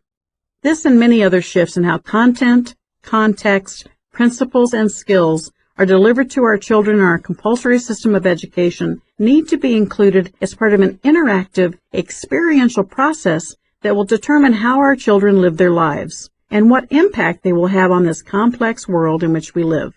The challenge is this: how do we package it all into a deliverable program that can be systematically and systemically implemented so it is success-oriented, rewarding, and fulfilling for all participants, children and adults alike? I am pleased and proud to say that I work with groups that have designed such programs, and they are taking these programs forward with definiteness of purpose. Their vision of the future, like ours, is to have an educational system that evolves into a powerful force capable of producing self-motivated, independent thinking, self-reliant, contributing members of society, and capable also of producing something more important: future generations ready and able to work in a complex world, to live successfully, to take pleasure in empowering themselves and others, and to make a real and lasting difference in the world as informed, responsible, involved global citizens, each with definiteness of purpose. Let us dismiss the public school system and go back to the churches for a moment. All my life, I've heard clergymen preaching against sin and warning sinners to beware and repent so they could be saved, but I've never heard any of them tell me what sin is. Will you give me some light on this subject? Sin is anything one does or thinks which causes one to be unhappy. Human beings who are in sound physical and spiritual health should be at peace with themselves and always happy. Any form of mental or physical misery indicates the presence of sin. Name some of the common forms of sin. It is a sin to overeat, because that leads to ill health and misery. It is a sin to overindulge in sex, because that breaks down one's willpower and leads to the habit of drifting. It is a sin to permit one's mind to be dominated by negative thoughts of envy, greed, fear, hatred, intolerance, vanity, self-pity, or discouragement, because these states of mind lead to the habit of drifting. It is a sin to cheat, lie, and steal, because these habits destroy self-respect, subdue one's conscience, and lead to unhappiness. It is a sin to remain in ignorance, because that leads to poverty and loss of self-reliance. It is a sin to accept from life anything one does not want, because that indicates an unpardonable neglect to use the mind. Is it a sin for one to drift through life without definite aim, plan, or purpose? Yes, because this habit leads to poverty and destroys the privilege of self-determination. It also deprives one of the privilege of using his own mind as a medium of contact with infinite intelligence. Are you the chief inspirer of sin? Yes. It is my business to gain control of the minds of people in every way possible. Can you control the mind of a person who commits no sin? I cannot, because that person never permits his mind to be dominated by any form of negative thought. I cannot enter the mind of one who never sins, let alone control it. What is the commonest and most destructive of all sins? Fear and ignorance. Have you nothing else to add to the list? There is nothing else to be added. What is faith? It is a state of mind wherein one recognizes and uses the power of positive thought as a medium by which one contacts and draws upon the universal store of infinite intelligence at will. In other words, faith is the absence of all forms of negative thought. Is that the idea? Yes, that is another way of describing it. Has a drifter the capacity to use faith? He may have the capacity, but he does not use it. Everyone has the potential power to clear his mind of all negative thoughts, and thereby avail himself of the power of faith. Stating the matter in another way, faith is definiteness of purpose backed by belief in the attainment of the object of that purpose. Is that correct? That's the idea exactly. Faith is a state of mind wherein one recognizes and uses the power of positive thought as a medium by which one contacts and draws upon the universal store of infinite intelligence at will.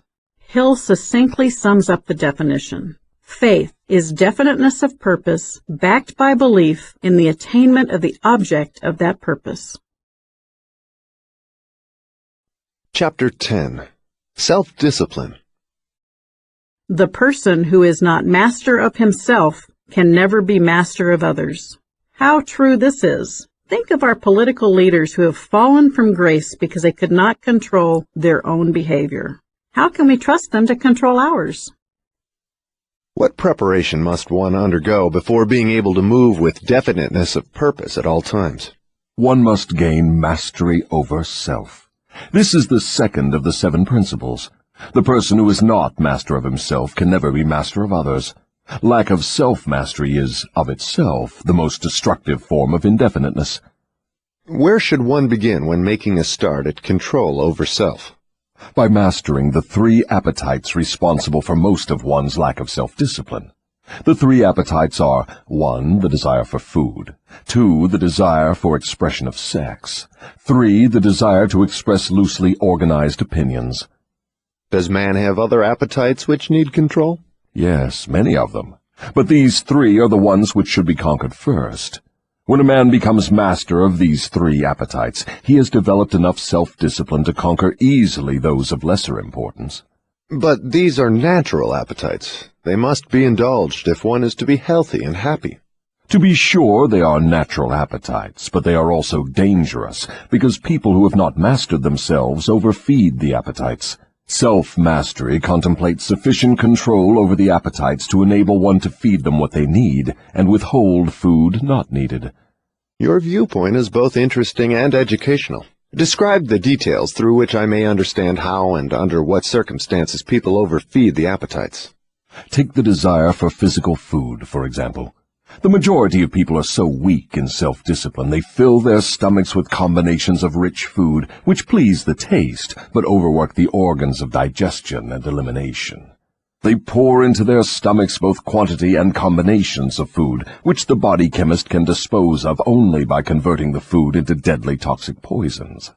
These poisons clog and stagnate the body's sewer system until it slows down in its work of elimination of waste matter. After a while, the sewer system stops working altogether, and the victim has what he calls constipation. By that time, he is ready for the hospital. Auto-intoxication, or body sewer poisoning, takes the machinery of the brain and rolls it into something resembling a wad of putty. The victim then becomes sluggish in his physical movements and mentally irritable and fussy. If he could only take one good look at and one bad smell of his sewer system, he would be ashamed to look himself in the face. City sewers are not the pleasantest of places when they become overloaded or clogged, but they are clean and sweet compared with the intestinal sewer when it has been overloaded or clogged. This is not a pretty story to be associated with the pleasant and necessary act of eating, but that is where it belongs, because overeating and wrong food combinations are the evils which cause auto-intoxication. People who eat wisely and keep their body sewers clean handicap me, because a clean body sewer generally means a sound body and a brain that functions properly. Imagine, if your imagination can be stretched that far, how any human being could move with definiteness of purpose with his body sewer filled with enough poison to kill 100 people if it were injected into their bloodstream directly. Here again, Napoleon Hill is far ahead of his time. Science eventually caught up with Hill, and even surpassed his intuition about physical processes and how they link to mental and emotional health. And all this trouble is the result of lack of control over the physical appetite for food.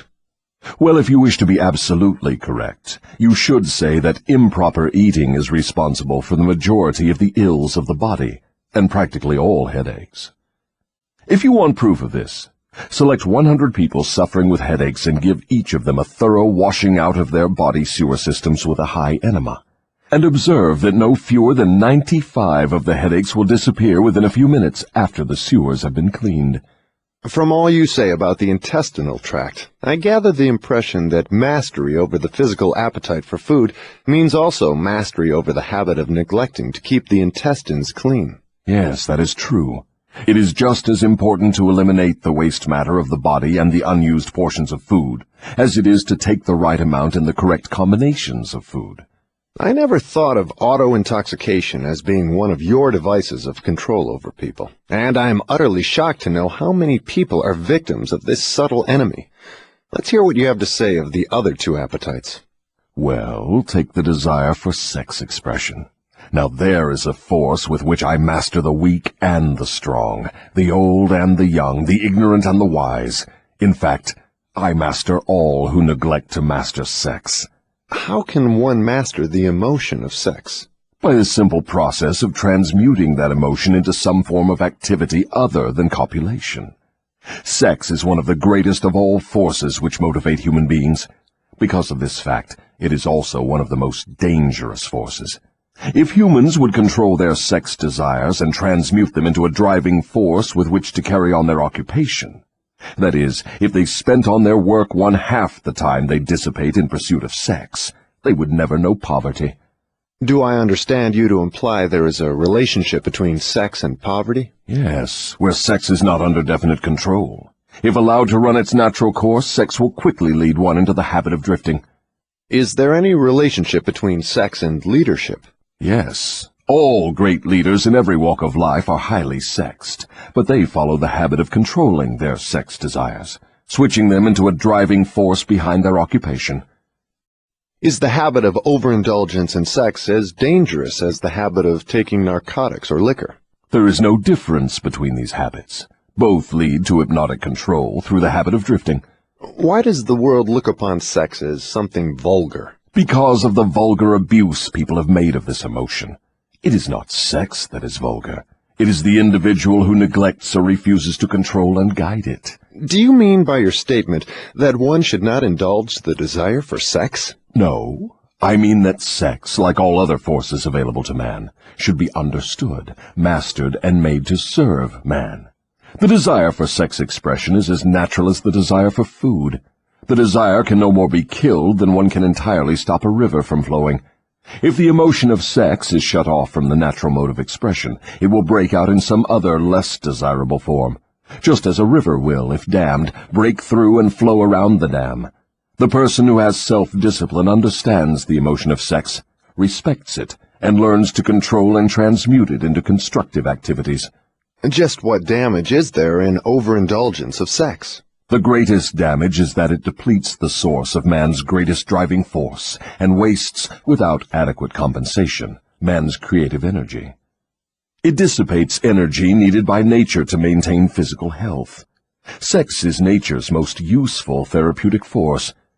It depletes the magnetic energy which is the source of an attractive, pleasing personality. It removes the sparkle from one's eyes and sets up discord in the tone of one's voice. It destroys enthusiasm, subdues ambition, and leads inevitably to the habit of drifting on all subjects. I would like for you to answer my question in another way by telling me what beneficial ends the emotion of sex may be made to attain if mastered and transmuted. Controlled sex supplies the magnetic force that attracts people to one another. It is the most important factor of a pleasing personality. It gives quality to the tone of voice, and enables one to convey through the voice any feeling desired. It serves, as nothing else can serve, to give motive power to one's desires. It keeps the nervous system charged with the energy needed to carry on the work of maintaining the body. It sharpens the imagination and enables one to create useful ideas. It gives quickness and definiteness to one's physical and mental movements. It gives one persistence and perseverance in the pursuit of one's major purpose in life. It is a great antidote for all fear. It gives one immunity against discouragement. It helps to master laziness and procrastination. It gives one physical and mental endurance while undergoing any form of opposition or defeat. It gives one the fighting qualities necessary under all circumstances for self-defense. In brief, it makes winners and not quitters. Are those all the advantages you claim for controlled sex energy? No, they are only some of the more important benefits it provides. Perhaps some will believe the greatest of all the virtues of sex is that it is nature's method of perpetuation of all living things. This alone should remove all thought that sex is vulgar. I gather from what you say that the emotion of sex is a virtue, not a fault. It is a virtue when controlled and directed to the attainment of desirable ends. It is a fault when neglected and permitted to lead to acts of lust. Why aren't these truths taught to children by their parents in the public schools? The neglect is due to ignorance of the real nature of sex. It is just as necessary in maintaining health for one to understand and properly use the emotion of sex as it is to keep the body's sewer system clean. Both subjects should be taught in all public schools and all homes where there are children. Wouldn't the majority of parents need instruction on the proper function and use of sex before they could intelligently teach their children? Yes, and so would the public school teachers. What relative position of importance would you give to the need for accurate knowledge on the subject of sex? It is next to the top of the list. There is but one thing of greater importance to human beings. That is accurate thought. Do I understand you to say that knowledge of the true functions of sex and ability to think accurately are the two things of greatest importance to mankind? That is what I intend you to understand. Accurate thinking comes first because it is the solution to all man's problems, the answer to all his prayers, the source of opulence and all material possessions. Accurate thinking is aided by properly controlled and directed sex emotion, because sex emotion is the same energy as that with which one thinks. It begins with those who desire self-determination sufficiently to be willing to pay its price. No one can be entirely free, spiritually, mentally, physically, and economically, without learning the art of accurate thinking. No one can learn to think accurately without including, as a part of the needed knowledge, information on the control of sex emotion through transmutation. It will be a great surprise to many people to learn there is so close a relationship between thinking and sex emotion. Tell us now about the third appetite, and let's see what it has to do with self-discipline.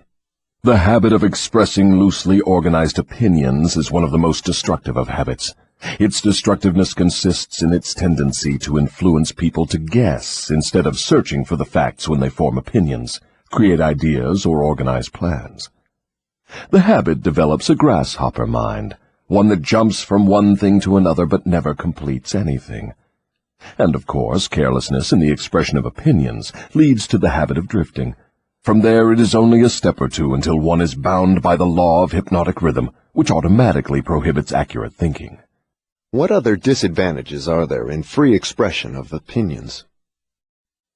The person who talks too much informs the world of his aims and plans, and gives to others the opportunity to profit by his ideas. Wise men keep their plans to themselves, and refrain from expressing uninvited opinions. This prevents others from appropriating their ideas, and makes it difficult for others to interfere with their plans. Why do so many people indulge in the habit of expressing uninvited opinions? The habit is one way of expressing egotism and vanity. The desire for self-expression is inborn in people. The motive back of the habit is to attract the attention of others and to impress them favorably. Actually, it has just the opposite effect. When the self-invited speaker attracts attention, it usually is unfavorable. Yes. What other disadvantages has the habit? The person who insists on talking seldom has an opportunity to learn by listening to others.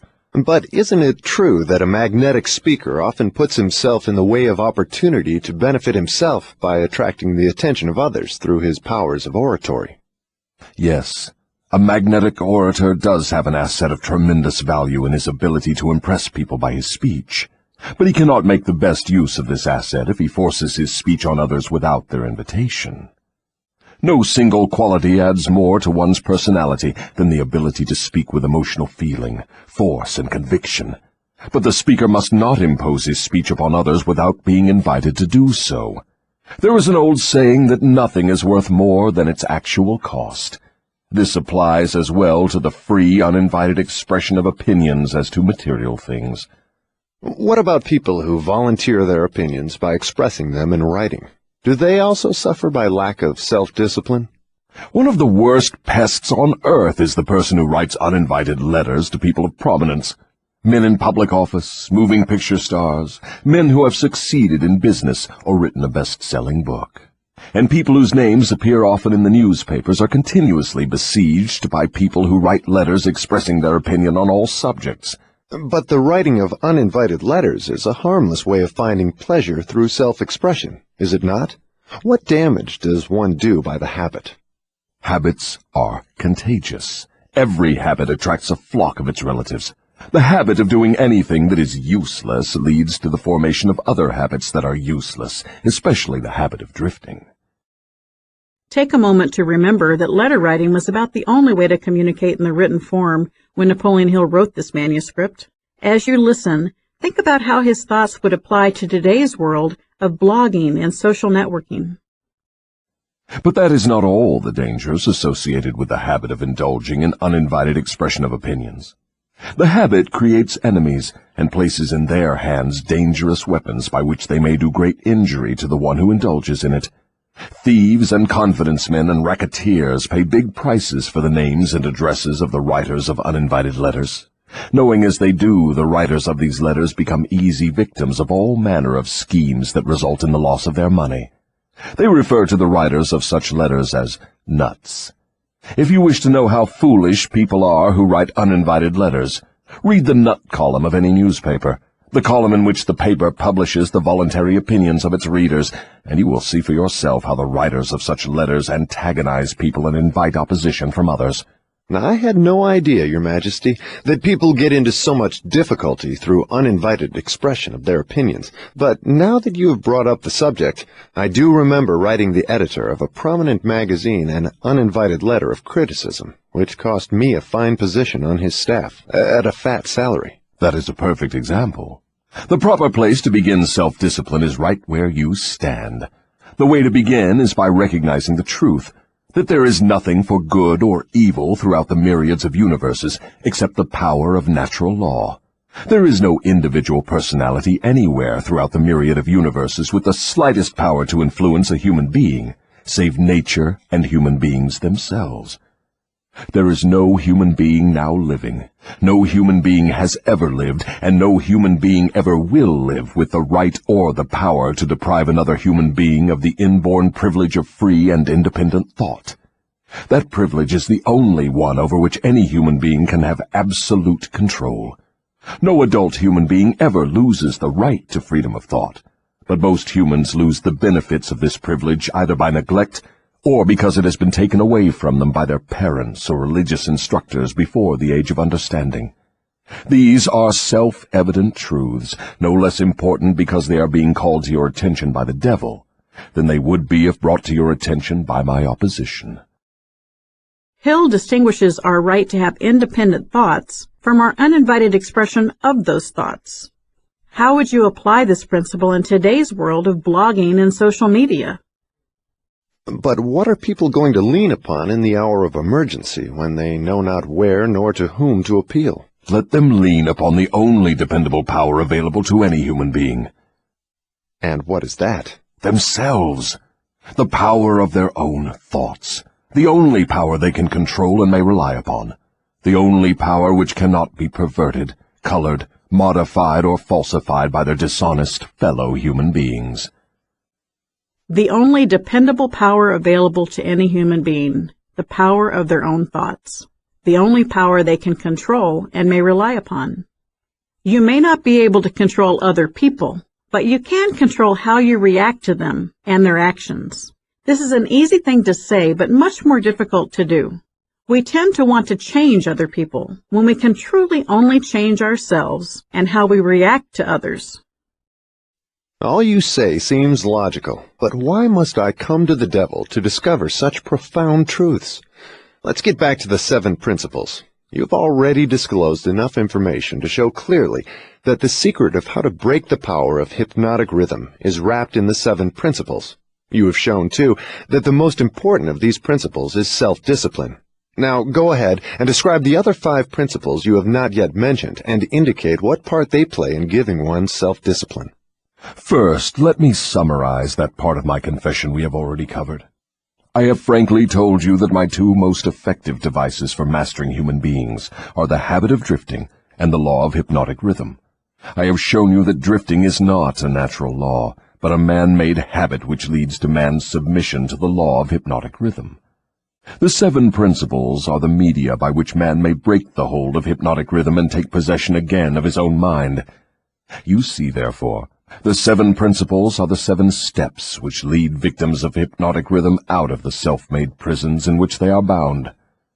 The 7 principles are the master key that unlocks the door to spiritual, mental, and economic self-determination. Is that true? Yes, that's another way of stating the truth. Chapter 11. Learning from Adversity. Is failure ever a benefit to man? Yes. Indeed, learning from adversity is the 3rd of the 7 principles. But few people know that every adversity brings with it the seed of an equivalent advantage. Still fewer people know the difference between temporary defeat and failure. If this knowledge were generally known, I would be deprived of one of my strongest weapons of control over human beings. But I understood you to say that failure is one of your greatest allies. I got the impression from your confession that failure causes people to lose ambition and quit trying, and then you take them over without opposition on their part. That is just the point. I take them over after they quit trying. If they knew the difference between temporary defeat and failure, they would not quit when they meet with opposition from life. If they knew that every form of defeat and all failures bring with them the seed of unborn opportunity, they would keep on fighting and win. Success usually is but one short step beyond the point where one quits fighting. Is that all one might learn from adversity, defeat, and failure? No, that is the least of what one might learn. I hate to tell you this, but failure often serves as a blessing in disguise because it breaks the grip of hypnotic rhythm and frees the mind for a fresh start. Now we are getting somewhere. So, you have confessed at long last that even nature's law of hypnotic rhythm can be, and often is, annulled by nature herself. Is that correct? No, that is not stating the matter accurately. Nature never reverses any of her natural laws. Nature does not take away a human being's freedom of thought through hypnotic rhythm.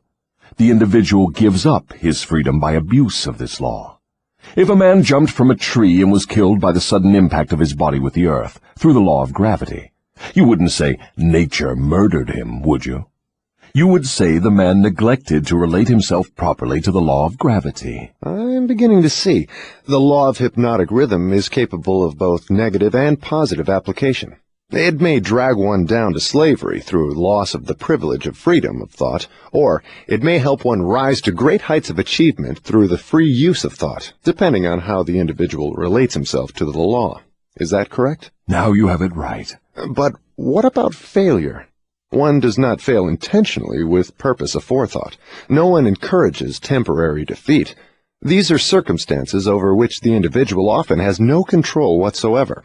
How, then, can it be said that nature does not take away one's freedom of thought when failure destroys ambition, willpower, and the self-confidence essential to make a fresh start? Failure is a man-made circumstance. It is never real until it has been accepted by man as permanent. Stating it another way, failure is a state of mind. Therefore, it is something an individual can control until he neglects to exercise this privilege. Nature does not force people to fail, but nature does impose her law of hypnotic rhythm upon all minds, and through this law gives permanency to the thoughts which dominate those minds. In other words, failure thoughts are taken over by the law of hypnotic rhythm and made permanent if the individual accepts any circumstances as being permanent failure. That same law just as readily takes over and makes permanent thoughts of success. Failure is a state of mind. Therefore, it is something an individual can control until he neglects to exercise this privilege. Can this be true? Has Hill convinced you that failure is a man-made circumstance? I believe he makes a compelling case. If I look closely at my life, my own successes and failures in business, mistakes and missteps, can I claim that anyone is responsible other than myself? Will a personal inventory of your life yield different results? Hill has helped me place a different value on failure than I did in the past. What part, then, does failure play in helping an individual break the grip of hypnotic rhythm after that law has been fastened upon his mind? Failure brings a climax in which one has the privilege of clearing his mind of fear and making a new start in another direction. Failure proves conclusively that something is wrong with one's aims or the plans by which the object of these aims is sought. Failure is the dead end of the habit path one has been following, and when it is reached, it forces one to leave that path and take up another, thereby creating a new rhythm. But failure does more than this. It gives an individual an opportunity to test himself, wherein he may learn how much willpower he possesses. Failure also forces people to learn many truths they would never discover without it. Failure often leads an individual to an understanding of the power of self-discipline, without which no one could turn back after having once been the victim of hypnotic rhythm. Study the lives of all people who achieve outstanding success in any calling, and observe with profit that their success is usually in exact ratio to their experiences of defeat before succeeding. Is this all you have to say of the advantages of failure? No, I have barely begun. If you want the real significance of adversity, failure, defeat, and all other experiences which break up a human being's habits and force him to form new habits, watch nature at her work. Nature uses illness to break the physical rhythm of the body when the cells and organs become improperly related. She uses economic depressions to break the rhythm of mass thought when great numbers of people become improperly related, through business, social, and political activities. And she uses failure to break the rhythm of negative thought when an individual becomes improperly related to himself in his own mind. Observe carefully, and you will see that everywhere in nature there is always at work a natural law which gives eternal change to all matter, all energy, and to the power of thought. The only permanent thing in the universe is change. Eternal, inexorable change, through which every atom of matter and every unit of energy has the opportunity to properly relate itself to all other units of matter and energy.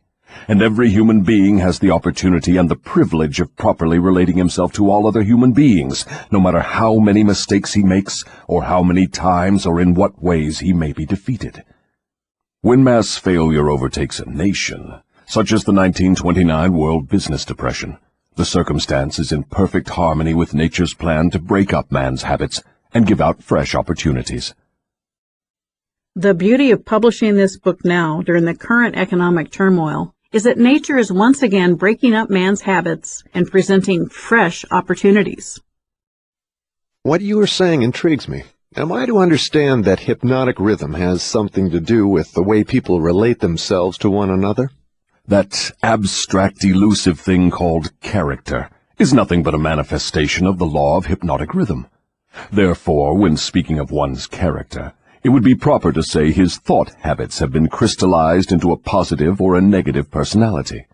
Through hypnotic rhythm, one is good or bad because of the knitting together of his thoughts and deeds through hypnotic rhythm. One is bound by poverty or blessed with abundance because his aims, plans, and desires, or lack of them, have been made permanent and real by hypnotic rhythm. Is that all you have to say of the connection between hypnotic rhythm and human relationships? No, I have just begun. Remember, while I am talking, I am speaking of the influence of hypnotic rhythm in connection with all human relationships. Men who succeed in business do so entirely because of the way they relate themselves to their associates and to others outside of the business. Professional men who succeed do so largely because of the manner in which they relate themselves to their clients. It is much more important for the lawyer to know people and to know the laws of nature than it is to know the law. And the doctor is a failure before he starts unless he knows how to relate himself to his patients so as to establish their faith in him. Marriage succeeds or fails entirely because of the manner in which the participants relate themselves to one another. Proper relationship in marriage begins with a proper motive for the marriage. Most marriages do not bring happiness because the contracting parties neither understand, nor attempt to understand, the law of hypnotic rhythm, through the operation of which every word they speak, every act in which they engage, and every motive by which they are inspired to deal with each other, is picked up and woven into a web that entangles them in controversial misery, or gives to them the wings of freedom through which they soar above all forms of unhappiness. Every newly made acquaintanceship between people ripens into friendship and then into spiritual harmony, sometimes called love, or plants a germ of suspicion and doubt which evolves and grows into open rebellion, according to the way in which the participants in the acquaintanceship relate themselves to one another. Hypnotic rhythm picks up the dominating motives, aims, purposes, and feelings of the contacting minds, and weaves these into some degree of faith or fear, love or hatred. After the pattern has taken definite shape, as it does with time, it is forced upon the contacting minds and made a part thereof. In this silent way does nature make permanent the dominating factors of every human relationship. In every human relationship, the evil motives and the evil deeds of the contacting individuals are coordinated and consolidated into definite form and subtly woven into that all-important human trait known as character. In the same manner, the motives and the deeds of good are consolidated and forced upon the individual. You see, therefore, it is not only one's deeds, but also one's very thoughts which determine the nature of all human relationships. You are leading into pretty deep water. Let's keep it near the shore, where I can follow you without fear of getting beyond a safe depth. Go ahead and tell me how this subject of human relationships actually works in the current affairs of a problem-filled world such as we have today. That is a happy thought.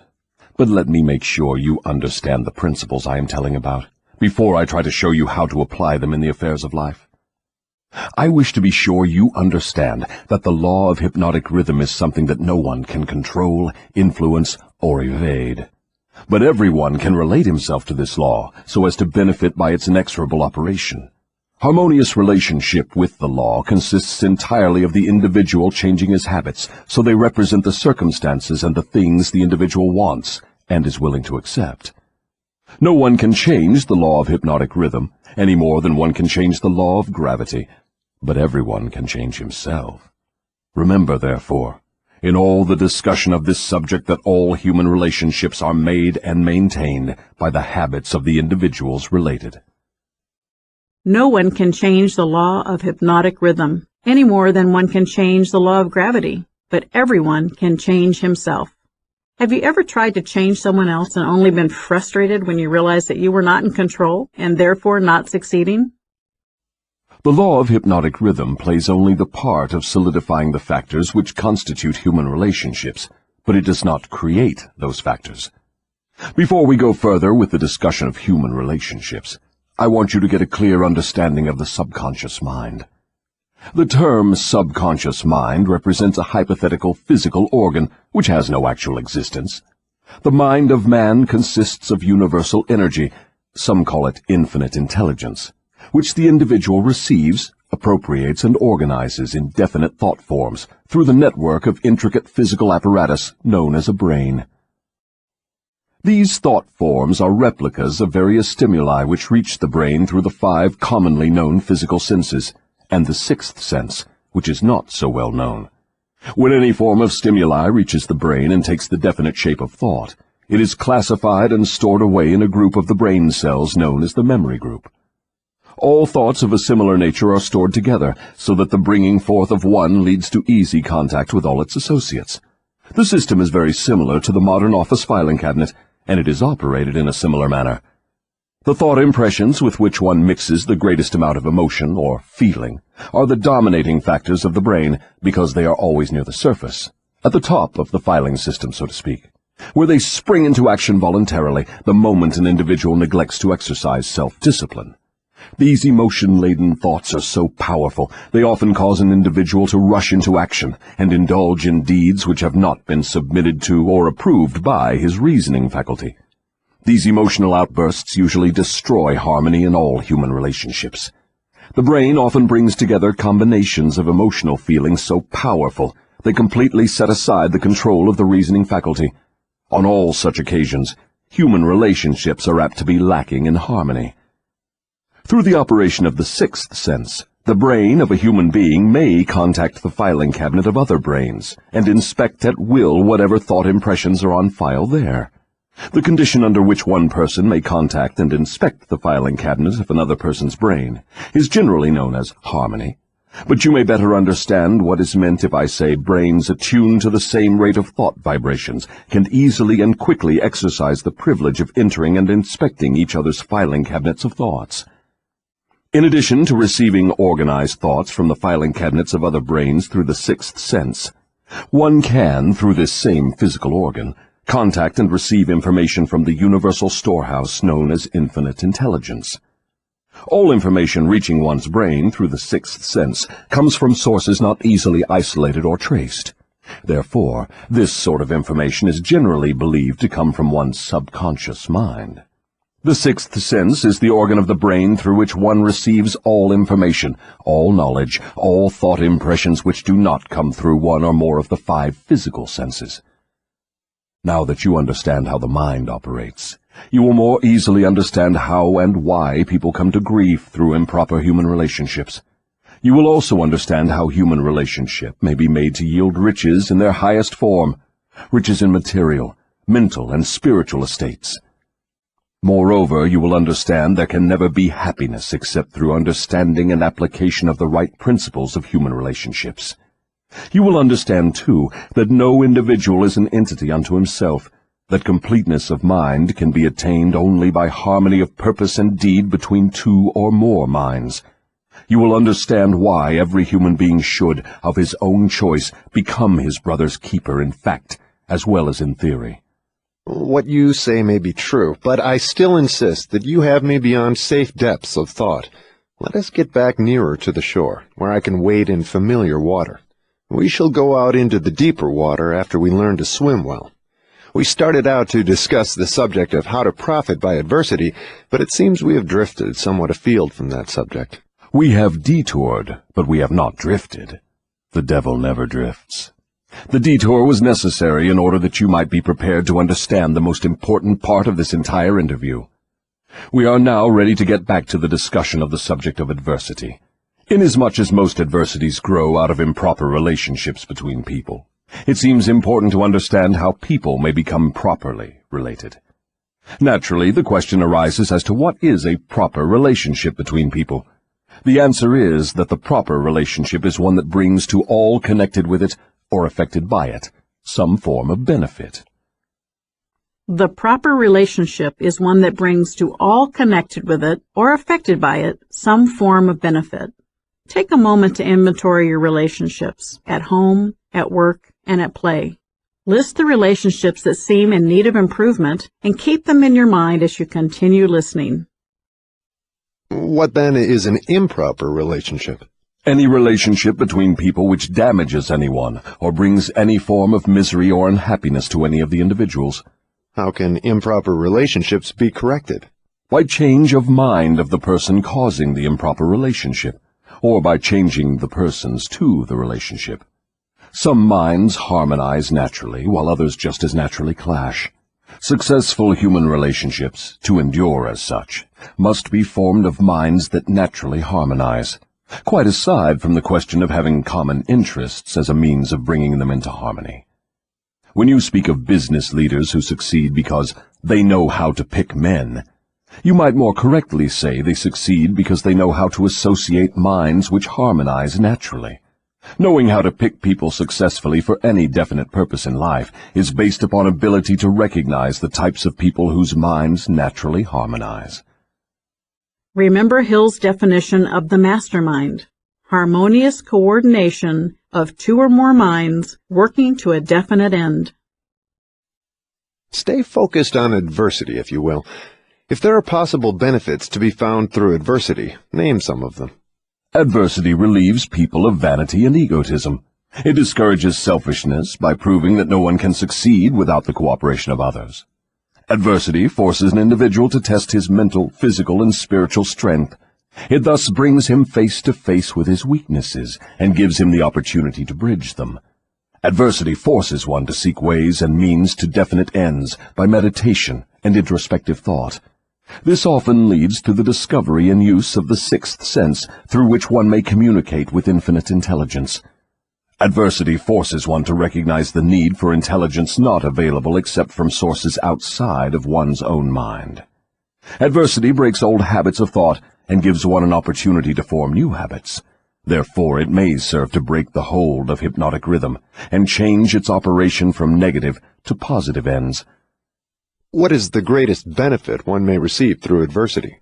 The greatest benefit of adversity is that it may, and generally does, force one to change one's thought habits, thus breaking and redirecting the force of hypnotic rhythm. In other words, failure always is a blessing when it forces one to acquire knowledge or to build habits that lead to the achievement of one's major purpose in life. Is that correct? Yes, and something more. Failure is a blessing when it forces one to depend less upon material forces and more upon spiritual forces. Many human beings discover their other selves, the forces which operate through the power of thought, only after some catastrophe deprives them of the full and free use of their physical bodies. When a man can no longer use his hands and his feet, he usually begins to use his brain. Thus he puts himself in the way of discovering the power of his own mind. The devil brings in the other self here, revealing how we can use our power of thought and our other selves to discover our true power and major purpose. What benefits may be derived from the loss of material things, money, for example? The loss of material things may teach many needed lessons, none greater, however, than the truth that man has control over nothing and has no assurance of the permanent use of anything except his own power of thought. I wonder if this is not the greatest benefit available through adversity. No. The greatest potential benefit of any circumstance which causes one to make a fresh start is that it provides an opportunity to break the grip of hypnotic rhythm and set up a new set of thought habits. New habits offer the only way out for people who fail. Most people who escape from the negative to the positive operation of the law of hypnotic rhythm do so only because of some form of adversity which forces them to change their thought habits. Isn't adversity apt to break one's self-reliance and cause one to give up hope? It has that effect on those whose willpower is weak through long-established habits of drifting. It has the opposite effect on those who have not been weakened through drifting. The non-drifter meets with temporary defeat and failure, but his reaction to all forms of adversity is positive. He fights instead of giving up, and usually wins. Life gives no one immunity against adversity, but life gives to everyone the power of positive thought, which is sufficient to master all circumstances of adversity and convert them into benefits. The individual is left with the privilege of using or neglecting to use his prerogative right to think his way through all adversities. Every individual is forced either to use his thought power for the attainment of definite positive ends, or by neglect or design, use this power for the attainment of negative ends. There can be no compromise, no refusal to use the mind. The law of hypnotic rhythm forces every individual to give some degree of use, either negative or positive, to his mind, but it does not influence the individual as to which use he will make of his mind. The non-drifter meets with temporary defeat and failure, but his reaction to all forms of adversity is positive. He fights instead of giving up, and usually wins. Do you remember a time when you felt like giving up, but didn't? My co-author and I expand this concept in our book, 3 Feet from Gold, with stories of perseverance and never giving up from over 35 of today's top leaders, non-drifters of our time. Am I to understand from what you say that every adversity is a blessing? No, I did not say that. I said there is the seed of an equivalent advantage in every adversity. I did not say there was the full-blown flower of advantage, just the seed. Usually the seed consists of some form of knowledge, some idea or plan, or some opportunity which would not have been available except through the change of thought habits forced by the adversity. Are those all the benefits available to human beings through failure? No. Failure is used by nature as a common language in which she chastises people when they neglect to adapt themselves to her laws. For example, the world war was man-made and destructive. Nature planted in the circumstances of the war the seed of an equivalent reprimand in the form of a world depression. The depression was inevitable and inescapable. It followed the war as naturally as day follows night, and by the operation of the selfsame law, the law of hypnotic rhythm.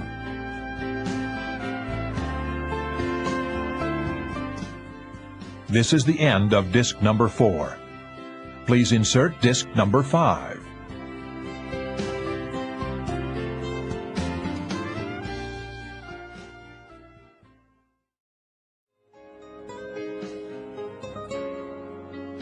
This is disc number 5.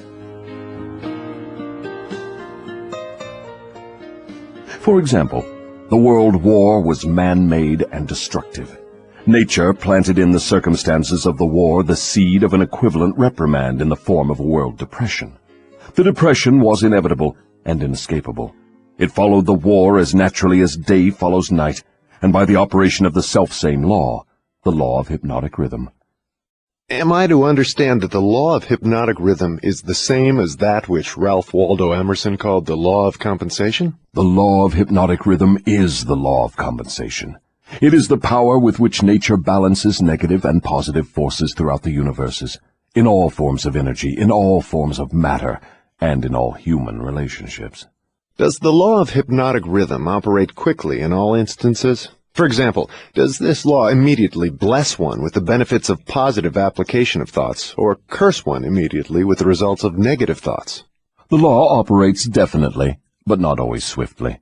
Both the benefits and the penalties incurred through the law by individuals may be harvested by others, either before or after their death.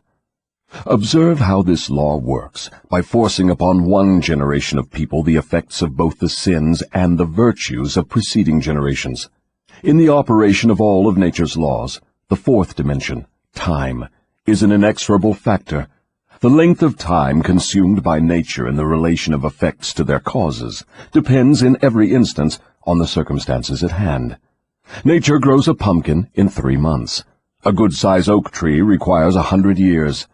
She converts a hen's egg into a chicken in 4 weeks, but she requires 9 months to convert the egg of a human being into an individual. Life gives no one immunity against adversity, but life gives to everyone the power of positive thought, which is sufficient to master all circumstances of adversity and convert them into benefits. Has nature created the current economic turmoil to allow us once again to convert our own personal adversities into benefits? Chapter 12. Environment, Time, Harmony, and Caution. I now have a better understanding of the potentialities of adversity and failure. You may go ahead now with your description of the next of the 7 principles. What is your next principle? The next principle is environmental influence. Go ahead and describe the working principle of environmental influences as a determining factor in human destinies. Environment consists of all the mental, spiritual, and physical forces which affect and influence human beings. What connection, if any, is there between environmental influences and hypnotic rhythm? Hypnotic rhythm solidifies and makes permanent the thought habits of human beings. Thought habits are stimulated by environmental influences. In other words, the material on which thoughts are fed comes from one's environment. Thought habits are made permanent by hypnotic rhythm. What is the most important part of one's environment, the part which determines, more than all others, whether an individual makes positive or negative use of his mind? The most important part of one's environment is that created by his association with others. All people absorb and take over, either consciously or unconsciously, the thought habits of those with whom they associate closely. Do you mean by this that constant association with a person whose thought habits are negative influences one to form negative thought habits? Yes. The law of hypnotic rhythm forces every human being to form thought habits which harmonize with the dominating influences of his environment, particularly that part of his environment created by his association with other minds. Then it is important that one select one's close associates with great care. Yes.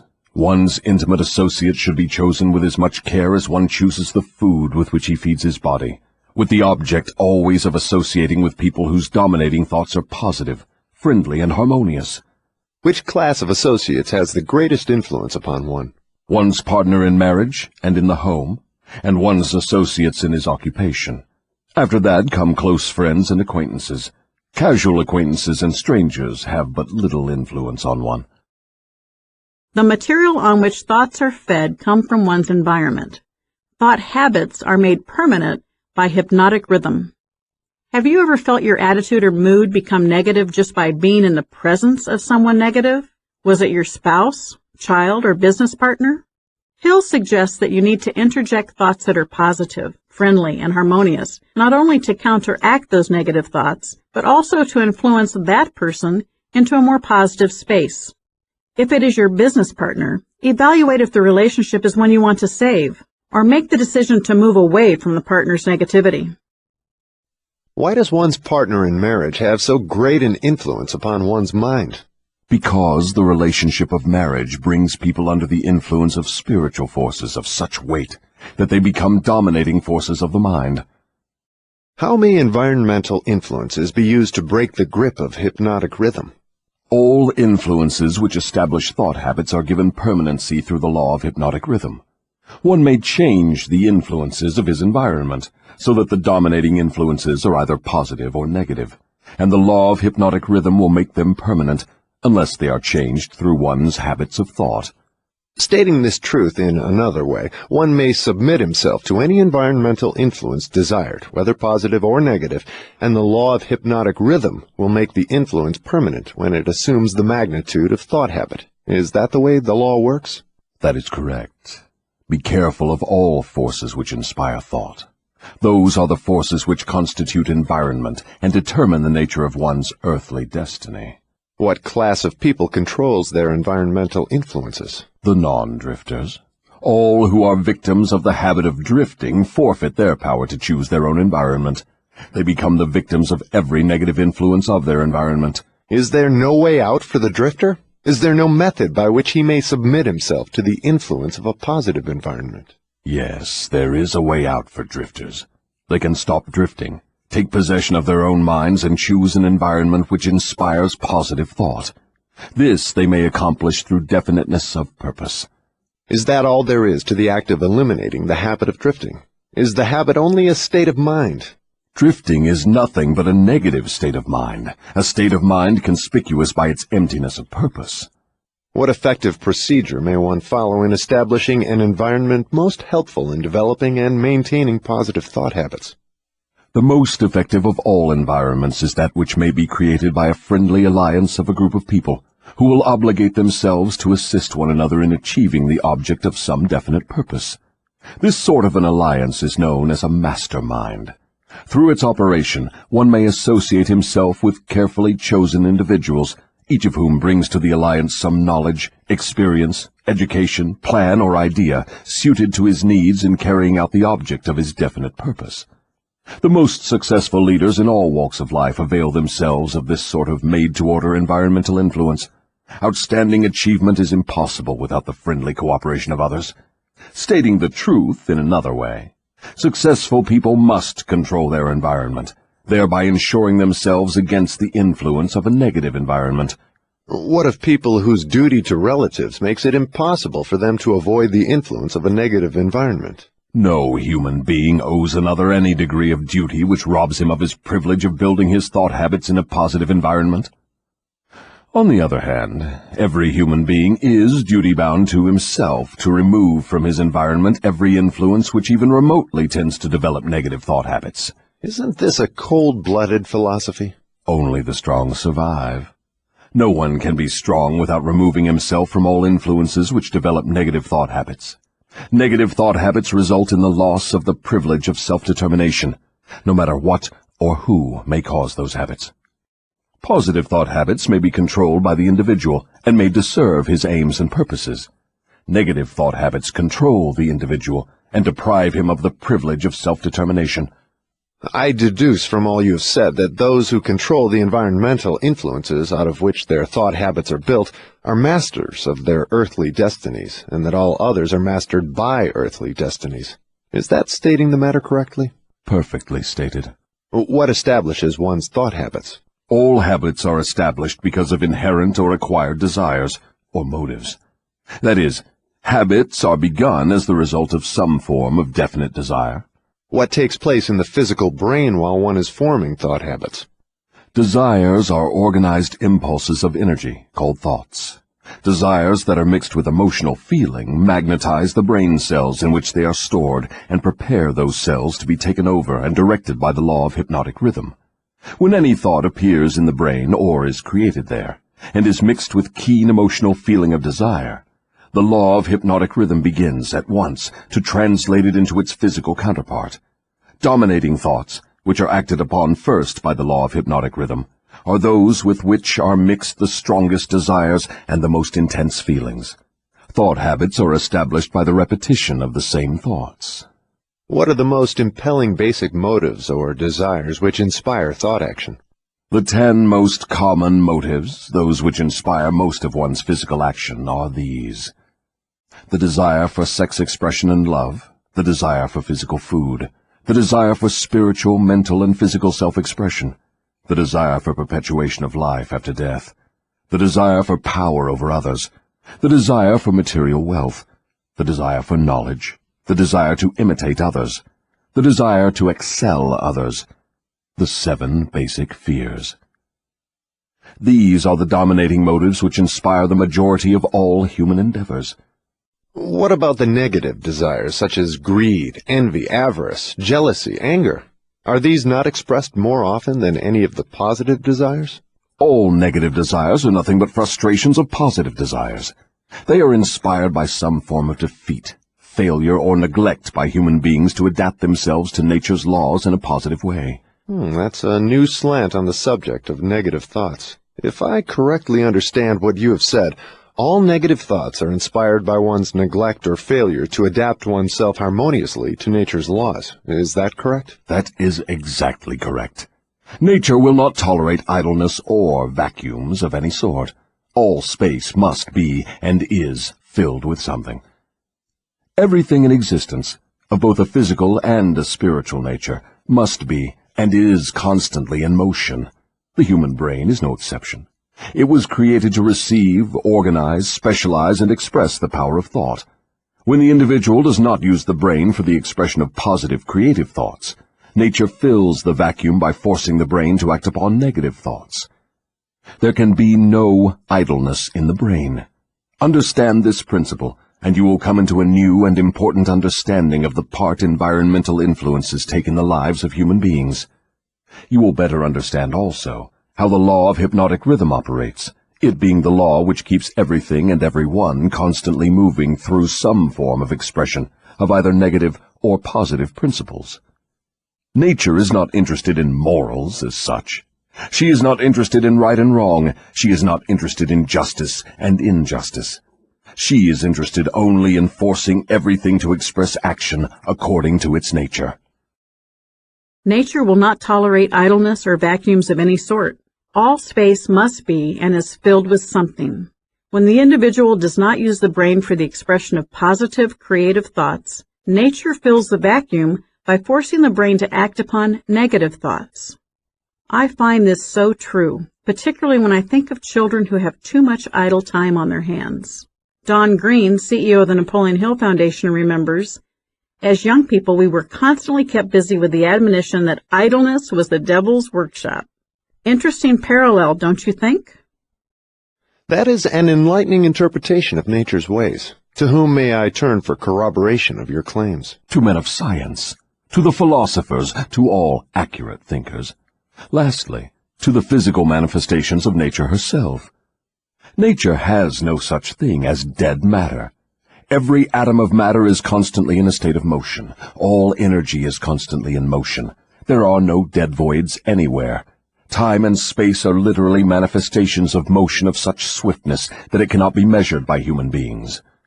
Alas, one is forced to the conclusion from what you say that the sources of dependable knowledge are shockingly limited. The developed sources of knowledge are limited. Every normal adult human brain is a potential gateway to all the knowledge there is throughout the universes. Every normal adult brain has within its mechanism the possibility of direct communication with infinite intelligence, wherein exists all the knowledge that is or can ever be.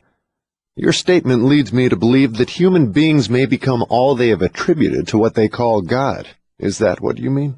Through the law of evolution, the human brain is being perfected to communicate at will with infinite intelligence. The perfection will come through organized development of the brain, through its adaptation to nature's laws. Time is the factor which will bring perfection. What causes cycles of recurring events such as epidemics of disease, business depressions, wars, and crime waves? All such epidemics in which great numbers of people are similarly affected are caused by the law of hypnotic rhythm, through which nature consolidates thoughts of a similar nature and causes those thoughts to be expressed through mass action. Then the Great Depression was put into motion because great numbers of people were influenced to release thoughts of fear. Is that correct? Perfectly. Millions of people were endeavoring to get something for nothing through stock gambling.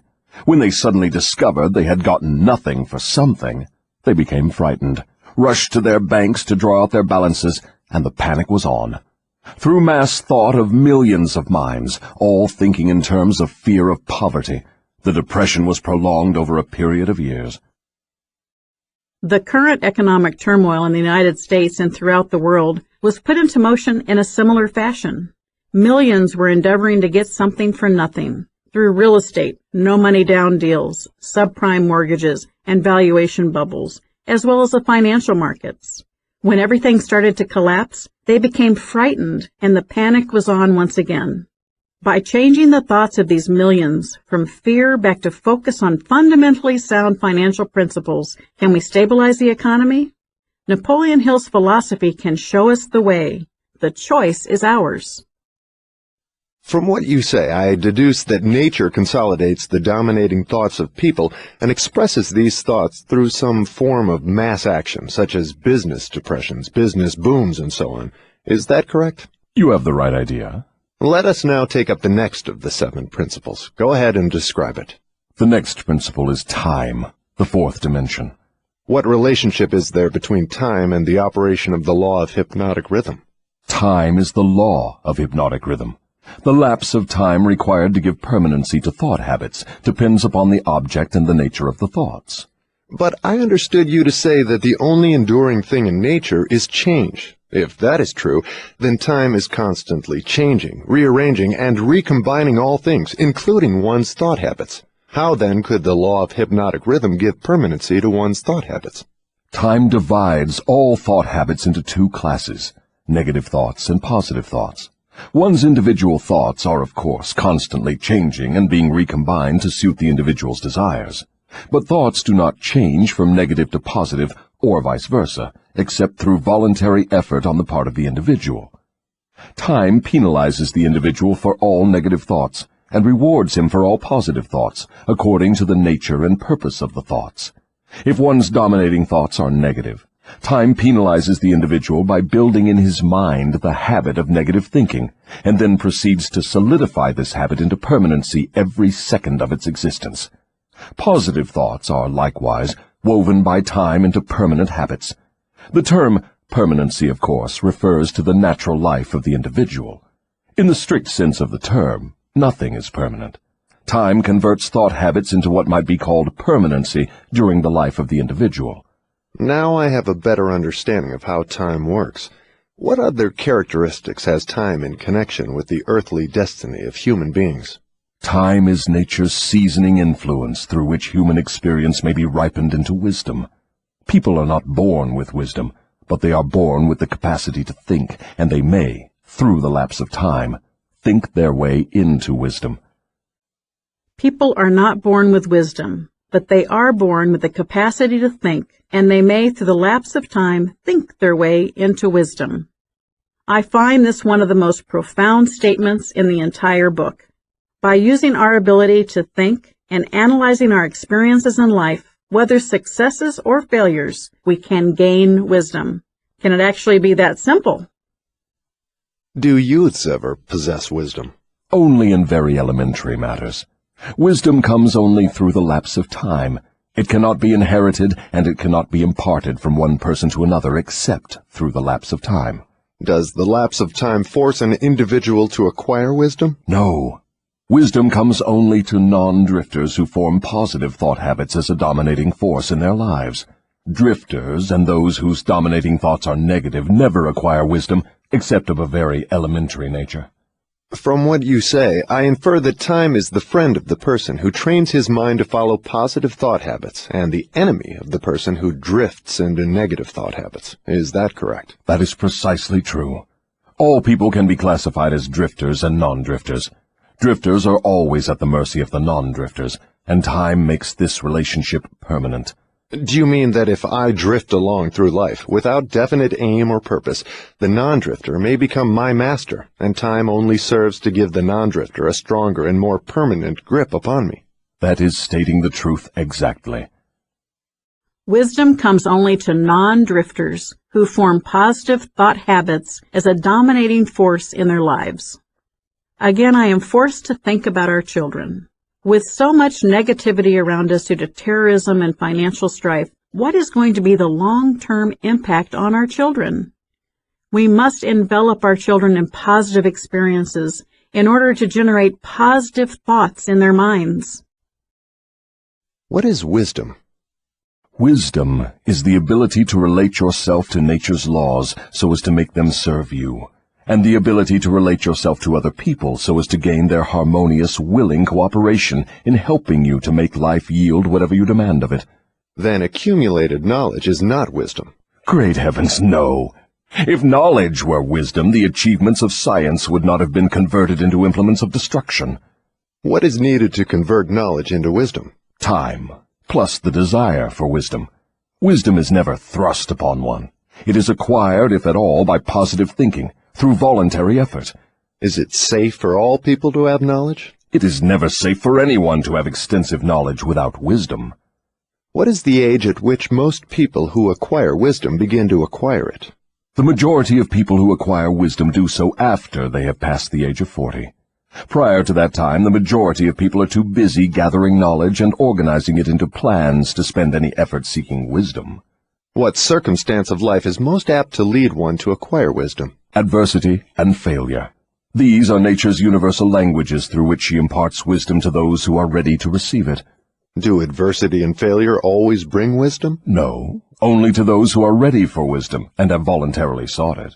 What determines one's readiness to receive wisdom? Time and the nature of one's thought habits. Is newly acquired knowledge the same as time-tested knowledge? No. Knowledge tested through the lapse of time always is superior to that which has been newly acquired. Time gives to knowledge definiteness in both quality and quantity, and dependability. One can never be sure of knowledge that has not been tested.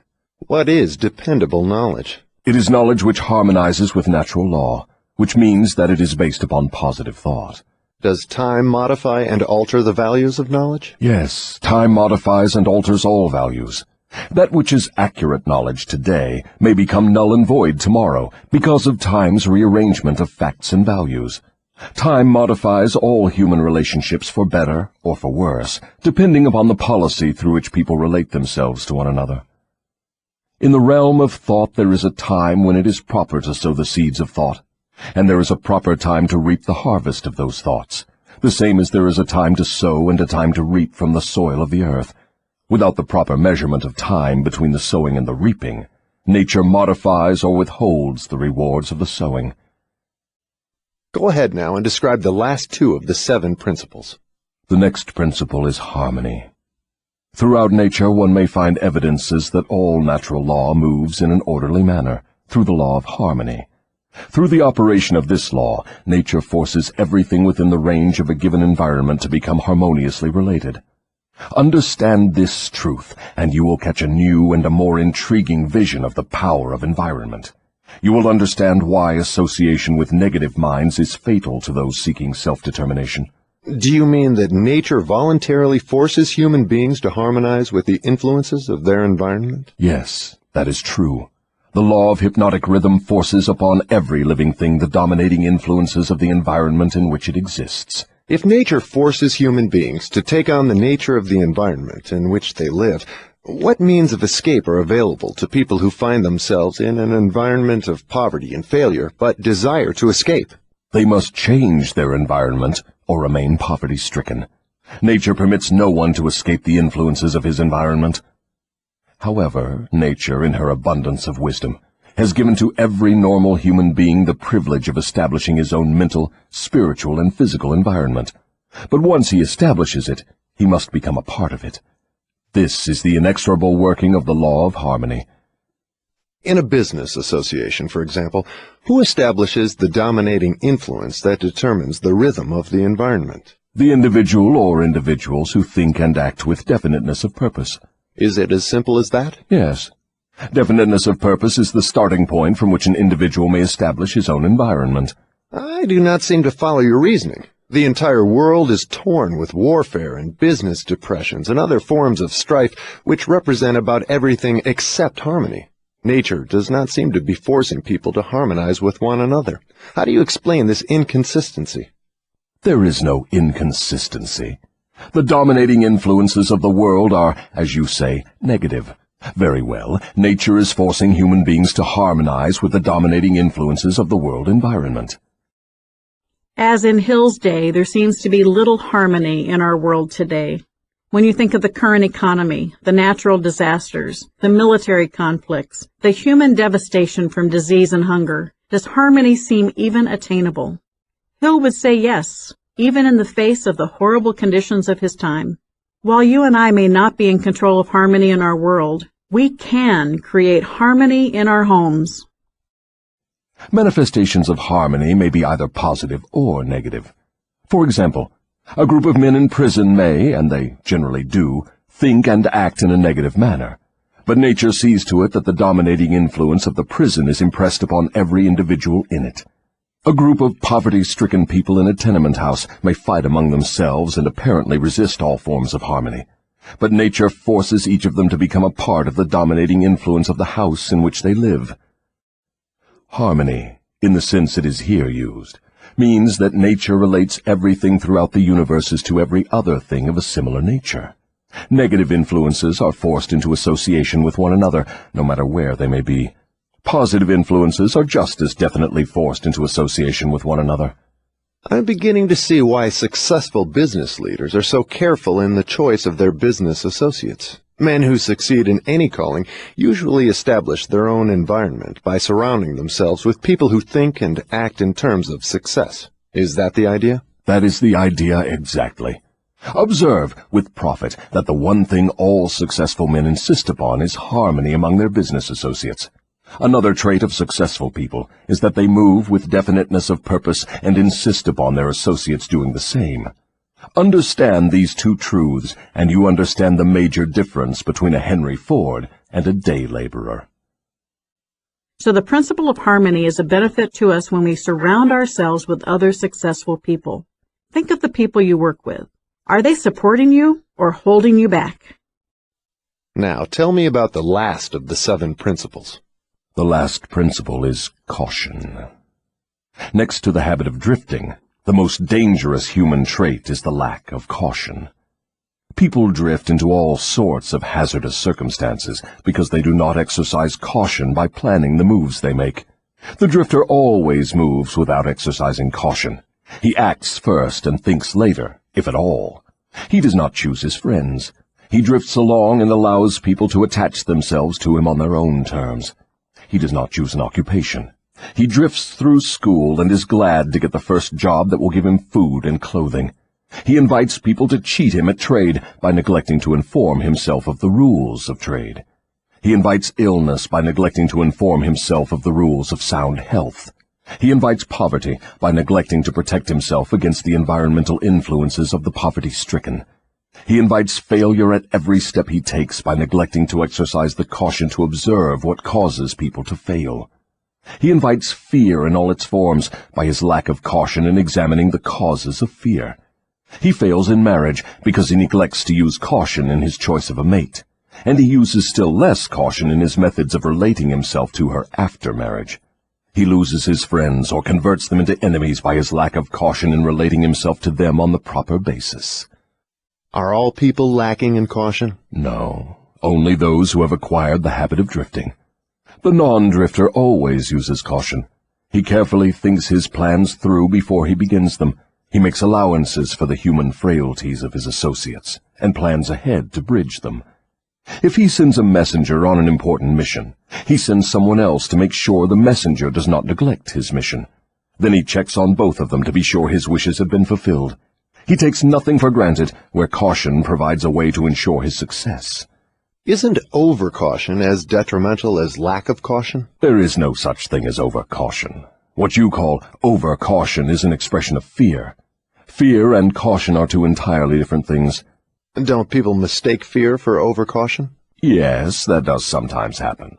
But the majority of people create for themselves far more disastrous hazards by total lack of the habit of caution than by over-caution. In what way may caution be used most advantageously? In the selection of one's associates, and in one's method of relating oneself to associates. The reason for this is obvious.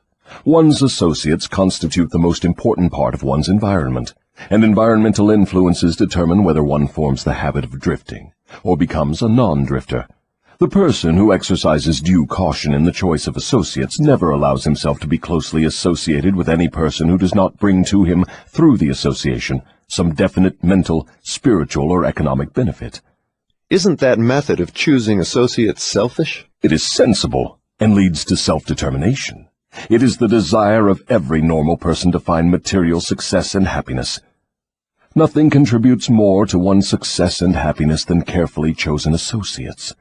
Caution in the selection of associates becomes, therefore, the duty of every person who wishes to become happy and successful.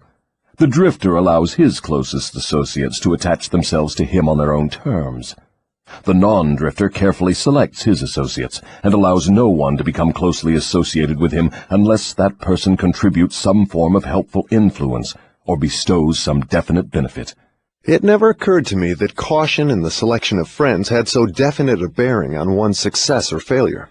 Do all successful people exercise caution in the selection of all their associates, whether in business, social, or professional relationships? Without the exercise of caution in the choice of all associates, no one may be certain of success in any calling. On the other hand, lack of exercise of caution brings almost certain defeat in whatever one undertakes. Do you have a hard time saying no to people?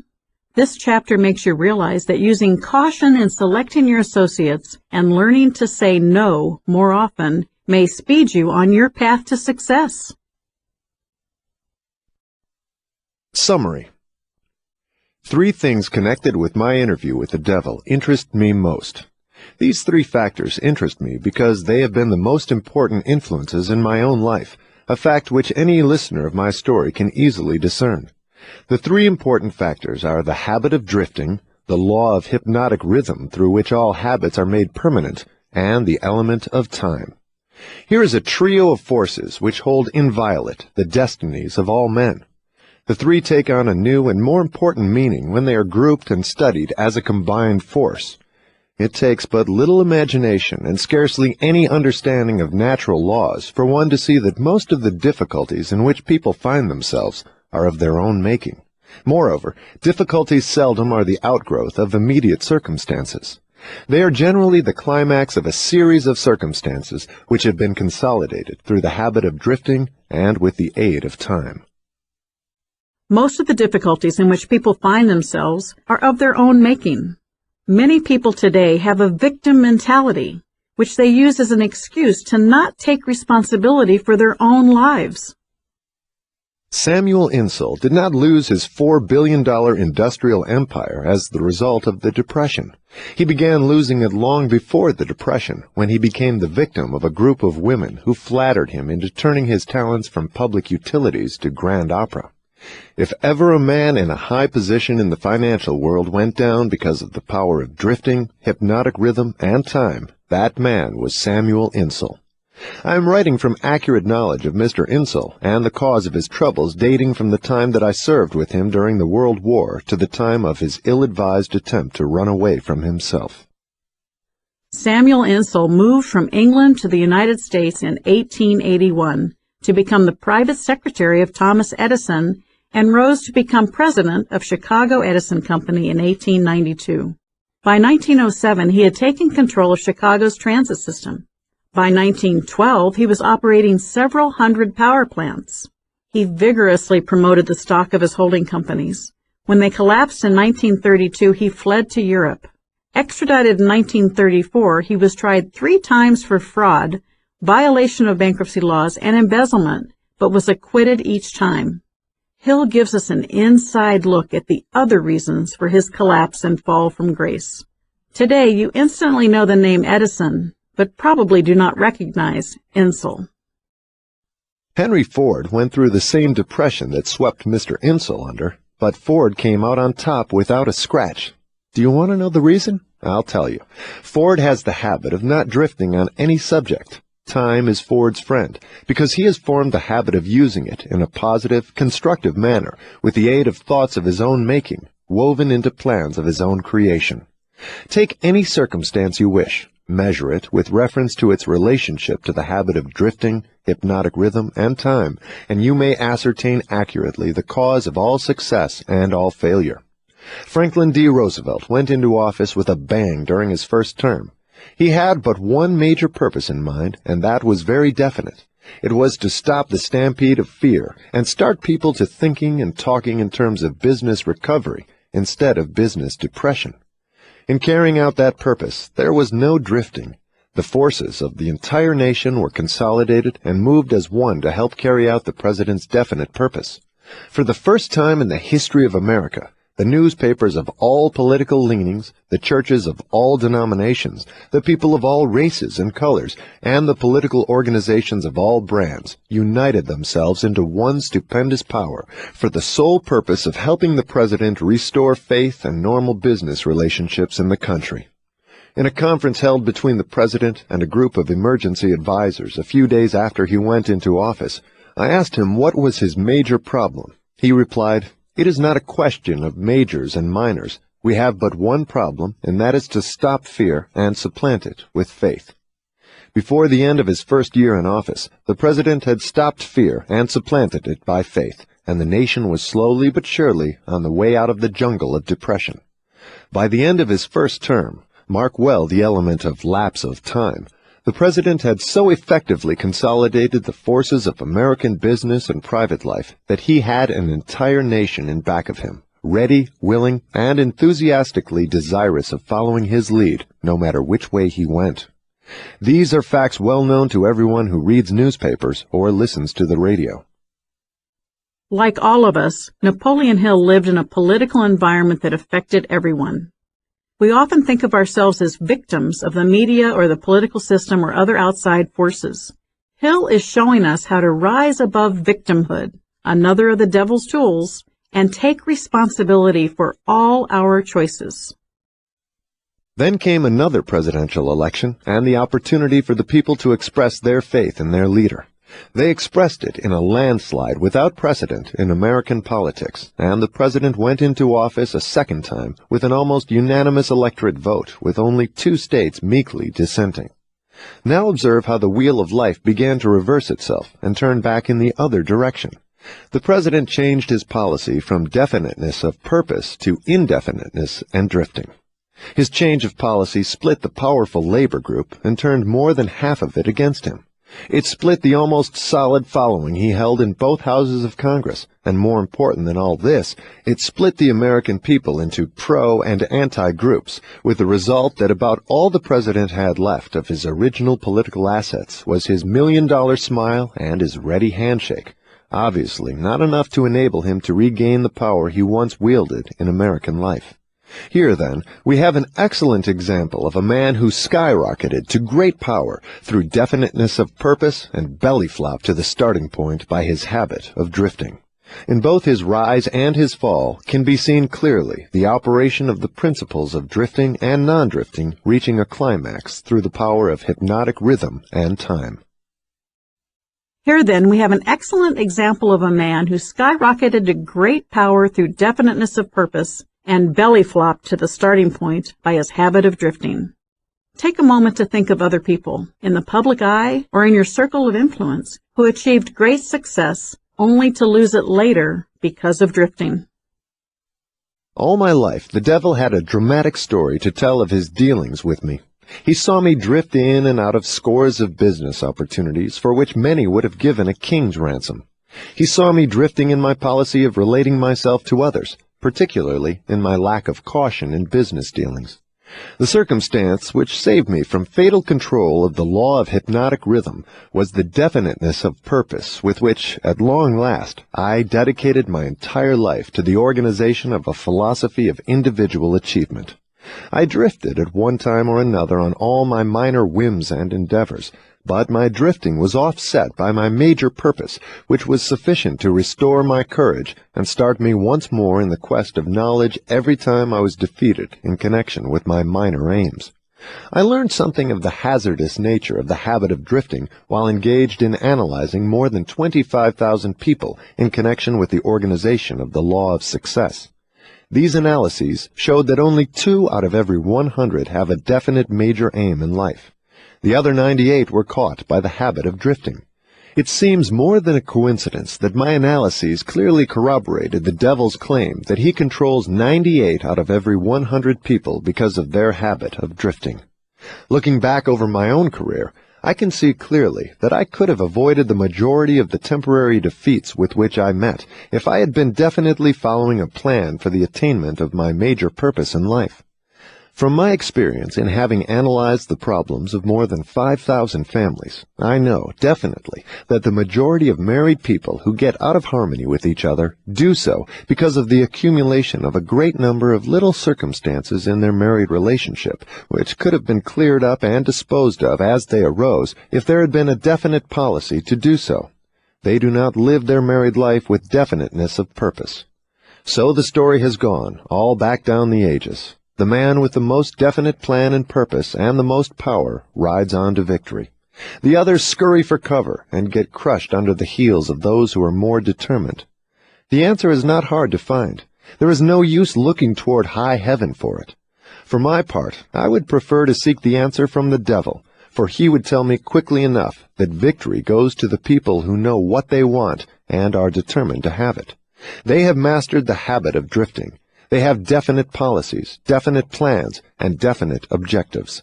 Their opposition, which may outnumber them very greatly, has no chance against them, because the opposition has no plan, no purpose, no policy, except that of drifting along, hoping that something may turn up to help them. In those 3 brief sentences, you have the sum and the substance of the difference between success and failure, power and lack of it. We come now near to the end of our visit through this book. If we were to try to state in one brief sentence the most important part of that which I have tried to convey through the book, it would be something like this. One's dominating desires can be crystallized into their physical equivalents through definiteness of purpose, backed by definiteness of plans, with the aid of nature's law of hypnotic rhythm and time.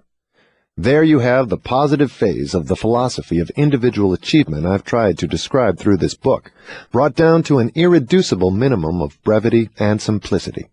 If you expand the philosophy for the purpose of adapting it to the circumstances of life, you find that it is as broad as life itself, that it covers all human relationships, all human thoughts, aims, and desires.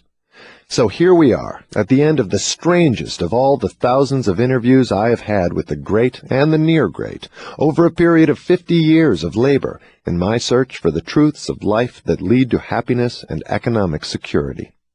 How strange indeed that after having had active cooperation from men such as Carnegie, Edison, and Ford, I should have been compelled, finally, to go to the devil for a working knowledge of the greatest of all the principles uncovered in my quest for truth. How strange that I was forced to experience poverty and failure and adversity in 100 forms before being given the privilege of understanding and using a law of nature which softens the thrust of these wicked weapons or wipes them out altogether. But the strangest of all this dramatic experience which life has provided me is the simplicity of the law through which, if I had understood it, I could have transmuted my desires into substantial form without having to undergo so many years of hardship and misery. I find now, at the end of my interview with the devil, that I had been carrying in my own pockets the matches with which the fires of adversity were being touched off. And I find, too, that the water with which those fires were finally extinguished was at my command in great abundance. I searched for the philosopher's lodestone with which failure may be converted into success, only to learn that both success and failure are the results of day-to-day evolutionary forces, through which dominating thoughts are pieced together bit by bit and woven into the things we want or the things we do not want, according to the nature of those thoughts. How unfortunate that I did not understand this truth from the time that I reached the age of reason, for if I had understood it then, I might have been able to go around some of the hurdles I've been forced to jump as I walked through the valley of the shadow of life. The story of my interview with the devil is now in your hands. The benefits you will receive from it will be in exact proportion to the thought it inspires in you. To benefit from listening to the interview, you need not agree with every portion of it. You have only to think and to reach your own conclusions concerning every part of it. How reasonable that is. You are the judge and the jury and the attorney for both the prosecution and the defense. If you do not win your case, the loss and the cause thereof will be yours. One's dominating desires can be crystallized into their physical equivalents through definiteness of purpose, backed by definiteness of plans, with the aid of nature's law of hypnotic rhythm and time. Napoleon Hill wanted to share this message with the world in the 1930s, but instead it was hidden away in a vault, to be finally uncovered and shared with you now in 2011, for a reason. Will you realize you are carrying in your own pockets the matches with which the fires of adversity are being touched off? And find, too, that the water with which those fires can be finally extinguished is at your own command in great abundance.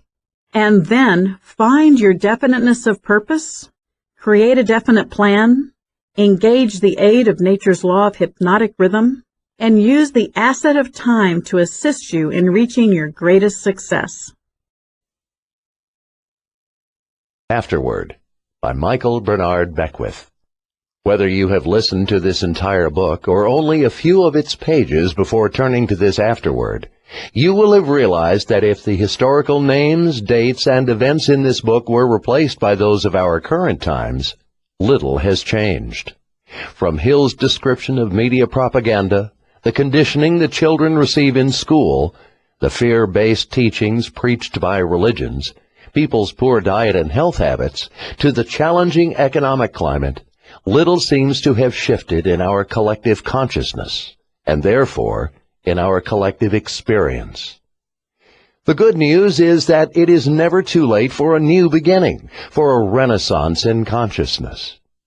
As Mr. Hill reminds us, I have also discovered that there comes with every experience of temporary defeat and every failure and every form of adversity the seed of an equivalent benefit. Our path is seemingly composed of a polarity of both failure and success. A lighter way of putting it might be that Hill's principles for living teach us how to fail successfully. This is a paradox understood by the spiritually mature, those whom he describes as having risen above the hypnotic rhythm and discovered their other self, which can also be identified as the self of the self, the higher self, or the authentic self. It is encouraging that many of today's spiritual, philosophical, self-help, and even scientific authors share Hill's view of what he calls definiteness of purpose, or in current parlance, intention setting. When it is our intention to wake up from the hypnotic rhythm of living, what the Hindus call delusion and the Buddhists call illusion, individual and collective consciousness expands. We, along with our global family, benefit. Hill's integrity shines through his description of what it means to manifest success. In fact, he unhesitatingly announces that any man can avail himself of the benefits of his other self, as long as he is not steeped in greed. This spiritually dignified statement elevates success to a matter of consciousness. That is, success does not necessarily mean that he who has the most toys wins. Hill thus eliminates confusing spiritual awakening with the capacity to manifest things in one's life, for there is never enough of more. We are also taught the importance of awareness, of mindfulness, an activity of consciousness abhorred by Hill's devil, who delights in using people's lack of thinking for themselves to his advantage. Consciously observing the mind and its capacities is to look at it with respect, compassion, gratitude, for it is God's gift to us. Mind not only forms our inner landscape, it creates our outer circumstances. Let us not fight with the mind. Let us appreciate its nuances, its intuitions, its utmost capacities, with the understanding that mind is the key to being self-directed, self-empowered, self-confident. Next to drifting, the most dangerous human trait Hill describes is the lack of caution, or what we might call a lack of discernment. Discernment is a relative of wisdom, which causes us to think of the repercussions before we take action, as well as to honestly observe the results of our choice-making. Thus, we may create our own path to freedom. Hill's teachings are most often associated in the minds of his modern-day readers with prosperity, which translates as money in one's individual coffers.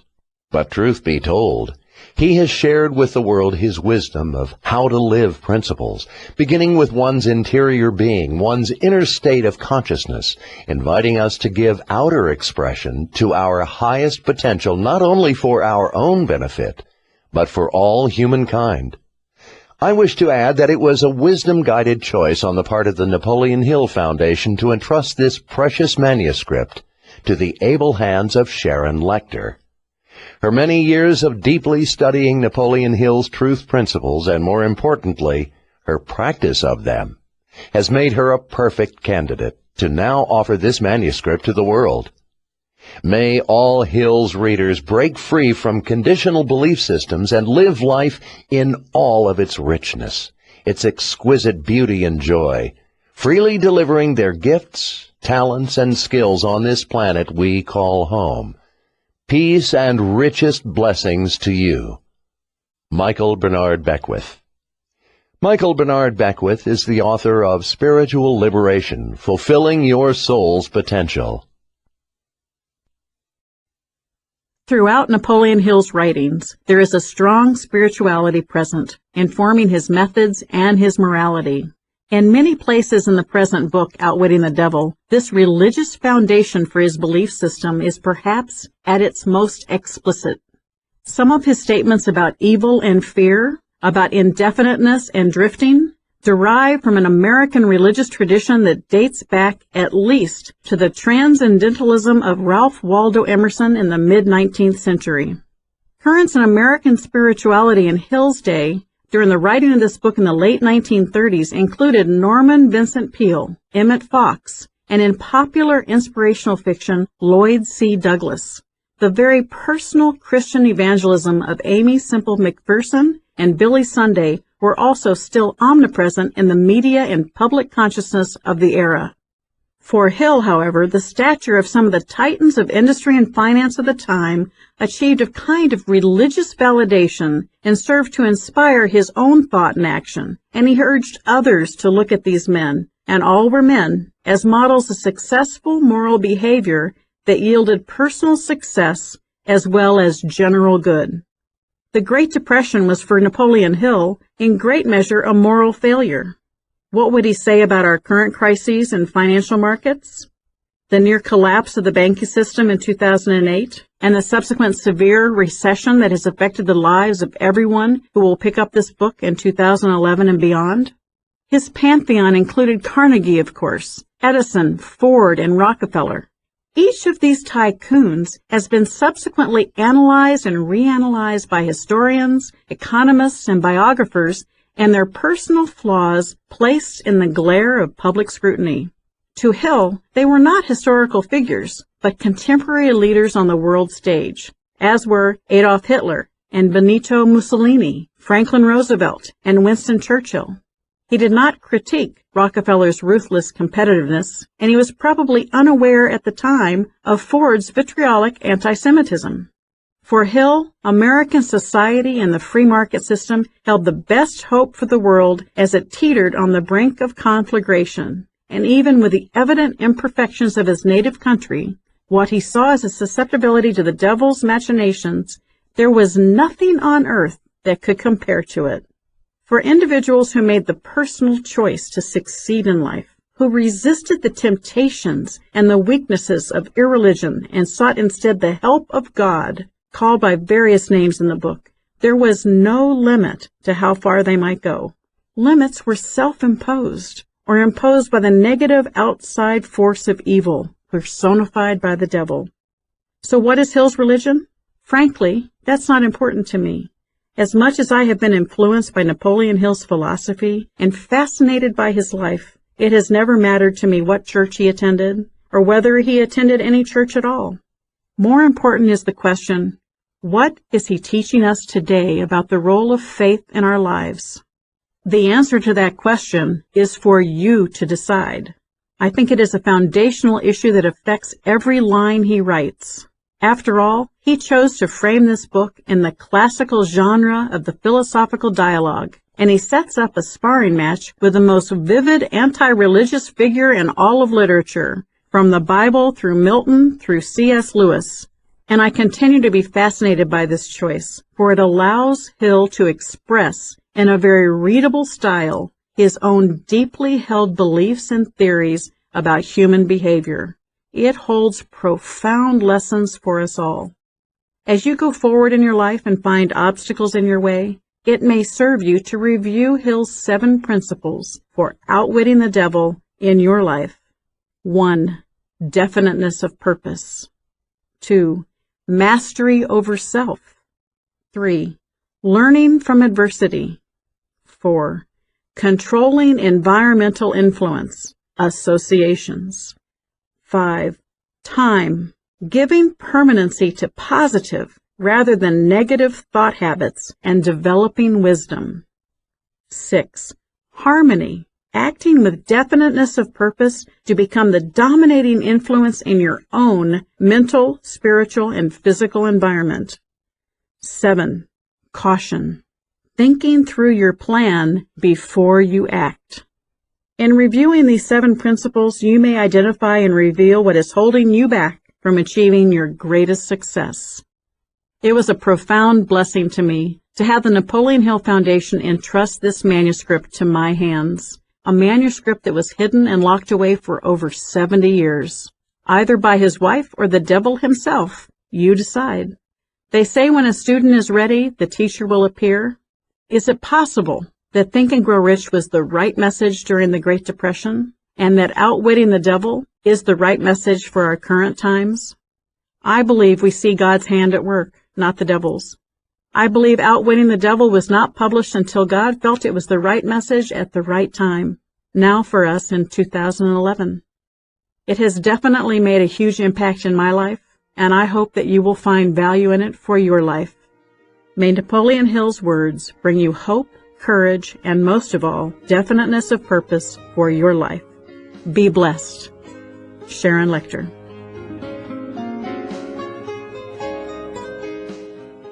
We hope you have enjoyed our presentation of Napoleon Hill's Outwitting the Devil, The Secret to Freedom and Success, by Napoleon Hill, edited and annotated by Sharon Lechter.